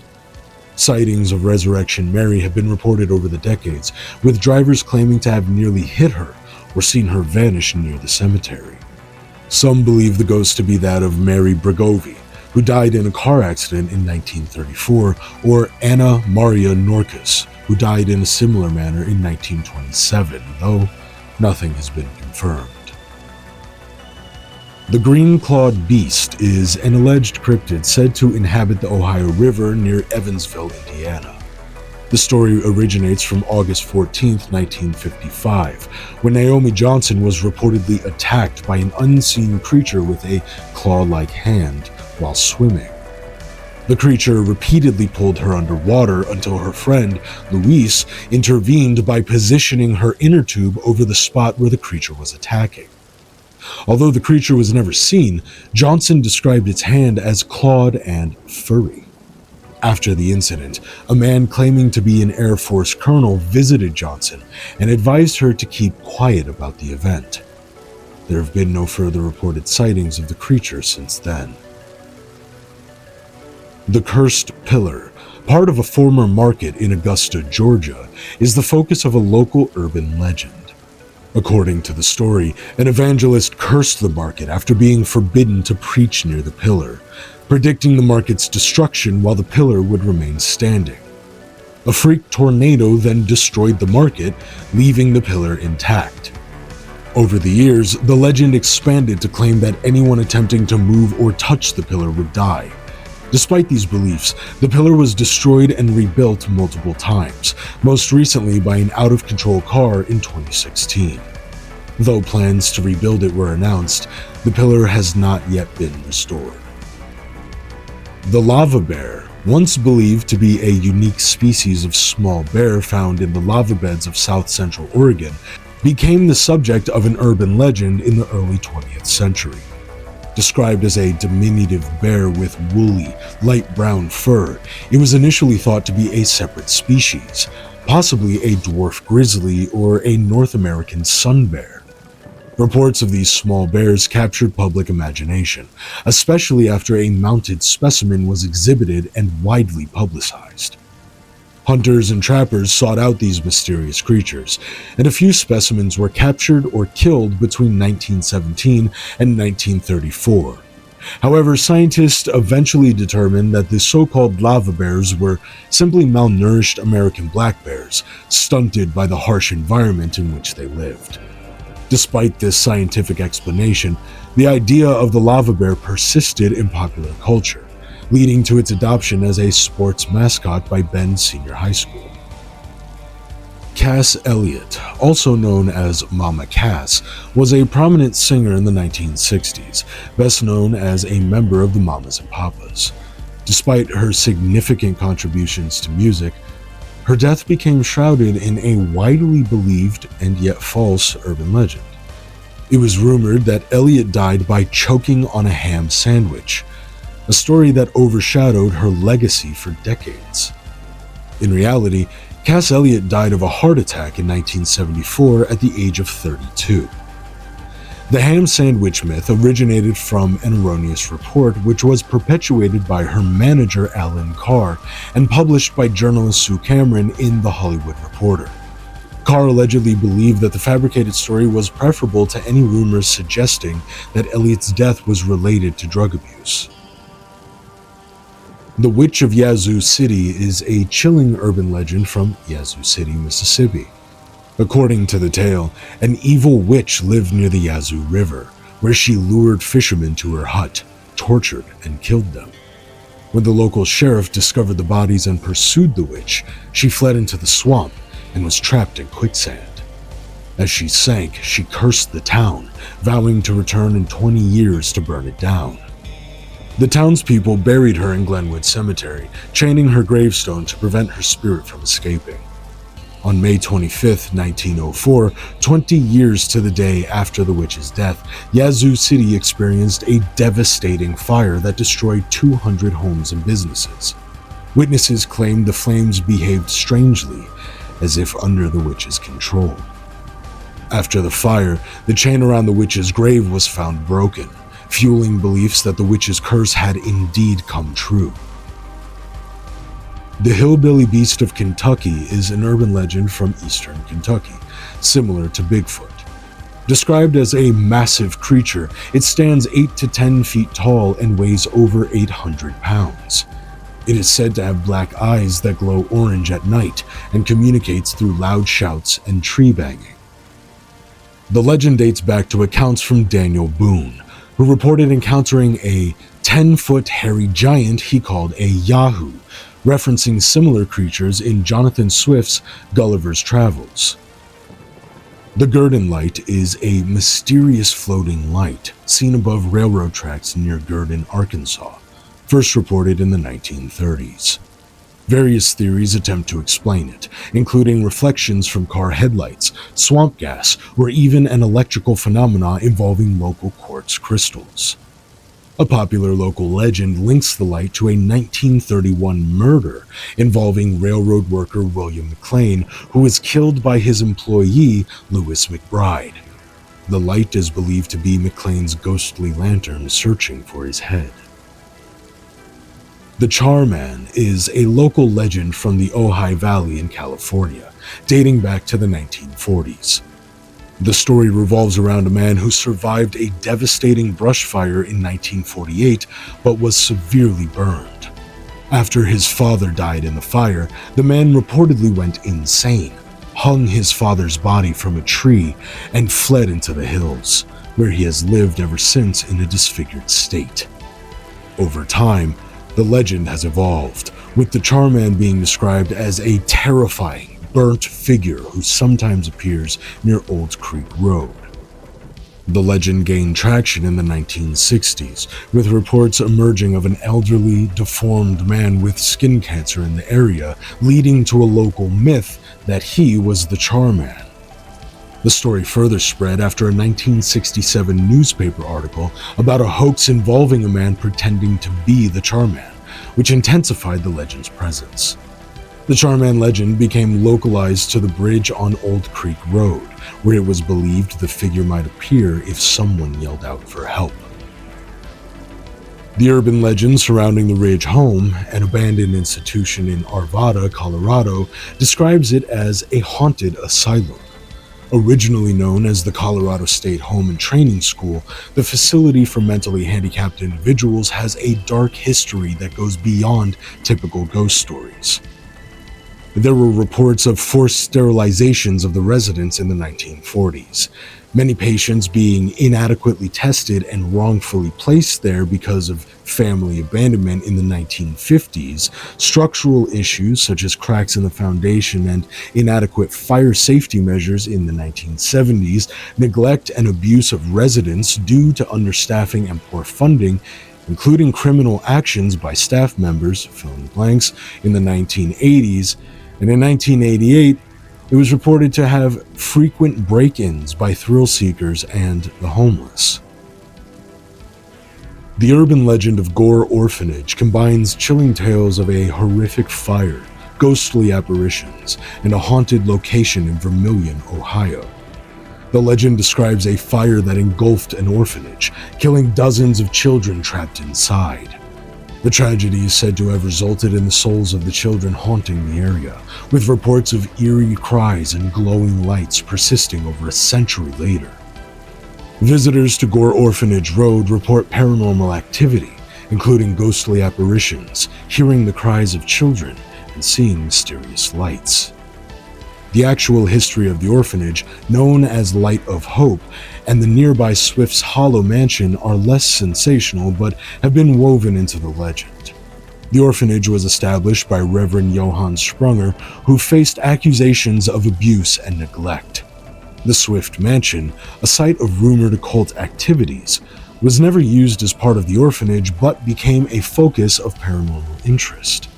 Some believe the haunting is linked to a real fire in Collingwood, Ohio, where many children died, and that the tragic memories might have influenced the Gore Orphanage legend. This next one is actually really cool to me. As soon as I read about it, I had to tell my mom, who is a huge Freddy Krueger fan. The legend of Freddy Krueger, the infamous villain from the Nightmare on Elm Street movies, may have roots in the folklore of Camp Curana in Cumberland, near Diamond Hill Road, Ohio. Oral tales of Fingernail Freddy, date back to the mid-20th century and describe him as a reclusive figure living in the woods with unnaturally long nails. According to the local stories, he would terrorize campers who made too much noise at night.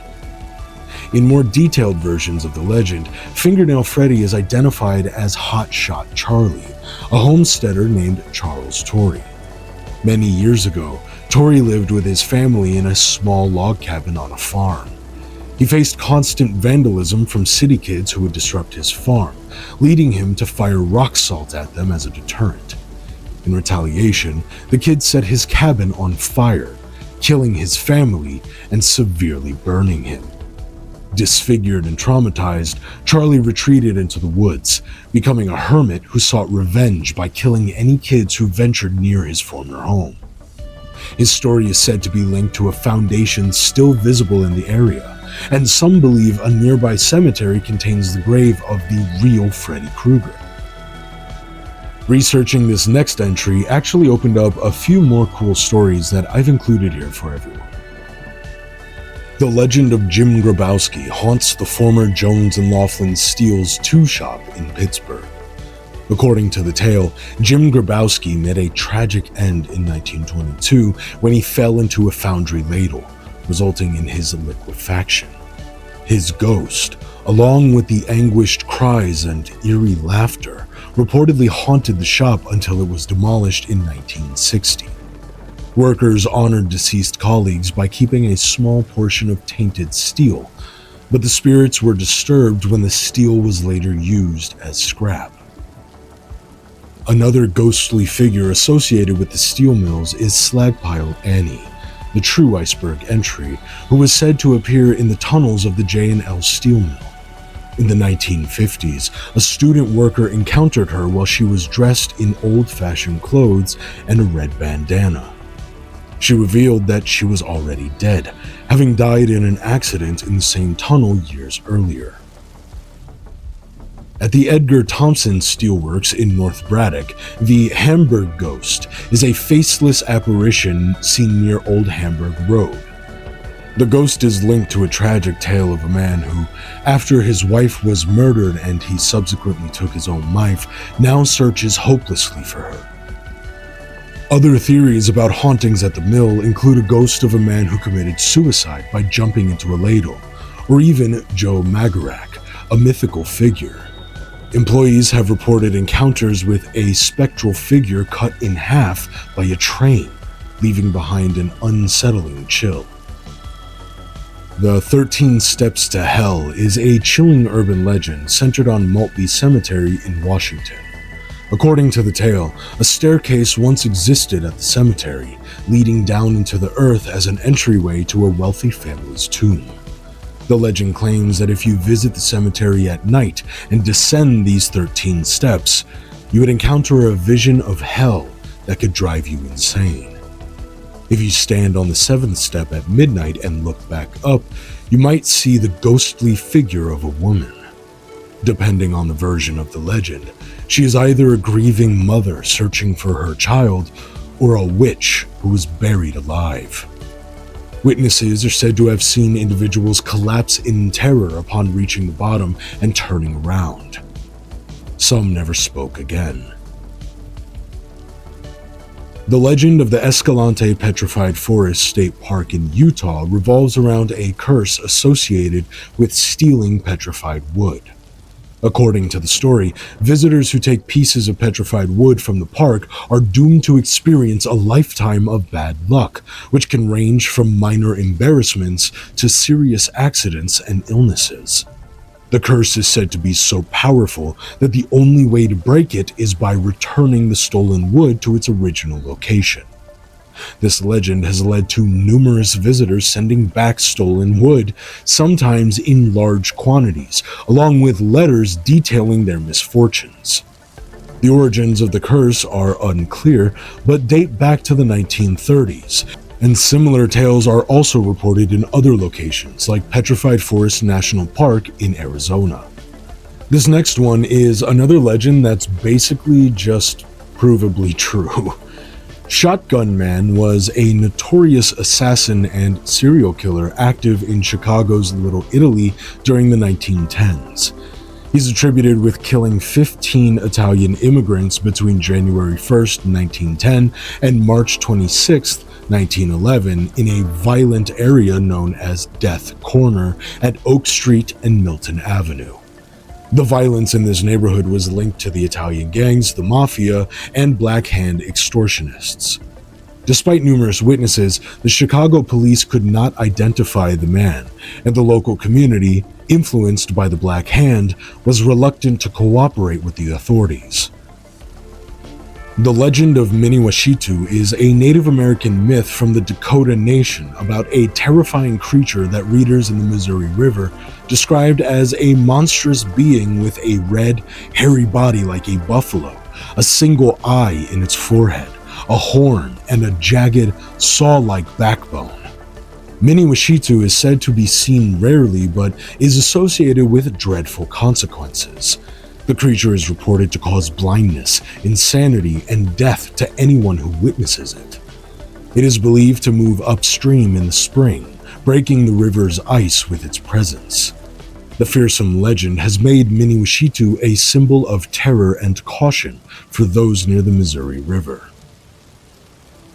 The Dog Boy legend revolves around a Victorian-era house in Quitman, Arkansas, known for its alleged hauntings.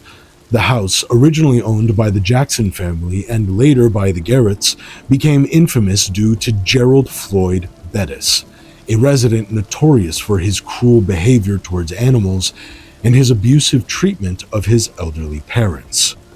Bettis's abusive and criminal activities, including imprisoning his parents and involvement in drug trafficking, contributed to the house's dark reputation.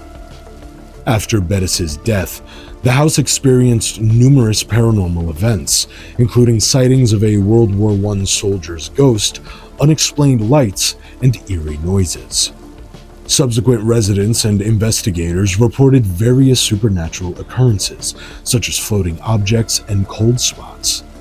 Paranormal investigations at the Central Arkansas Society for Paranormal Research, or CASPER, I see what you did there, revealed unexplained energy forces and ghostly manifestations. Despite efforts to document these phenomena, key evidence, including video footage, went missing. The legend that HIV-infected needles are being hidden on gas pump handles to harm motorists is a hoax. This false warning first circulated online in 2000, falsely attributed to Captain Abraham Sands from the non-existent Jacksonville Police Department.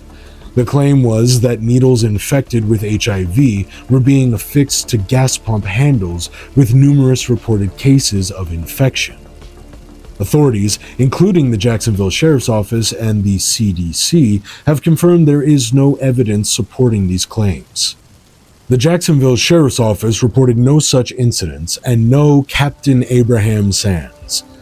The CDC noted no cases of HIV transmission from needle stick injuries outside healthcare settings. Although some copycat pranks have occurred, none involved HIV-infected needles. 2021, at time of recording, is the most recent hidden needle claim coming from Chicago. The man who called it in was taken to the hospital, but apparently displayed no symptoms. Still, I guess it wouldn't hurt to be more aware of things, right? Just in case, right? In Hawaiian mythology, night marchers are the ghosts of ancient Hawaiian warriors who appear in large groups to honor sacred Hawaiian deities or during special nights dedicated to Hawaiian gods. They emerge from burial sites or the ocean and march to ancient battle sites or sacred locations, moving through the night until just before sunrise. These spirits are depicted as normal-sized warriors in battle attire, carrying weapons, beating drums, and blowing conch shells. Their feet are said to be suspended above the ground, leaving no trace of their passage. The legend holds that anyone who sees the night marchers or defies them will face violent death. To avoid harm, people should lie face down on the ground, show respect, or have an ancestor among the marchers who will vouch for them. Planting tea shrubs around one's home is believed to ward off these spirits. Night Marchers' ceremonies are tailored to honor the preferences of their revered leader, and their marches may include gods, with the number 5 being significant in these processions. The sight of a king or chief's body parts is forbidden, with death the punishment for those who violate this rule.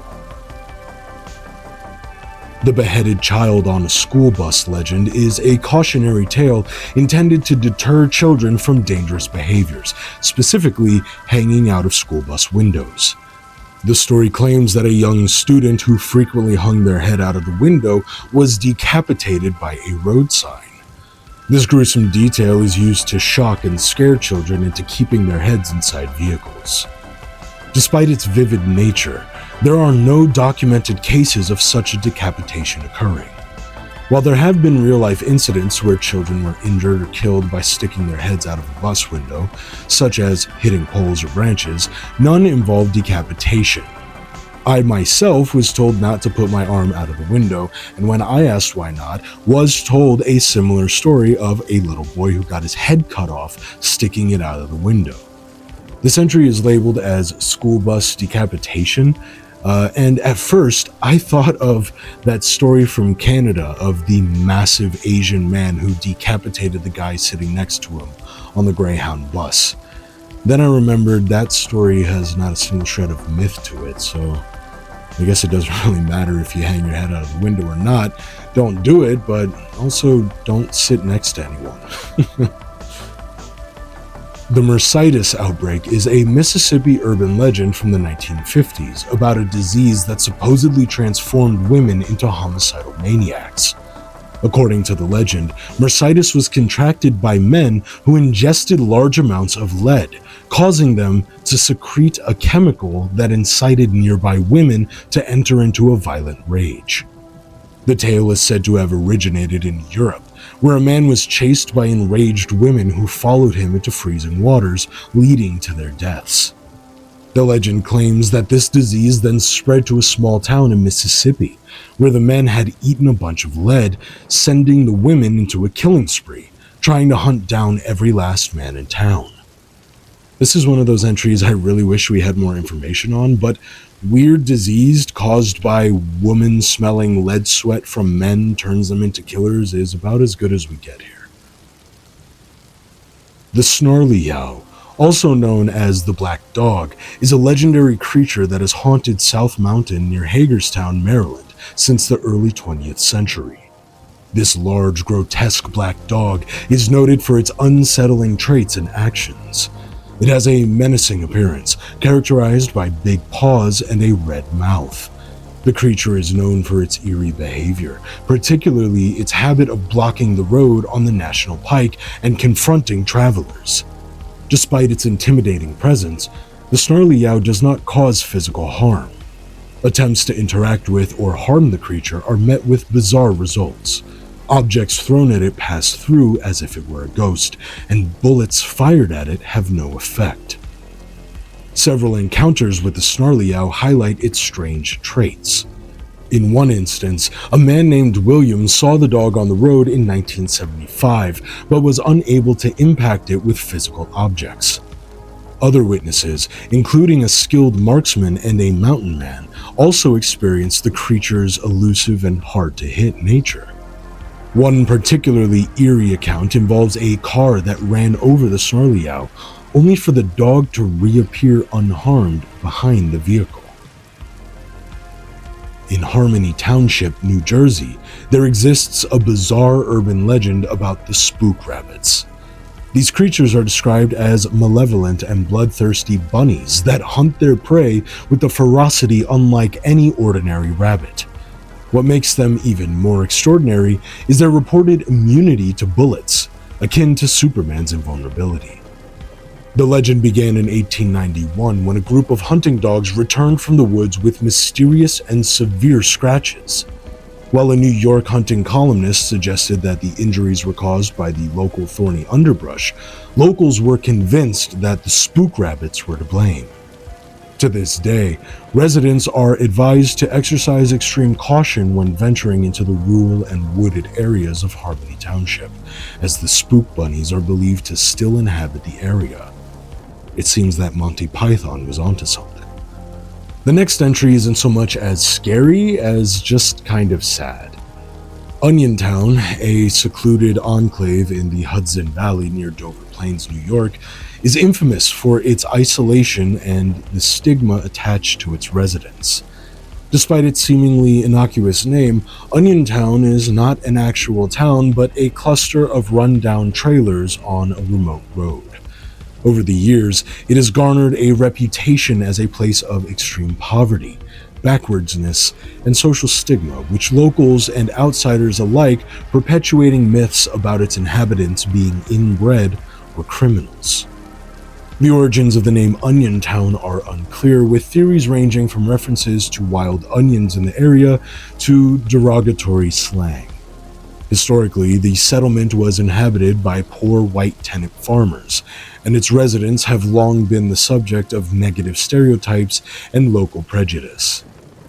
In recent years, Onion Town gained additional notoriety through viral videos on platforms like YouTube, where suburban thrill seekers ventured into the area to mock its residents.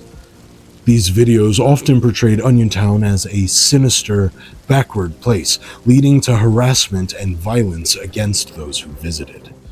The intrusion and subsequent conflicts intensified the settlement's negative reputation. Despite the harsh judgment and isolation, interviews with some of Onion Town's residents reveal a community struggling with their portrayal and the impact of their reputation. They face significant challenges, including difficulties in finding employment and dealing with prejudice from the outside world.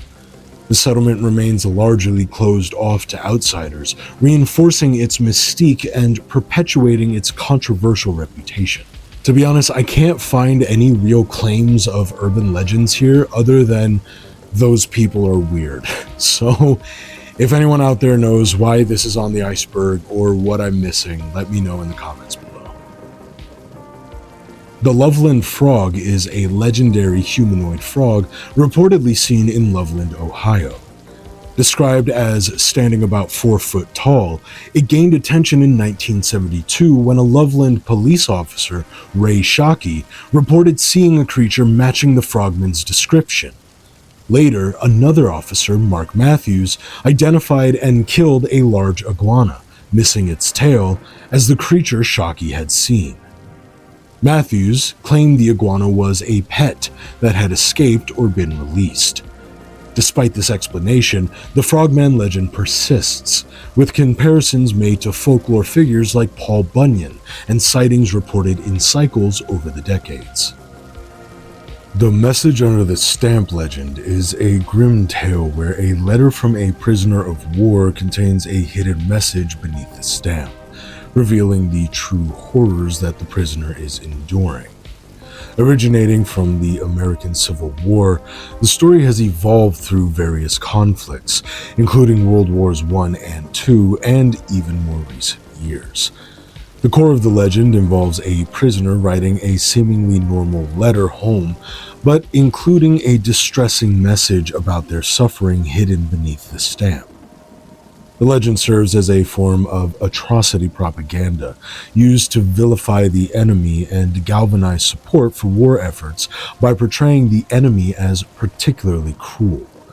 The tale has appeared in many variations, each tailored to fit the current conflict, such as the supposed removal of body parts to prevent escape or communicate distress. Despite its chilling nature, the story is widely recognized as a myth that reflects wartime propaganda rather than actual events. Haunchyville is a mythical village of dwarves, rumored to be located near Mystic Drive in Muskego, Wisconsin.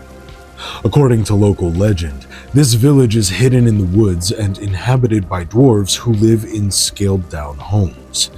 The story suggests that these dwarves, led by an old man with albinism, protect their village fiercely. Trespassers are said to be punished by having their legs cut off, forcing them to live like the dwarves. The origin of the legend involves a group of circus dwarves who, after revolting against their cruel ringmaster, fled into the woods to create their own community. The old man with albinism is believed to have encountered the dwarves as a child and, having been treated as an equal, grew up to defend their village against outsiders. So basically, it's just killer Smurfs in Wisconsin, so that's awesome.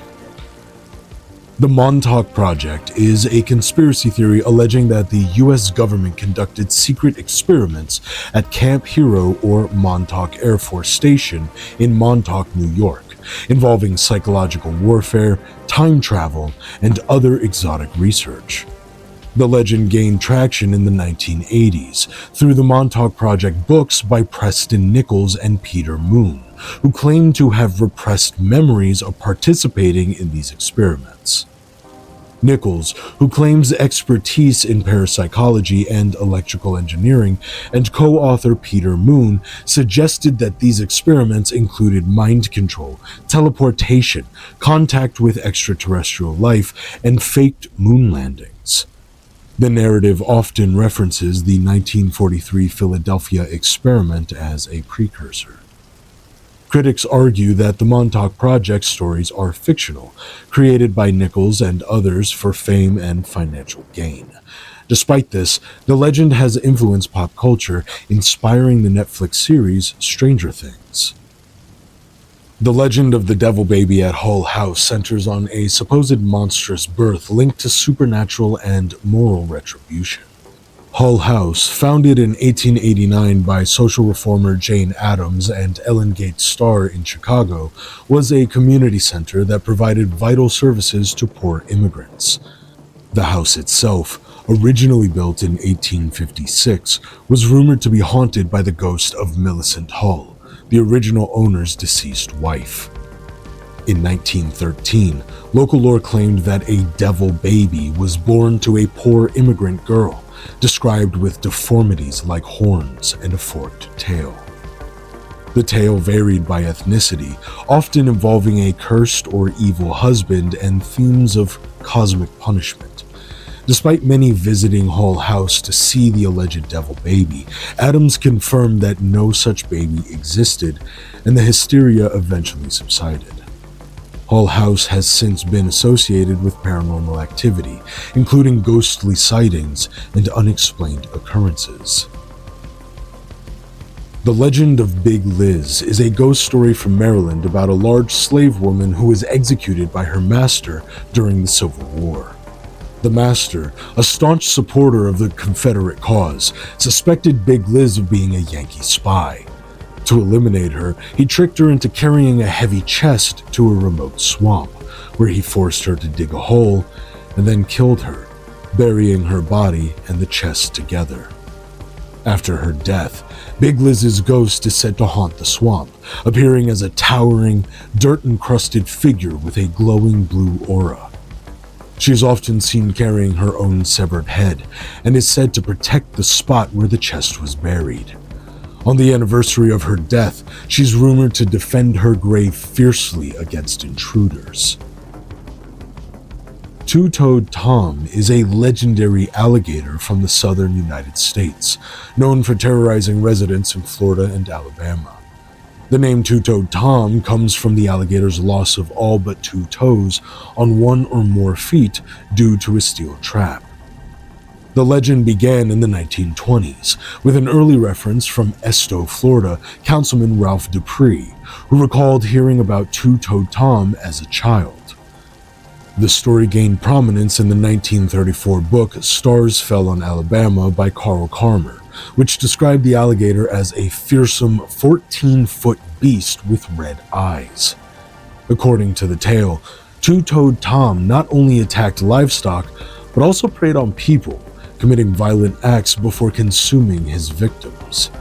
Numerous attempts to kill the alligator, including using dynamite and waiting in a hunting blind, proved unsuccessful. The legend suggests that Two-Toed Tom eventually moved to Florida, though it was believed he might return to Alabama. The alligator reportedly continued his reign of terror in Sand Hammock Lake between Esto and Noma, Florida, where he was said to eat livestock and respond to signals from a local mill. Further attempts to capture or kill him were futile. The story resurfaced in 1972 when tracks believed to belong to Two-Toed Tom were found on Boynton Island near Red Head, Florida. In 1987, a festival celebrating Two-Toed Tom was established in Esto, Florida. However, as of 2019, the future of the festival is uncertain due to dwindling support. Someone should really breathe some life into that dying tradition, don't you think?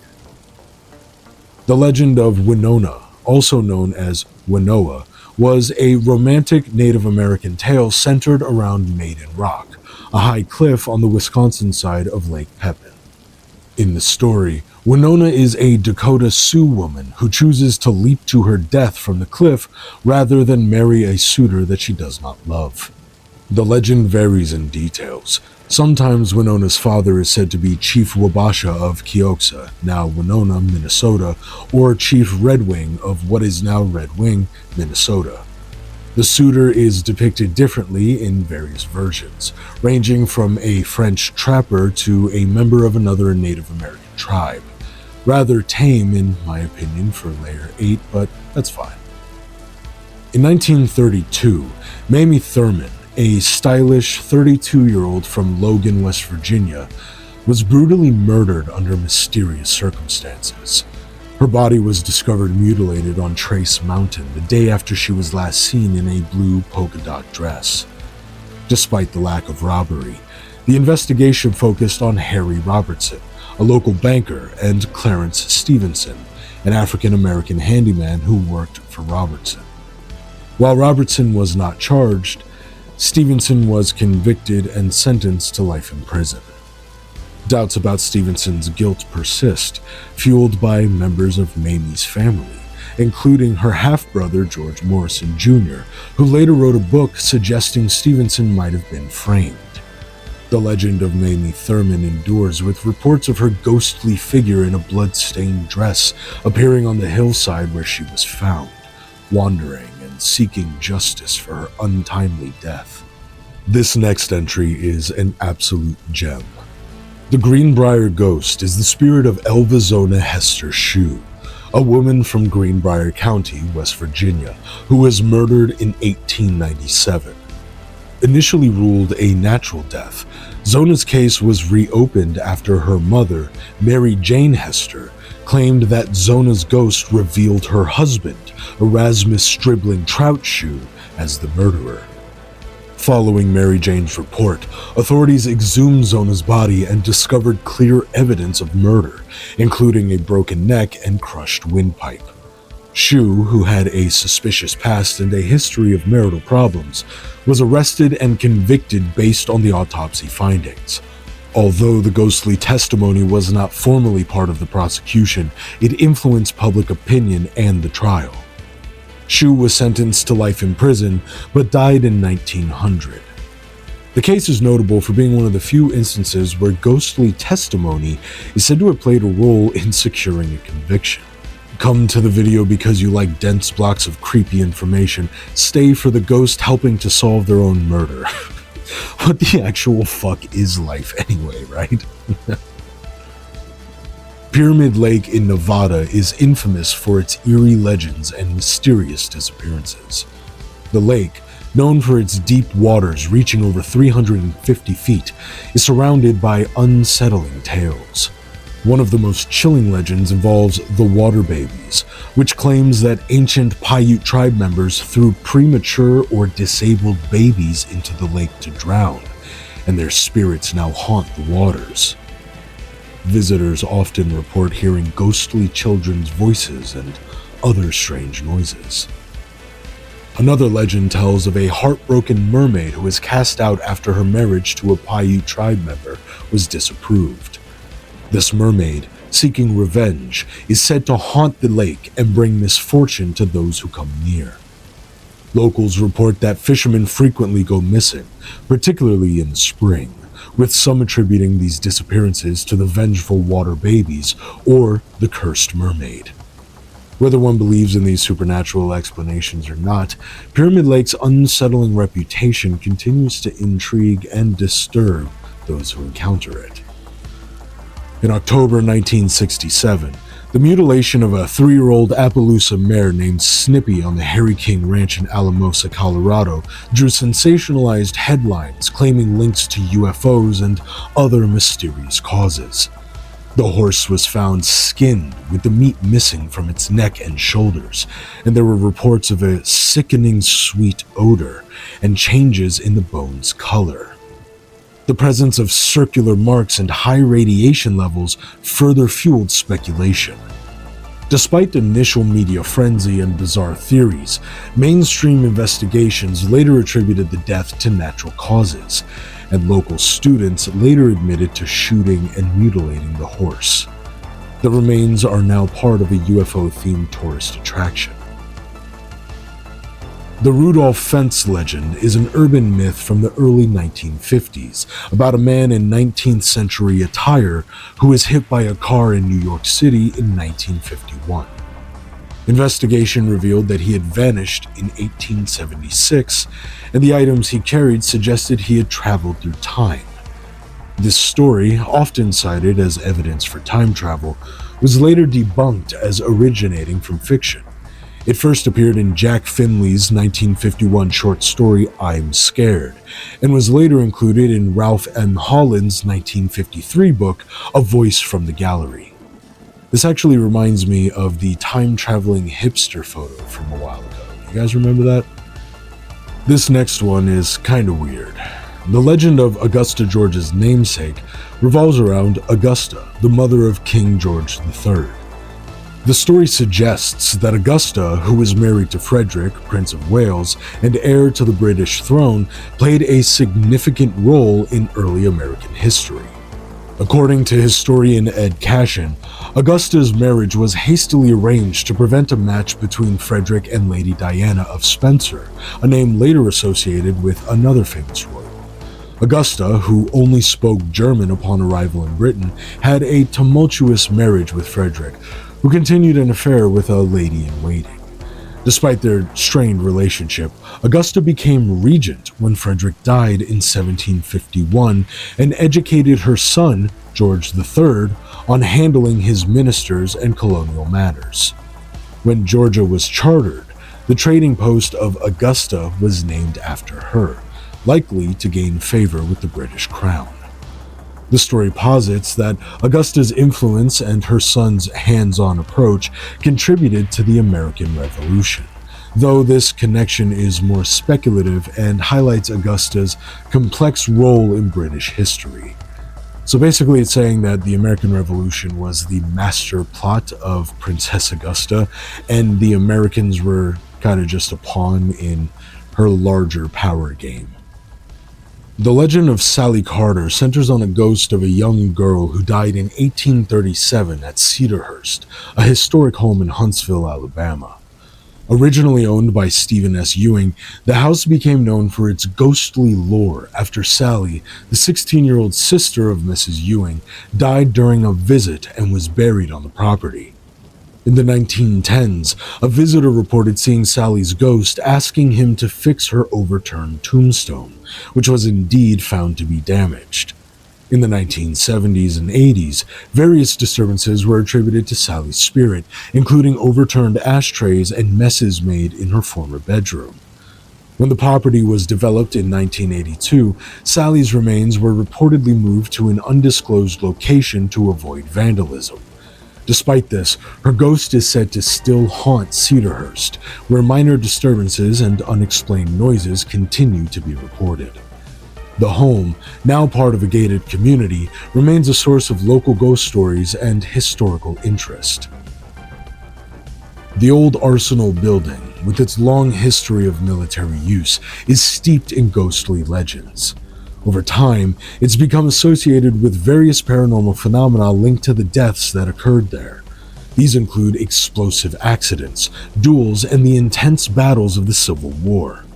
One of the most haunting stories is that of David Owen Dodd, a Confederate spy who suffered a slow, agonizing death by hanging after his execution was mishandled. His tortured death is believed to contribute to the building's spectral activity. People have reported numerous eerie occurrences at the site. Disembodied voices and music have been heard, with sounds continuing even after the source has been checked. Apparitions have appeared, including a solid figure in a dark uniform that vanishes when approached. A playful spirit, possibly Dodds, is said to throw objects at people, especially in the late afternoon or during stormy weather. Additionally, shadowy figures, or shadow people, have been observed under the grand staircase, seemingly reenacting past duels. The building's haunted reputation persists, as it remains a site of both historical and paranormal significance. The Alaska Triangle, a vast wilderness region between Utqiagvik, Anchorage, and Juneau, has gained notoriety for its mysterious disappearances and paranormal phenomena. Over 16,000 people have vanished in this area, which is twice the national average for missing persons. The region is infamous for disappearing aircraft, including notable cases such as the 1950 disappearance of a military plane and the 1972 vanishing of Congressman Hale Boggs's private aircraft, which prompted one of the largest search efforts in U.S. history. Several theories attempt to explain the high incidence of disappearances. One theory suggests extraterrestrial involvement, based on a 1986 report of a Japanese cargo flight encountering mysterious aerial phenomena. Another hypothesis involves energy vortexes that affect human behavior and cause electronic malfunctions. Additionally, native Alaskan folklore speaks of the Kushtaka, a malevolent shape-shifting creature that leads people astray in the wilderness. The next legend claims that giant mutant hornets, or murder hornets, allegedly created by radiation from the Fukushima nuclear disaster, have caused multiple fatalities in Nebraska. According to the story, these hornets, now much larger and more venomous than normal, are responsible for severe injuries and deaths. In reality, this claim originated from a satirical article on the National Report, a site known for publishing fictional and outrageous stories. The Asian giant hornet is indeed a real species with potent venom, but there's no evidence of these hornets being mutated by radiation or causing deaths in Nebraska. The reported incidents of deaths from hornet stings have occurred in Asia, not in Nebraska, and are not linked to radiation exposure. The urban legend of Murder Kroger revolves around a Kroger supermarket in Atlanta, infamous for a series of violent incidents that occurred at the location. The store, situated at 725 Ponce de Leon Avenue, earned its grim nickname due to several tragic events over the years. In 1991, a woman named Cynthia Prelot was fatally shot in the parking lot. In 2002, the body of a man was discovered in a car on the premises. The most recent incident linked to the store occurred in 2015 when Joshua R. Ritchie was shot and killed. In spite of its past, the town showed a great amount of love for the Murder Kroger before its demolition. In a final act of remembrance, nearly 200 people gathered for a candlelit vigil to honor the store, reflecting on its cultural significance despite its grim reputation. Some attendees wore t-shirts with the store's infamous nickname and shared personal stories, while others, like Damon Parker, who witnessed a tragic shooting there in 1991, expressed discomfort at how the store's dark history had become a meme. Atlanta is kind of known for having these nicknames for their Krogers, apparently, with some of the most notable being Murder Kroger, Disco Kroger, Krogay, Kosher Kroger, and Granny Kroger. Also, probably a layer 1 entry, though I kinda like the unpredictability here. Ludwig the Bloodsucker is a reaction YouTuber. Wait, hold on. Ludwig the Bloodsucker is a mid to late 19th century urban legend from New York City, particularly known in the Bowery area. Described as a squat, swarthy German with an enormous head of bristly black hair, Ludwig's look was accentuated by hair growing out of his ears and even from the tip of his nose. According to the legend, he was a vampire-like figure who preyed on drunken patrons of local bars, such as those near Bismarck Hall and the House of Commons. Ludwig was rumored to quaff human blood as if it were wine, adding to his eerie and infamous reputation. The urban legend surrounding Fred Rogers, the beloved host of Mr. Rogers' Neighborhood, paints a wildly contrasting picture of him as a secret military hero. Rumors suggest that Rogers was not just a gentle TV host, but also a U.S. Navy SEAL or a sniper in Vietnam, with tattoos marking his kills supposedly hidden under his iconic cardigans. This bizarre theory contrasts sharply with the public image of Rogers, who is known for his pacifist stance and non-violent messaging. In reality, Fred Rogers did not serve in the military. Historical records and his draft cards confirm that he was classified as unfit for service, and there's no evidence supporting his involvement in the Vietnam War. I take the mystique of this legend and give one back in turn, with Bob Ross. Bob Ross, best known as the gentle host of The Joy of Painting, had a diverse background before his TV fame. Raised in Orlando, Florida, Ross was a kind-hearted individual who cared for injured animals and worked as a carpenter. He also served in the Air Force for 20 years, eventually reaching the rank of Master Sergeant and teaching basic training, a role he found personally unsatisfying. During his service, Ross discovered his passion for painting and developed a quick painting technique called wet on wet, inspired by artist William Alexander. He began painting and selling artworks, eventually leaving the military to pursue art full-time. Not exactly Rambo playing Gandhi, but it is a true case of a calming, somewhat innocuous public figure having a much more militant background than you'd probably expect. With that, we move down to the penultimate layer, starting with the Bob White emails. Between 2001 and 2003, an individual using the aliases Bob White or Tim Jones sent spam emails seeking a dimensional warp generator, claiming to be a time traveler stuck in 2003 or seeking parts from other time travelers. Some recipients engaged with the emails, selling items or charging for time travel courses. The sender was later identified as Robert J. Todino, a professional spammer with mental health issues.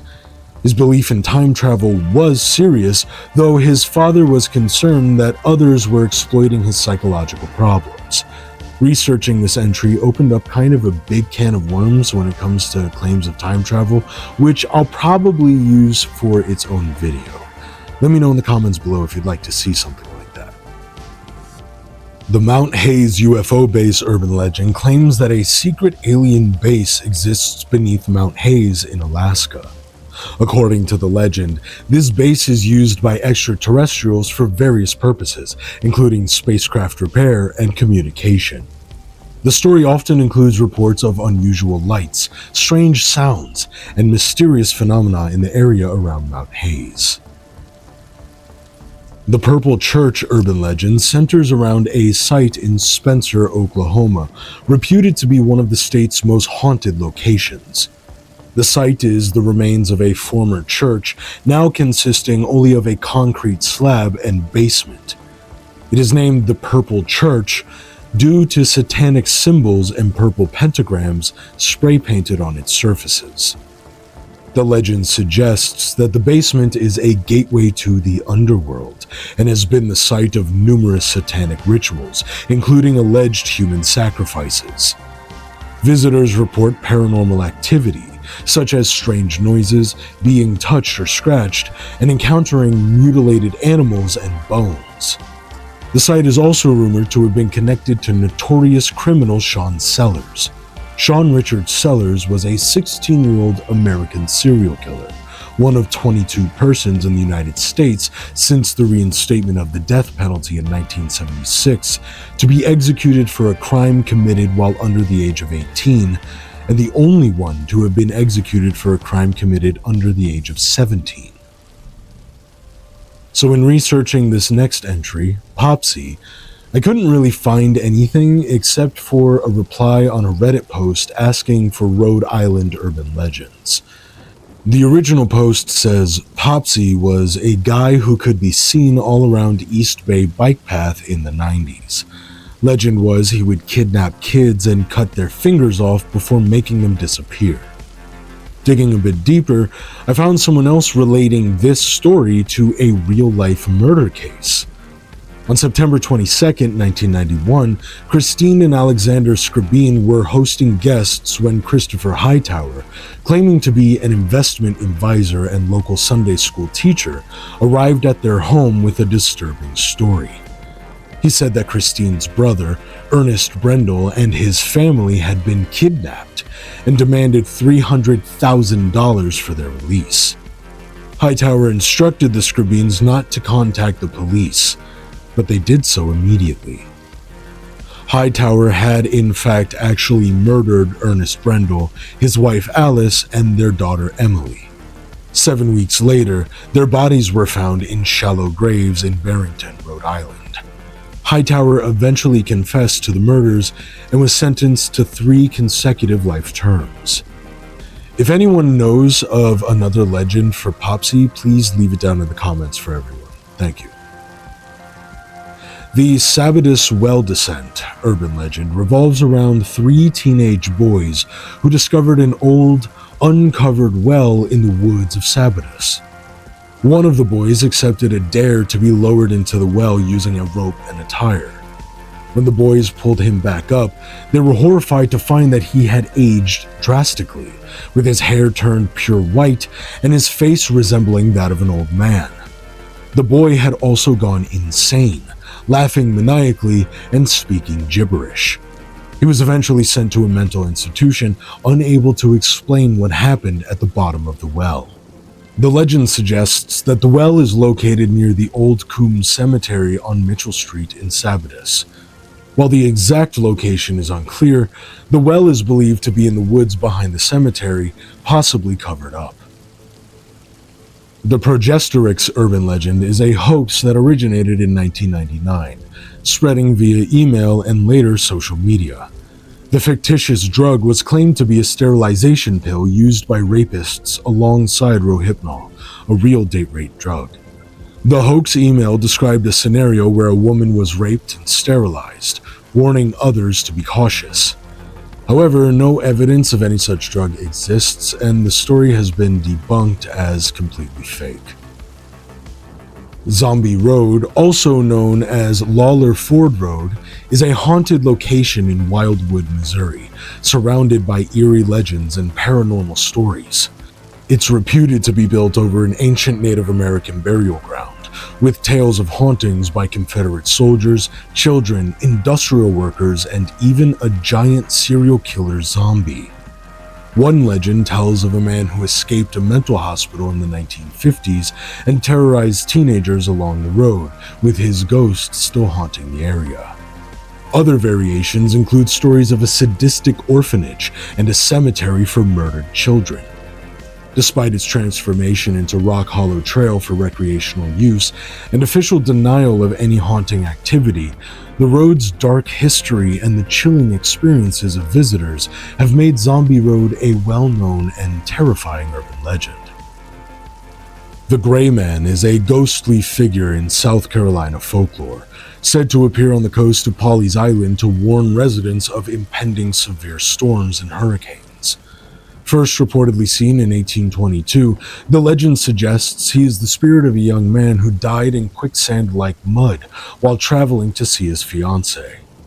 The Gray Man's sightings have been linked to major storms, including Hurricane Hugo in 1989 and Hurricane Florence in 2018. Those who see him often find their homes spared from storm damage. He's typically described as a man in gray clothing, sometimes appearing without legs. The Bus to Nowhere is an urban legend in Philadelphia about a mysterious bus that appears to those in deep despair. Known as Bus Zero or the Wandering Bus, it has no destination, and its screen is blank. The bus only picks up those at their lowest point, and riders must chase it down to board. Once on the bus, Passengers enter a deep reflective state, confronting their inner demons until they gain clarity and purpose.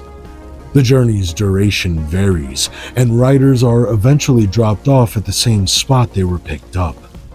The legend, likely a fictional tale created by blogger Nicholas Mira in 2011, has spread throughout other cities in the northeastern US. This next one is kind of a hard pivot, but it is an urban legend, so here we go. The urban legend about Richard Gere and gerbling, or inserting a gerbil into oneself, originated around 1984 and spread rapidly through word of mouth. The rumor falsely claimed that Gere was hospitalized at California's Cedars-Sinai Hospital after a supposed gerbling incident went wrong. This bizarre myth, which gained popularity in the 1980s, has never really been substantiated, and there's no real evidence that Gere was ever involved in anything like this. Massacre Rocks State Park in Idaho, known for its historical connection to the Oregon Trail, is also tied to another urban legend about water babies. According to this legend, the park's Snake River is haunted by the spirits of babies who were drowned by their mothers during a severe famine.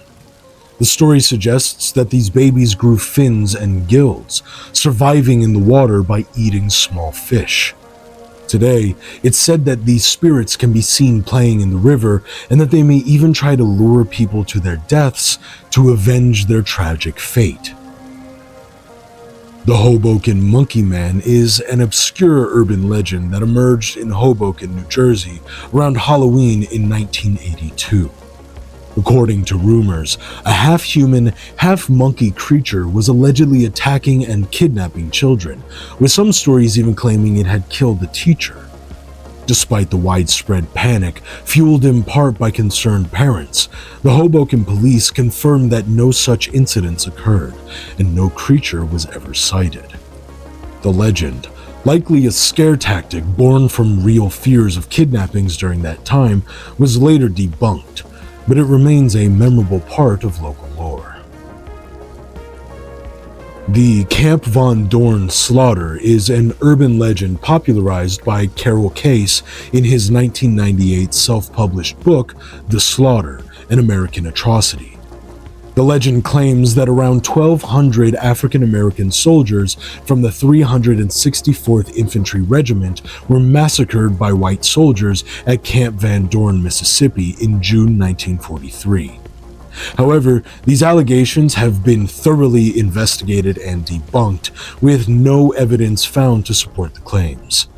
The U.S. Department of Defense, after a year-long investigation, concluded that the story was entirely fictional, dismissing the massacre as a fabricated hoax. Despite this, the legend persists, partly fueled by conspiracy theories and media coverage. A little bit like this video itself. The legend of Slippery Skin, also known as Weejuk, centers on a super-intelligent bear said to have terrorized Vermont's Northeast Kingdom in the 1700s. According to the legend, this bear was not only exceptionally clever, but also malevolent, engaging in acts like sabotaging farm machinery, knocking over fences, and even throwing stones at children. Despite numerous attempts to capture or kill it, including a humorous but unsuccessful scheme where the governor doused himself with female bear scent and walked into the woods, hoping to lure Slippery Skin into a clearing where hunters waited with rifles. Mere minutes after heading into the woods, the governor ran into the clearing chased by an amorous Slippery Skin. Alright, that has to be well-established innuendo already, right? Amorous Slippery Skin? Come on. The hunters fled in panic at the sight of the giant, lustful bear. Governor Galusha escaped with his life, but sustained severe damage to his dignity. The legend also includes a bizarre tale where Slippery Skin was falsely accused of eating a minister, only for it to be revealed that the minister had actually fled and left behind a pile of cheese. One day, a group of ministers were picnicking on the shores of Westmore's Lake Willoughby when the bear emerged from the bushes with a furious roar.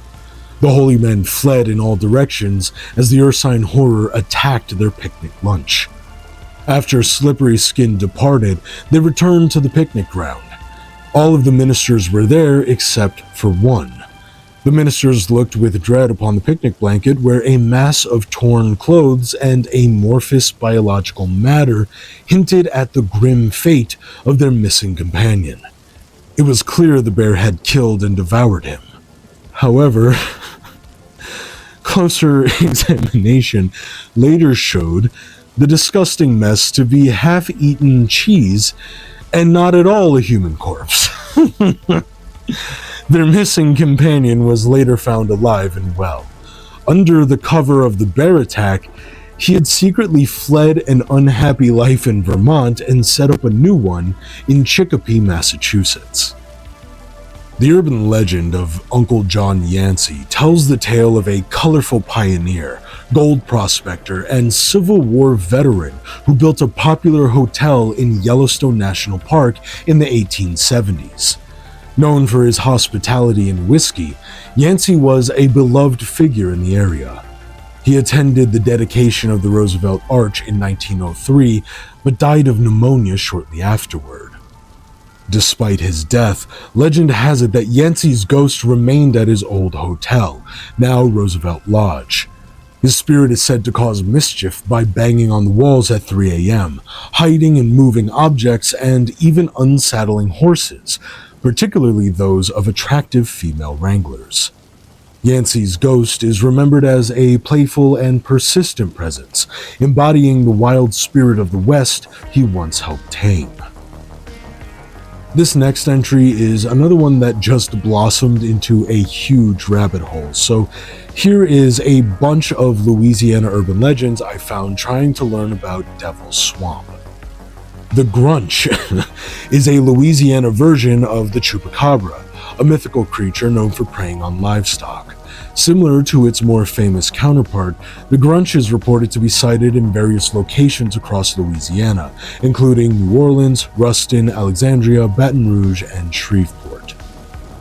The Devil Baby of Bourbon Street is a long-standing urban legend from the 1700s about a demon baby born in New Orleans. Over time, the story has evolved with various versions, including claims that it was born on Fat Tuesday or that it was simply a zoo escapee. Despite the variations, the legend has endured for over 200 years. The legend about an elephant buried beneath a Shreveport church is true. The site where St. Mark's Cathedral now stands was once used by the mighty Hague Circus as wintering grounds. When an elephant named Trilby died, she was buried there on her side. The legend of the Casket Girls in New Orleans originated from a mistranslation. The Filles à la Cassette, or women with suitcases, were early 20th century French immigrants traveling with large trunks. The term cassette was misinterpreted as casket, leading locals to associate these women with vampire folklore. In reality, many of these women were religious and part of the Ursuline Sisters, working to establish order in New Orleans. The Curse of the Crying Boy is an urban legend from Baton Rouge that emerged in the early 2000s. It claimed that a serial killer used a recording of a crying baby to lure women into his house, where he would then attack them. This legend gained traction partly because it coincided with the real activities of a serial killer, Derek Todd Lee, in the area at the time. The Municipal Auditorium in Shreveport is rumored to be haunted, with stories of various ghosts, including those from the Louisiana Hayride era. Among the most notable is the ghost of Elvis Presley, with many claiming to have seen or heard his presence in the building long after his death. Devil's Swamp Lake, located about 10 miles outside Baton Rouge, is a highly contaminated body of water stretching over 12 square miles. Officially listed as a Superfund site due to severe pollution, it is known for its cancer-causing toxins. Originally flagged in 1993 and elevated to Superfund status by 2004, the lake's pollution is linked to a nearby hazardous waste site operated by Rollins Environmental Services since 1971. This makes Devil's Swamp Lake one of the most toxic lakes in the US. Despite its foreboding name and dangerous reputation, the urban legend of Devil's Swamp often intertwines with the real concerns of pollution with tales of spirits and monsters that scare children away from the area. I'll be honest, this one makes a lot of sense. I mean, how do you relate to a child how dangerous a radioactive, poisonous lake is? I mean, ideally you teach them the science behind it, but it's so much easier to tell them they're going to die to a scary monster than radiation poisoning. The legend of the ghost ship of Lake Pontchartrain involves sightings of a mysterious ship on the lake. According to the urban legend, observers, whether on shore or on the water, report seeing a ship appear briefly before it vanishes when they look away and then look back. The legend of the Devil's Toy Box centers around a Halloween attraction in rural northern Louisiana. According to the legend, the attraction was a cube-shaped cabin lined with lights and mirrors, which drove visitors insane. Despite rumors about its location circulating online, the story is fictional. The author Joel Farrelly created the legend as part of a horror story for a website called Thought Catalog's version of r/NoSleep. Myrtle's Plantation, a historic home in St. Francisville, Louisiana, is famous for its ghost stories and legends. The most well-known tale is about Chloe, a slave who supposedly poisoned the Woodruff family in a failed attempt to regain favor. According to the legend, Chloe was hanged and thrown into the Mississippi River after the poisoning incident. Despite historical inaccuracies in the story, some believe a woman in a green turban haunts the plantation. Other legends include claims that the plantation is built over an Indian burial ground, with sightings of a Native American woman's ghost, and a blood stain from the Civil War that allegedly cannot be cleaned. A mirror in the house is said to trap the spirits of Sarah Woodruff and her children, while a young girl who died in 1868 is rumored to haunt her former room and practice voodoo. Additionally, the ghost of William Drew Winter is reported to haunt the 17th step of the staircase, where he supposedly collapsed after being shot. John Lafitte, the legendary pirate and smuggler, is said to haunt various locations in New Orleans. Lafitte, known for his flamboyant lifestyle and role in aiding the Americans during the War of 1812, is rumored to appear around his former haunts. His ghost is frequently spotted near his establishment, John Lafitte's blacksmith shop, where staff have reported seeing devilish red eyes and unexplained phenomena, possibly linked to buried treasure. Lafitte's spirit is also seen at the Old Absinthe House, where he made his famous deal with Andrew Jackson, and in Pirates Alley near St. Louis Cathedral. Patrons and locals have reported glimpsing Lafitte and his pirate crew engaged in raucous activities, embodying the pirates' enduring presence in the city's vibrant history. I'll be honest, this extra bit I found led me to the Battle of New Orleans, and I think I have a whole other video idea that I want to work on as well. This one is a juicy one. Again, we're still way off course of the iceberg here. In the early 1900s, Clementine Barnabet, a high priestess of the Church of Sacrifice, embarked on a killing spree driven by her belief in achieving immortality through human sacrifice. Starting at age 15, she murdered entire families, including children, in a gruesome pattern involving axe attacks and mutilation. Over several years, Barnabet confessed to 35 murders, though additional killings were carried out by her followers. Despite her capture and imprisonment, Barnabet's influence persisted, with her followers continuing the murders. In 1923, Barnabet escaped from jail, leaving behind a trail of unanswered questions and fueling her infamy. Marie Laveau, the famed voodoo queen of New Orleans, was a free woman of color who became a legendary figure through her role as a voodoo priestess and healer. Born in 1801 in New Orleans, her early life was marked by a mix of Creole heritage and Catholic faith. Laveau was known for her involvement in New Orleans voodoo, blending African, Haitian, and Catholic practices. She was a prominent community figure, known for her generosity and spiritual guidance. Her gatherings in Congo Square and St. John's Eve ceremonies became central to her legend. Despite various theories about her rise to power and her mysterious personal life, including speculation about her daughter Marie II essentially pretending to be her mother after her death to keep the mystique alive. Laveau died in 1881 and was buried in St. Louis No. 1 Cemetery, where her tomb is the most visited in all New Orleans. The Caddo Parish Penal Farm, known as the P Farm, is an infamous haunted location in Louisiana, located in the woods of Shreveport. Established in 1905, it housed minimal security offenders who worked the prison's fields to provide food and fund the institution. The prison was known for its harsh conditions, including forced labor, abuse, and neglect of prisoners, with some even shackled and beaten. The P Farm also had a women's prison nearby, which was later integrated into the P Farm. The facility was associated with severe mistreatment, including abuse by guards. The prison closed in 1997 and is now owned by the Sheriff's Department. It is considered one of the most haunted places in Louisiana, with reports of ghostly apparitions, eerie sounds, and paranormal activity. Visitors have claimed to experience touching, dragging, and various supernatural phenomena. Okay, back to the Iceberg. Sub to the channel, like the video. In Meadville, Crawford County, there's an urban legend about the Pig People associated with Radio Tower Hill. According to the legend, the area was once home to a leper hospice where patients had distorted, pig-like facial deformities. The restless spirit of those former patients are said to haunt the site. Some say that deformed cannibals stalk the area, attacking the unwary.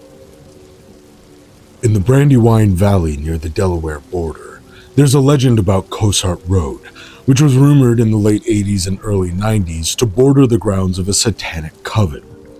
The area was said to have eerie trees growing away from a dark church, and one particular tree, covered in occult graffiti, was rumored to have been the site of a baby sacrifice by necromancers.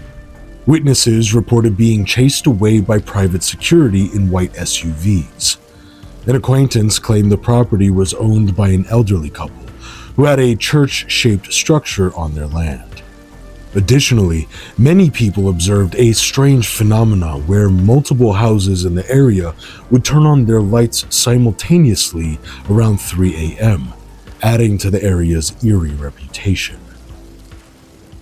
The legend of the Finley ghost centers on a boy named Adam who drowned in the Columbia River near Finley centuries ago. His grieving parents often lingered by the riverbank, claiming to hear their son's responses as loud bursts from the water. After their deaths, locals continued to visit the site, hoping to communicate with the spirit.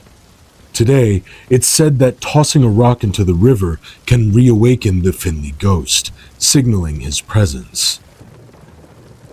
The ghost deer is a legendary supernatural elk said to inhabit Mount Eddy in Northern California. This large white deer is noted for its unusual antlers, with 12 points on one side and 10 on the other. It reportedly weighs around 240 to 250 pounds, though some believe it to be a true ghost. Legends say that bullets pass through it without effect, and it vanishes without a trace. Most sightings involve deer hunters who report seeing the creature before it disappears, with large hoof prints sometimes found that mysteriously end abruptly. The Atosi in Alabama and Kasadi folklore are small supernatural beings with unique abilities.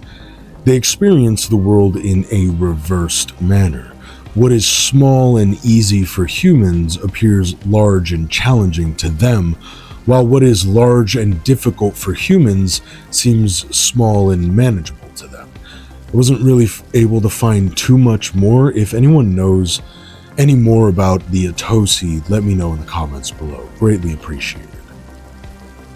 Old Green Eyes is a ghoul-like creature reportedly seen in the aftermath of the Battle of Chickamauga, one of the bloodiest battles of the American Civil War.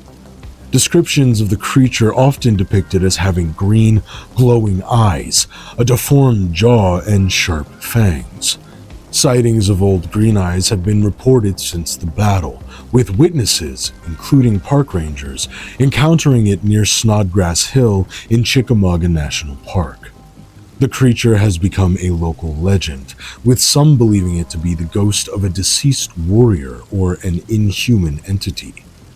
The most notable account comes from a park ranger in the 1970s, who described an encounter with the creature, which vanished when headlights from a passing car illuminated the area. The Alice Flagg Grave in Pawleys Island, South Carolina, is a famous haunted site linked to a tragic legend. In the mid-1800s, Alice Flagg fell in love with a man her brother disapproved of. She kept a ring from her suitor hidden, but her brother discovered it, threw the ring into the marsh, and sent Alice away to Charleston, where she fell ill and died. It's believed that Alice died of a broken heart after losing both her love and her ring. Her grave at All Saints Church has become a focal point for paranormal enthusiasts and romantics. Visitors report seeing Alice's ghost wandering the cemetery in her white burial gown, searching for her lost ring. Offerings, especially circular objects, are left at her grave in hopes of appeasing her spirit. So the next entry, Times Square Elmo, isn't so much of an urban legend, another one of these, as just a thing that happened. In 2016, there were a lot of reports on social media about people dressed as Elmo and the Cookie Monster hanging out in Times Square, hoping to charge tourists for pictures, groping, and harassing the public. Again, unless I just missed something about this entry, I'm not sure that there's more to it than that. It's kind of just a thing that people do. People dress up in various ways, shapes, and forms nowadays for a number of reasons. For this next entry, Railroad Sam, it seems like it's just another name for Walking Sam, which we covered earlier. The legend of Hugging Molly is a popular tale in Abbeville, where children are warned about a fearsome figure who roams the streets at night. Described as a towering woman, around 7 feet tall and very large, Huggin' Molly is said to appear in a black skirt.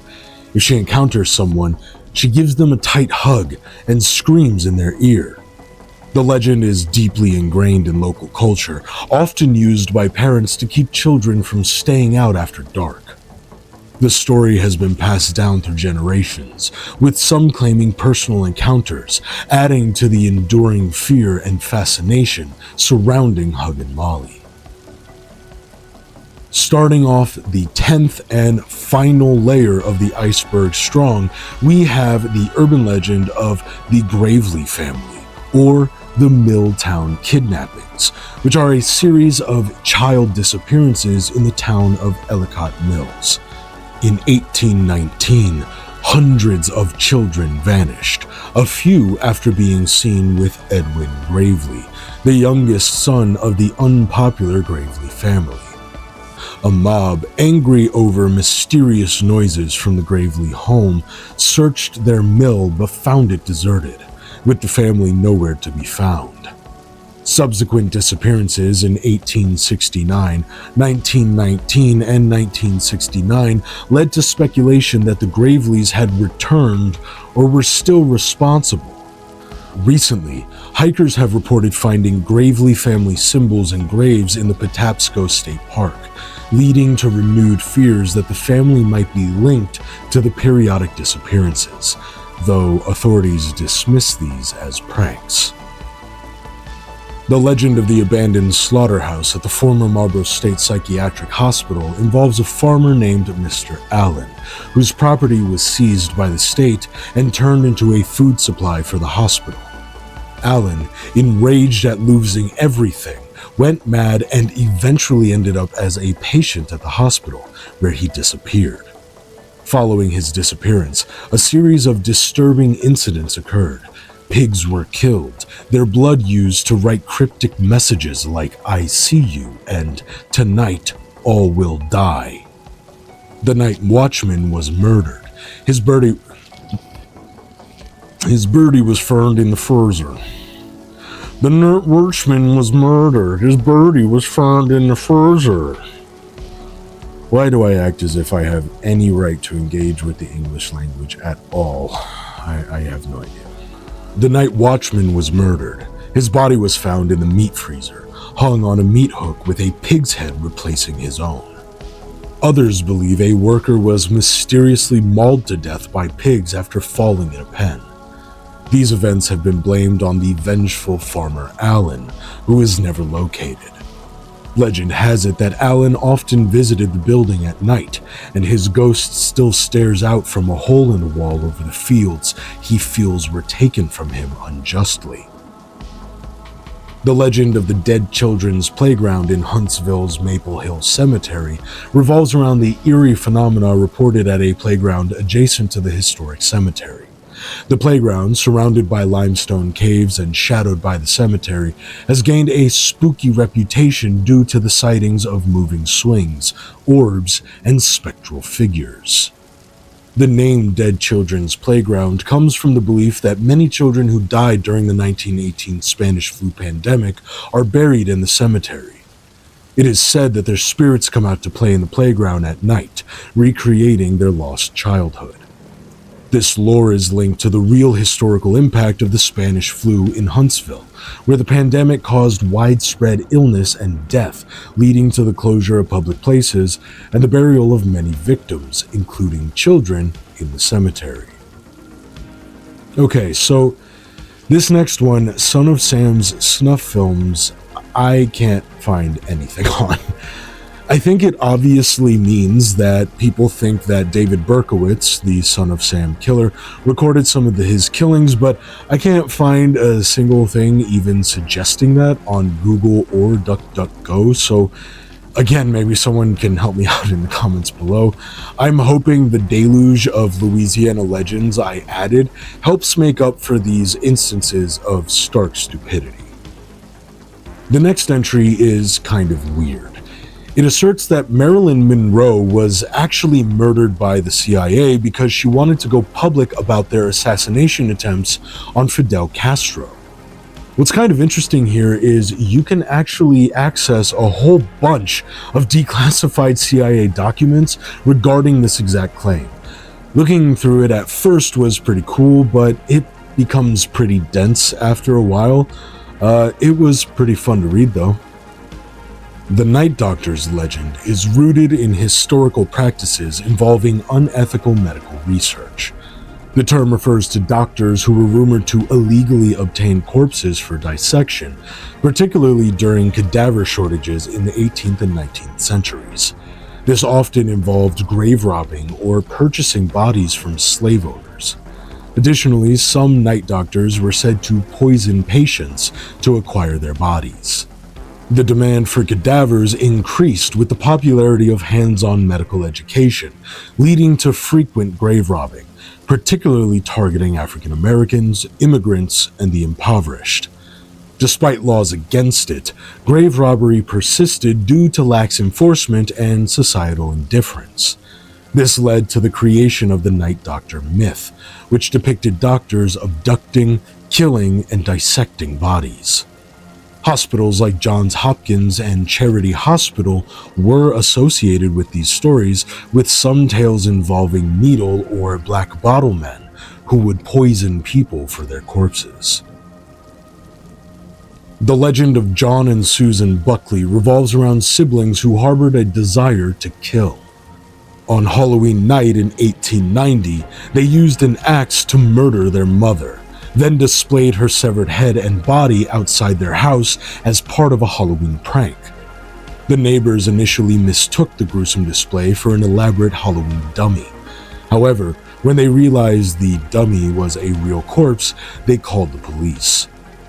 By the time the authorities arrived, the Buckleys had disappeared, leaving behind only their mother's dismembered body and a disturbing legend.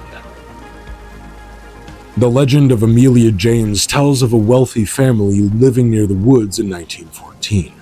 The beautiful daughter, Amelia James, was the target of her jealous mother's greed. When her father went to war, the family's fortunes dwindled, and the mother, unwilling to spend on Amelia, sent her to fetch water from 3 wells down the hill.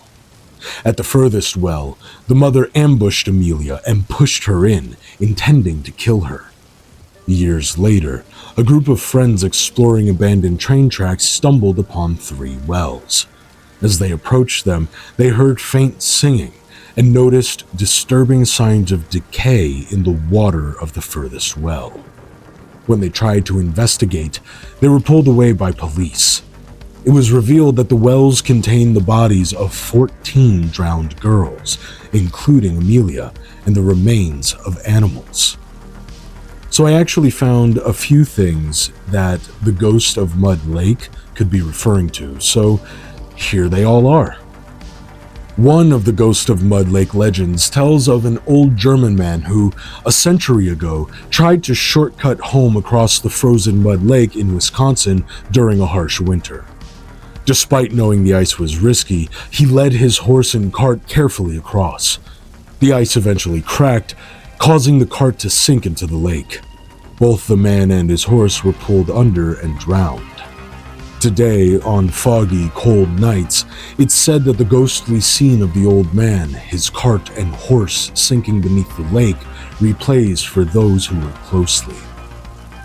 The next story goes that in 1877, during a cold march in Mud Bay, now Moonlight Bay, lumbermen James Cady and A. Peterson were cutting timber in a dense, snowy forest.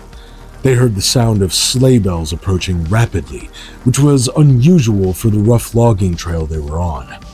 A logging sleigh drawn by a black and white team of horses appeared, driven by a man in a cap who spoke in an unintelligible language. The sleigh sped away and returned quickly, but the man couldn't get a better look. When their colleagues, Anderson and Norden, arrived shortly after, they found no trace of the mysterious teamster, despite the deep snow. The incident left Peterson convinced it was a warning of danger, and he refused to work in the area again. The legend persists that the spectral sound of sleigh bells can still be heard in the quiet Moonlight Bay. The urban legend about Slave Master, or Monkey Man 935, alleges that a person using these screen names was luring women to their deaths over the internet. This warning, which was circulated widely via email, claims that this slave master was responsible for the murders of dozens of women and urged people to avoid interacting with them online. The legend originated from a real case involving John Edward Robinson Sr., who used the screen name Slave Master and lured women to his farm for sadomasochistic sex, and then murdered them. He was later arrested, 5 bodies found in barrels between his 2 properties in Missouri and Kansas. He was convicted and sentenced to death in October 2002. Another kind of weird entry is just Tallahassee serial killer, which would be Ted Bundy, who is not an urban legend. To be honest, I personally got enough good from this iceberg, so I can forgive the quirks. Hopefully you can too. And again, we have basically just a murderer, though it is the Ken and Barbie killers, so there's something mildly interesting about that. Paul Bernardo and Carla Homolka, known as the Ken and Barbie Killers, were a Canadian couple who committed a series of horrifying crimes in the 1990s. Their criminal activities included the abduction, rape, and murder of at least 3 young women, Leslie Mahaffey, Kristen French, and a 15-year-old girl whose name was not publicly released. The couple subjected their victims to extreme torture and sexual abuse, documenting their atrocities on videotapes that were later discovered by authorities. Paul Bernardo was the primary instigator of these crimes, with a history of sexual violence before meeting Homolka. Karla Homolka, initially complicit in these acts, participated in the torture and murder of her own sister, Tammy Homolka, although she initially misled the authorities, presenting her sister's death as an accident. Bernardo was convicted and sentenced to life imprisonment without the possibility of parole, while Homolka, who had struck a plea deal, served 12 years in prison. She was released in 2005 and has since lived under a different identity. The brutality of their crimes and their seemingly ordinary public personas left a lasting impact on Canadian society. There are a few movies covering this story naturally, and one is called simply Karla if you want to check it out further. I can't find much on the next entry, which is Walmart gang stalkers, outside of people just believing that they're being gang stalked at Walmart. And some people think Walmart employees are participating in it. Gang stalking, for those of you who don't know, is the belief that a person is being systematically targeted and harassed by a large, organized group. This is another of those weird ones where I can't really find an actual urban legend here outside of, again, I guess, Walmart employees gang stalk people sometimes. Definitely a layer 1 entry, if an entry at all. Where the hell did Wendigoon find such nicely sorted icebergs?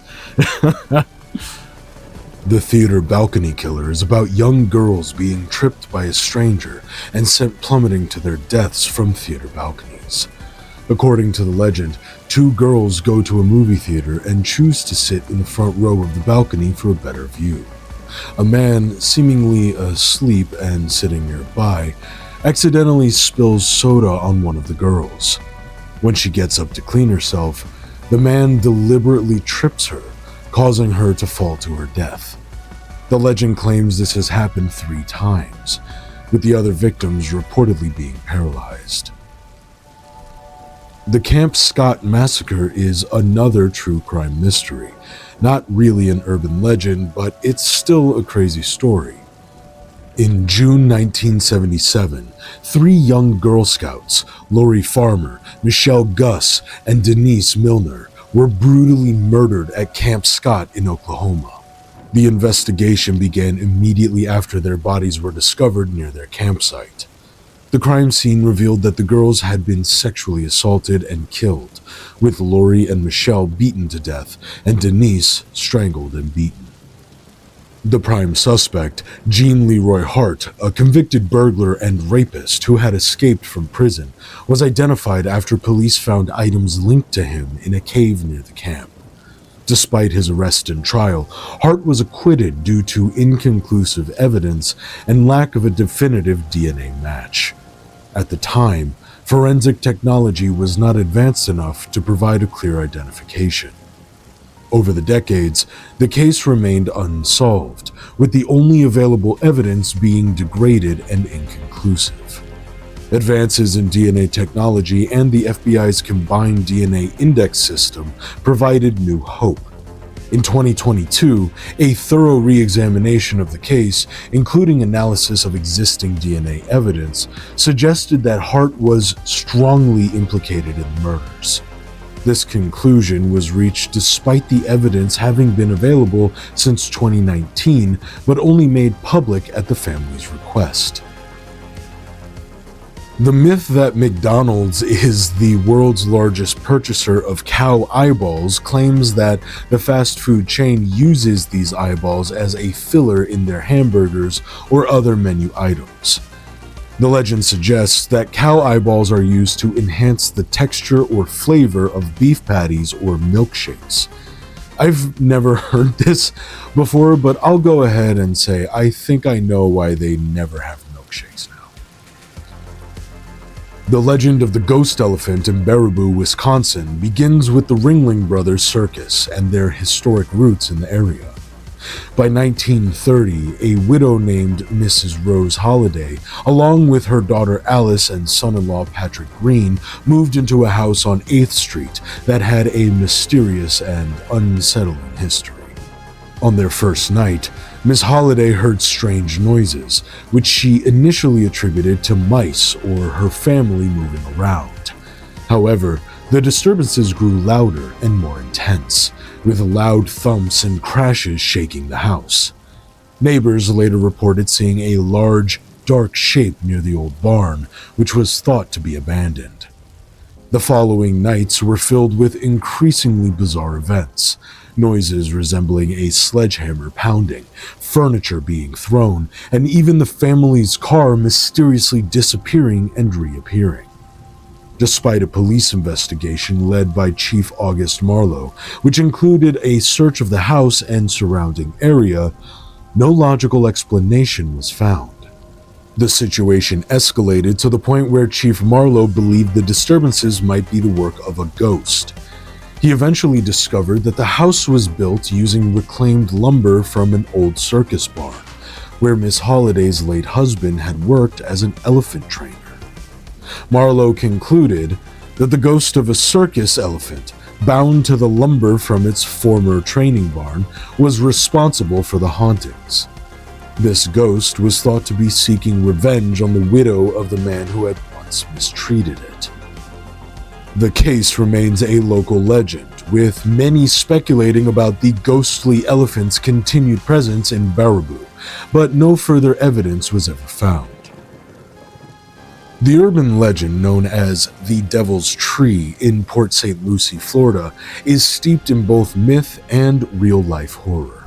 The legend suggests that a girl was raped, murdered, and hung from the tree by satanic cult members, and that the tree was later used for dark rituals. However, the true story behind the legend is even more chilling. In 1972, the real crime involved the abduction, rape, and murder of Susan Place and Georgia Jessup by Gerard John Schaefer, a former sheriff's deputy. Schaefer buried their bodies in Oak Hammock Park. He was later linked to at least 26 other murders. Schaefer's gruesome actions were revealed after he was arrested following the escape of 2 other victims he had captured. Schaefer was ultimately killed in prison by a fellow inmate. The 1962 Halloween Massacre urban legend claims that a masked partygoer fatally stabbed 7 people at a Halloween party and then escaped without being caught. The story, however, is entirely fictional. There were no reported murders on Halloween 1962, and the details of the legend are inconsistent and implausible. The image associated with the legend is simply a vintage Halloween photograph from before mass-produced costumes became common, showing a typical, if unsettling, costume from that era. Apparently there was a movie that came out about it. I didn't even hear that it was released, but maybe I should check it out. John Wayne Gacy's accomplice centers around David Cram, a former employee of serial killer John Wayne Gacy, who was rumored to have had knowledge of the murders. According to the legend, Cram, along with Michael Rossi, was sexually abused by Gacy and unknowingly received jewelry from Gacy's victims. They admitted to digging trenches in Gacy's crawlspace for plumbing, but denied any involvement in the murders. After an interview in which Cram expressed intense hatred for Gacy, he was found dead by suicide 2 years later in a forest reserve, fueling speculations and myths about his true involvement in the crimes. The Rosewood Center, a former institution for people with developmental disabilities in Owings Mills, Maryland, has inspired ghost stories and urban legends, particularly after a fire destroyed one of its buildings in 2009. These legends often focus on the center's dark history of neglect and abuse, as well as the fire's eerie circumstances. The fire, which was deemed arson, burned down an old building that had been slated for demolition. This incident, combined with Rosewood's history of overcrowding, poor patient care, and scandalous practices like alleged adoptions of autistic girls to rich, pervy men, has led to tales of ghosts and hauntings associated with the site. These stories suggest that the spirits of former patients, who suffered greatly, might linger in the now abandoned facility. The urban legend of feral people in the Appalachian Mountains, especially the Smoky Mountains, suggests that wild, beast-like humans live in the remote wilderness, preying on hikers and remaining hidden in national parks. Some theories propose they could be descendants of Native Americans who escaped during the Trail of Tears, or even related to Bigfoot. The idea of feral humans has historical roots dating back to the 1800s and is similar to myths of wild children in various cultures. While some believe these feral people are simply peaceful individuals living off the land, the lack of definitive answers for missing persons in national parks keeps the legend alive. Doveland, Wisconsin is rumored to have been a small town that disappeared in the 1990s. According to some accounts, residents in Wisconsin have memorabilia such as t-shirts and mugs from the town, and there are claims from individuals who remember or had relatives from Doveland. Despite this, there is no substantial evidence supporting its existence or disappearance, and the town first appeared in online discussions around 2015. Several theories attempt to explain Doveland's supposed vanishing. Some suggest it could be a hoax or urban legend, while others propose it might be a town that was destroyed by infrastructure projects or economic decline. Some theories link it to military experiments or suggest it might have been erased due to a failed project like Project Sanguine. Another intriguing possibility is that the town's concept could have been retroactively created through a phenomenon known as hyperstition, when fictional ideas gain a semblance of reality. Notable accounts include stories from individuals who claim to have lived in or heard about Doveland, often tying it to military activities and suggesting it was involved in some incident.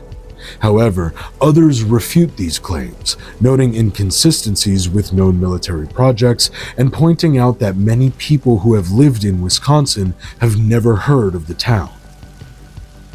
The Woods Devil is a purported creature or group of creatures said to inhabit the woodlands and hills of Coos County, New Hampshire, with reports of its existence dating back to the 1930s.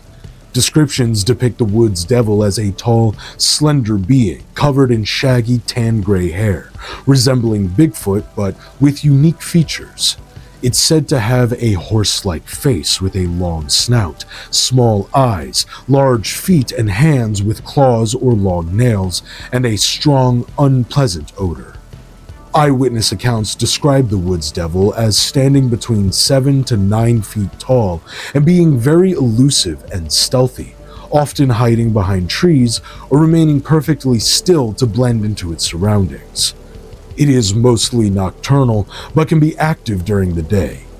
The creature is a carnivore, preying on small animals and scavenging for carrion, and it is known for its loud screams or howls. The legend of the Woods Devil has its roots in early 20th century New Hampshire, with various nicknames attributed to it by lumberjacks, such as Glutton and Skunk Bear. Reports of sightings have continued sporadically over the decades, with hunters and outdoorsmen describing encounters with the creature. These accounts include sightings from as early as the 1940s, with reports of a large, hairy creature that was often seen but rarely captured. Notable sightings include a hunter's encounter in 1948, a scream heard in 1952, and various reports from hikers and drivers through the years.